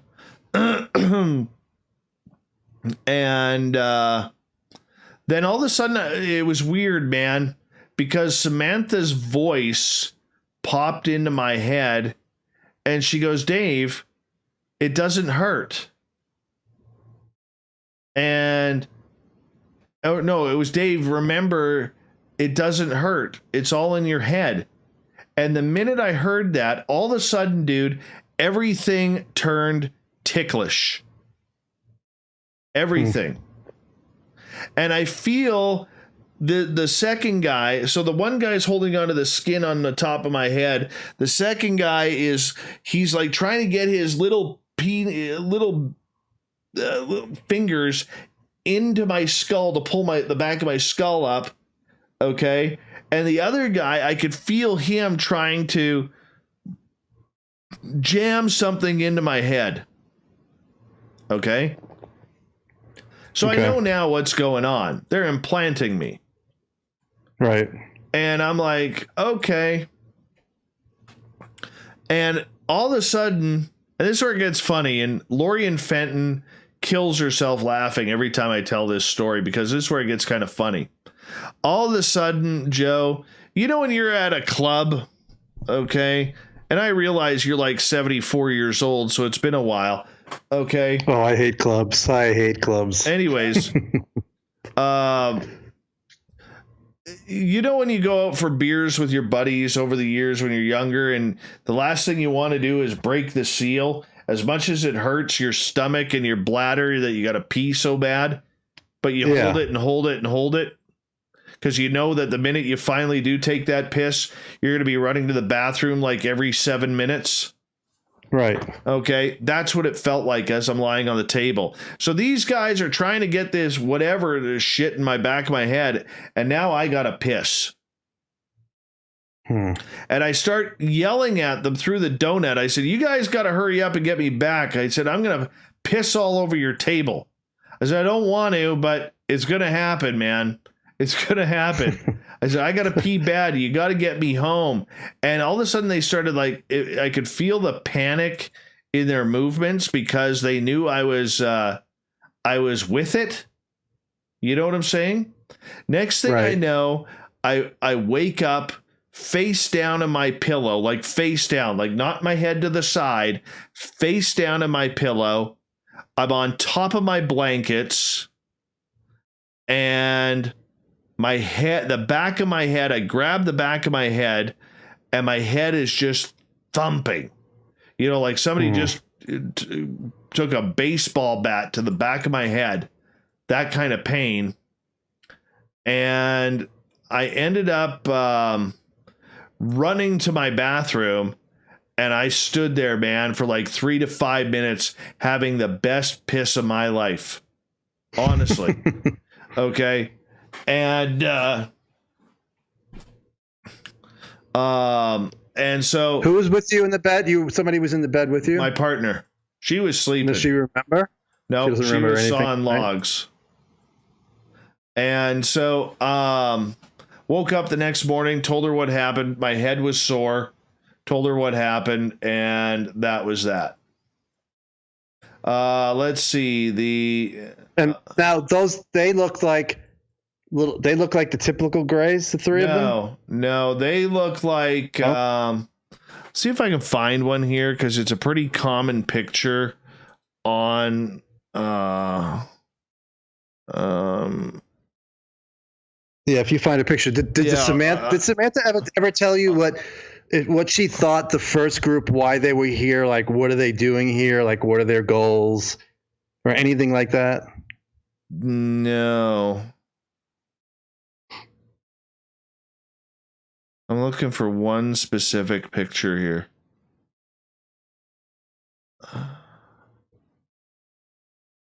And it's funny, while you're looking, I have a friend who's had multiple experiences with different groups. He claims. Today I was listening to Christopher Mellon from TTSA. He's like, there's a good chance. I'm not sure exact wording, but he said multiple groups with multiple agendas. So they've said that. Yeah. So I think, and I've heard it from another really good source, multiple groups, multiple agendas. Oh, yeah. ET, interdimensional, ET, and other stuff. So it's like, and it's starting to fit. So, I mean, your sighting is really important to me because it tells me, I have no doubt with the date, the one you saw with Samantha, I mean, is obviously, you're not lying about that. The one at night, I mean, somebody can make an argument, well, he was in between sleep and awake, and it was more a mental thing, but the daytime one, I mean, 2 people, that's impressive, Dave. And that tells me probably, multiple groups. I mean, I know you've had the one daytime, but it seems like so I'm being told. If you look on my YouTube channel right now, I posted what they look like. And I remember when I first saw this picture a few years ago. I see it. Yeah. Oh, that's wonderful. That is not something I want to see at nighttime. So that's what the 3 little dudes look like, but they were tiny. They were like 3.5 feet tall, maybe 4 feet, really petite. I mean, dude, they were built like half of the Antifa protesters. Okay. But you don't think maybe they were AI part robotic or anything like that? No. So there's that guy. So then that happened. I'll put him up here for now. That happened. Oh, shit, I'm fucking with this again. That happened on September 30th. So about 4 or 5 months in between. The next time I was taken that I know of, let me see if I can find a picture. I mean, after that, did you ever dread going to sleep, or you didn't give it a second thought? No. I just thought it was all part of the package. I remember telling Samantha about it. The second guys. The second grays looked a little cartoonish. They look like they almost look like the ones on the cover of Communion. Okay. I've only got a little snippet of that, but what was weird about that one is when I woke up, I was standing and I had a gray on each arm, and there were 2 more to the right. There were 5 of them. And they were probably 5.5 feet tall. And I remember picking my head up, looking around. And then for some reason, and this was kind of what screws me up on this one, because I only remember snippets of this one. I remember hearing this gray, clear as day, say, "Oh shit, he's awake, he's awake, he's awake, get him back, get him back." And as they were saying that, I freed my left hand from one of them, and I punched the guy in front of me as hard as I could. I've never thrown a punch that hard before. And I remember him going flying back, and that's all I remember. I don't even remember the day that one happened. It was like... Now, you didn't have in your head, down goes Fraser, down goes Alien? No, it felt like I was preparing for a hockey fight, man. To be blunt. Man. Right? And so that's kind of what played out there. And that's all I remember. So that's alien number 3. And you heard when they said, "Oh, he's awake," you heard that telepathically? Yeah, but the weird part about it was in English. And I totally heard it telepathically. He's awake, he's awake, he's awake. Get him out of here, or get him back. Must be the universal language. Everything comes in the way we understand it. I really do not know. It would suck if the telepathic language was Chinese. That would really not be good. Yeah. So then the fourth alien species that I saw was Carl at my window.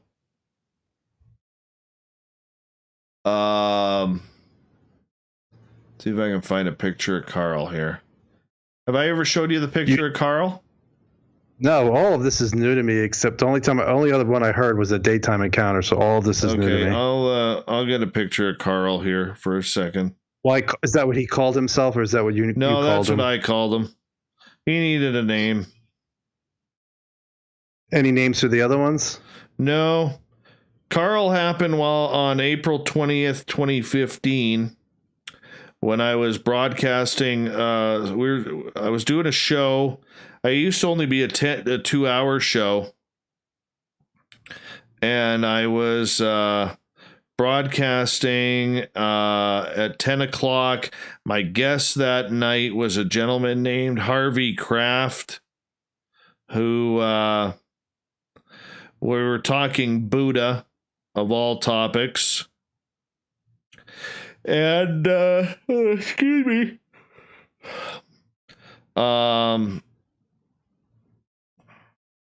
There we are. Hey, Carl. And, anyways, let me just message this to myself so that way I can save it. I saw something move out of the corner of my eye because I had my studio at my old house. I just converted a bedroom. It was right by the front door. And for some reason, I'm somebody who always puts my outdoor lights on, but for some reason, that was night number 3 that I had not turned my lights on. All right, on my outdoor lights, and so I ended up seeing this thing move out of the corner of my eye. Right, but my window was literally 4 feet from the front door, and all I remember is Harvey is talking on the air, and all I remember thinking is, "Oh shit, my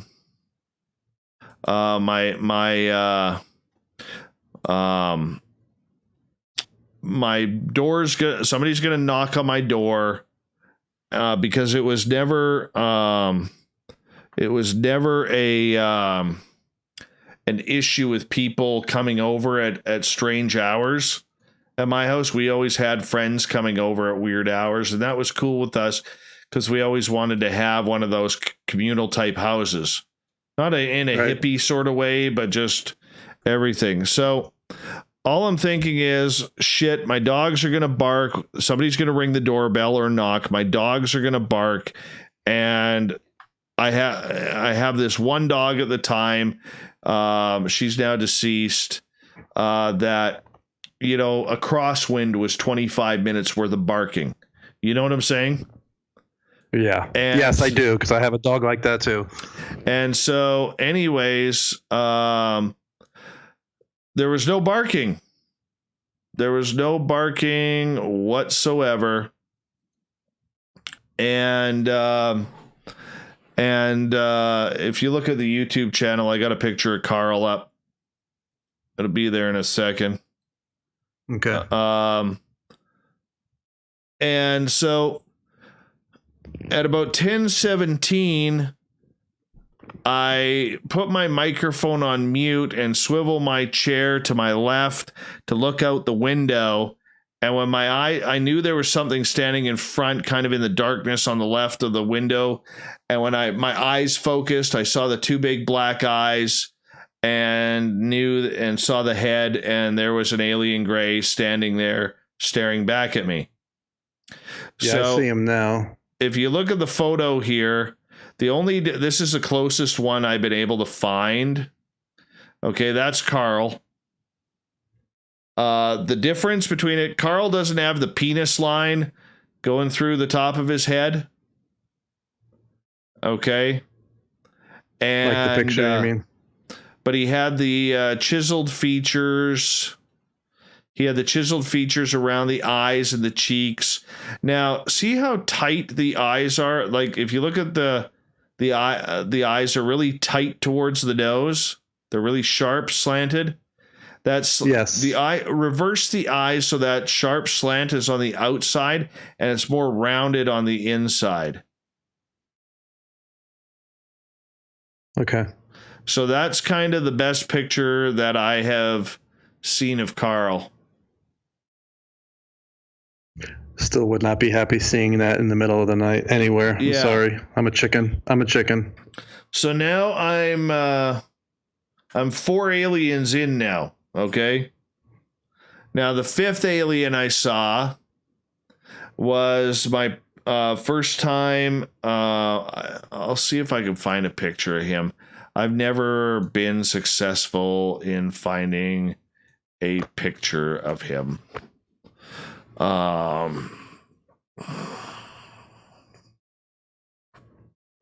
you telling people as these are happening? Are you sharing it with friends or Samantha or anybody? Yeah, I share everything with Samantha. And she's like, "Oh yeah, I see. Oh yeah, I know Carl. Yeah, Carl and I go back to 2006. You know, we used to go to baseball games together." Yeah, she liked Carl. She never met Carl, but she liked Carl.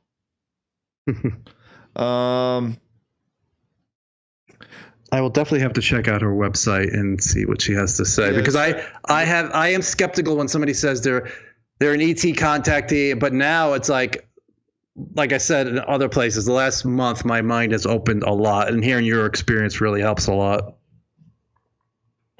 Yeah. So my partner and I were taken, and that was the first time I'd been taken with someone. And so you're talking about number 5? Yeah, number 5. I'm telling this story as I'm trying to find a picture here. And she remembers? No, she doesn't remember anything. Oh. So her and I are standing in this lineup, and that's the first time I'd seen people around. And we take You mean in the craft where they took you, you mean? Yeah. And so we take this, finally it's our turn to go up and ride this escalator thing to our seats.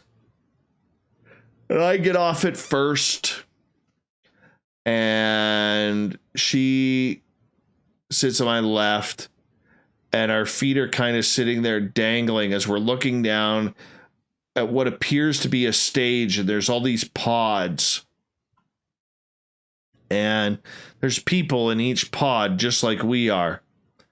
And the next thing I know, I wake up and I'm lying on my stomach, and I look to my right, and there's my partner lying on her stomach, passed out. And I try to lift up my head, and something is holding my head down. And I keep trying, and now I'm starting to panic because I'm getting phobic. And whatever it was, I don't know if it was a hand or some sort of device. I never saw it. It's got my head pinned down, and I can't lift my head up more than half an inch. And I'm screaming, and I'm like, you motherfucker. I said, let me up, let me up. And next thing I know, I black out, and I wake up, and I swing my legs forward. My partner is still fast asleep, and I see this little gray dude, maybe 3 feet tall. You know how the character E.T. has its neck kind of pointing away from its body? It's like his neck isn't straight up. It's kind of like angled. You know what I'm saying? Yeah. Okay. And sorry, I got something in my eye. And then put a gray head on that, and I see this little fucker start waddling away. And I started screaming at him. I said, I don't know what you did to me. Or you did to us. I said, but I will remember you. I said, nobody pins my head down like that. I'm coming back for you, and I'm going to fuck you up. Paid no attention to me. He waddles off, but something caught my attention on the left. And as I looked, I see him waddle off into the darkness, but then I look towards where he came from, and there's a child there. Oh, that's weird. And it's a little toddler, like a 14, 15 month old who has just started walking. And, excuse me. And you know how when children start to walk, they kind of waddle like a duck? Yes. Well, that's what this child was doing. I knew it was a boy.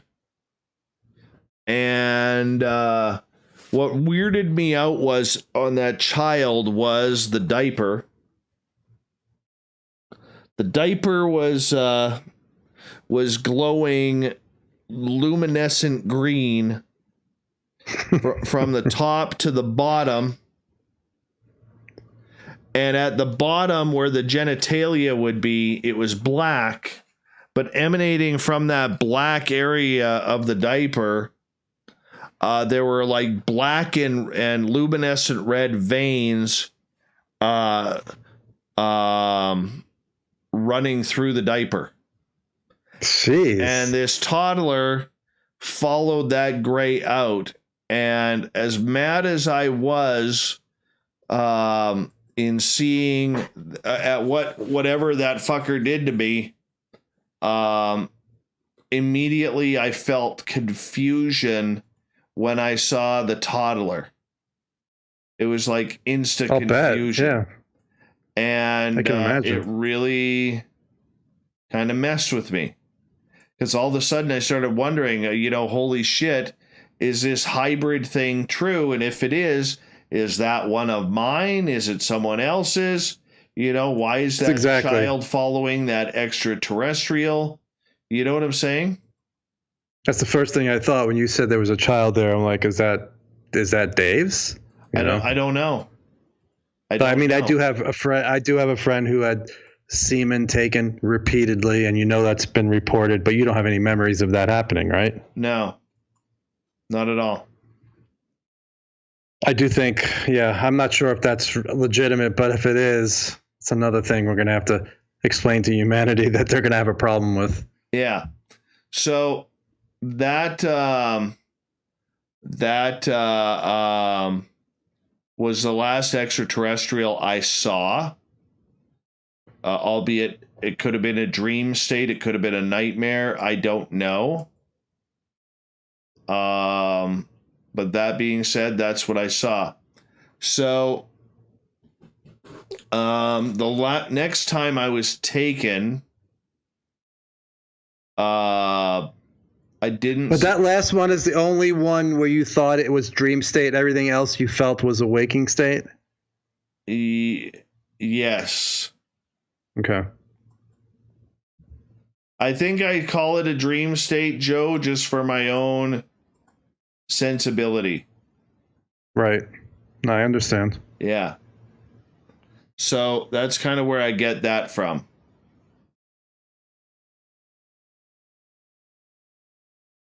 And then you had another time you were taken? Yeah, I was taken another time. I never went on craft. That one, I remember being dropped. I woke up being dropped into my bed from about 2.5 feet up. Huh. Yeah, that one was kind of fun. And I hit my partner coming down because I flailed my arms because I didn't know what was going on. So, you kind of spread your arms out. And you're like, what the fuck? And I flailed my arms and I smacked her and it woke up. And she goes, what the fuck are you doing? And I said to her point blank, I said, I just got back. She goes, back from where? I said, I don't know. And she's like, oh, one of those. And I said, yeah. She's like, are you okay? And I said, yeah, I think so. And she's like, okay. And then she passed out. And I passed out. Did that partner ever, were you with her when the first one happened with Samantha? No. Did she ever get to speak with Samantha about that? Yeah. About that? Oh yeah, her experience. And Samantha, so she believed you. She must have believed you, right? No, her and Samantha are friends. Okay.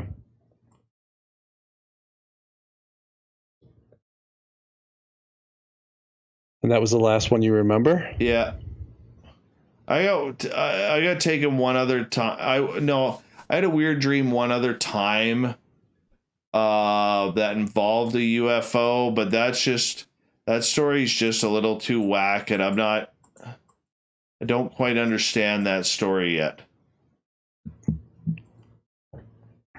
And as much as I would like to have your daylight experience, if it meant multiple encounters later on where I'm taken in the middle of the night, I'll pass. I don't need to see one that bad. That's me though. Come on, Joe, that's me. The water's fine. Jump in. I like sleeping at night. I don't like being woken up with giant black eyes looking at me that look like I don't know what it looks like, but yeah. So I just don't know how regular people who are not into this subject are going to be able to handle a lot of this stuff. That's part because of the it's reason, obviously going on. That's part of the reason why, dude, I get so impassioned about people who have never had an experience trying to break it down. Like, oh, I would have had my camera out, or I would have done this and I would have done that. Bullshit. Yeah, and I've read enough experiences where that happens. It seems to happen all the time. It's not uncommon, Mm-hmm. I don't know if you knew, but there was a remote viewer named Prudence Calabrese who had studied with Courtney Brown, who's with the Farsight Institute, and she was around during the whole Hale-Bopp incident where they said there was a giant spaceship that was next to Hale-Bopp, and then the whole Heaven's Gate suicide happened, and she went into premature labor at the time. She was a part of that whole thing. It was really stressful on her. She broke away, started her own company, and she was allegedly having these visits every night. This little gray guy, and he would be in her bathtub, and it's like people are like, she's insane, but she's like, no. He would just show up in the bathtub, and he would drop these thought balls, and it would just be. What do people call it? It's kind of like a download, people call it now. But yeah, she wrote a whole book. I have the whole book. It's called The Gray Dude. And then she just dropped off the face of the earth. She said she was getting a lot of interference from black ops guys, and they just dropped off and just stopped doing it. I don't know what she's up to nowadays, but she was a really interesting character in the field of remote viewing. Yeah. No, took her classes. Twice. Samantha's that way too. Samantha's that way. What happened? Too. She has beings like giving her information. Oh yeah. Everything. I would definitely want to check it out. I'm really curious to see. Check what out she's my getting. episodes with Samantha. I will definitely. Yeah. But I think thanks for sharing all that. I'm definitely gonna put it on my Facebook page tomorrow and say, listen to this. Just focus on the daylight one. This is what we have. This is what you're going to have to deal with soon, because my family and friends won't interact still to this point. But I think I really do. We can disagree on how it's going to happen, but I think it's coming soon, Dave. I mean, yeah, I do think. I mean, I get that feeling. A lot of people get that feeling. Yeah. Something's going to happen where it's going to be like, okay, the billions of people are finally waking up. I'm like, oh my God, this is real? Yep.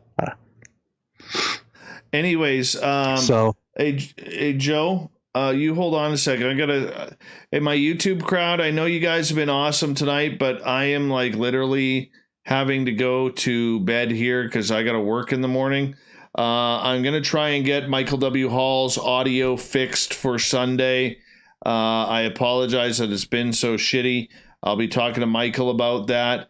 But I wanted to share these experiences because Joe wanted them, and I wanted them put on the YouTube channel because in case Joe does a lot of referencing with everything, and this is what makes him an incredible researcher, is that he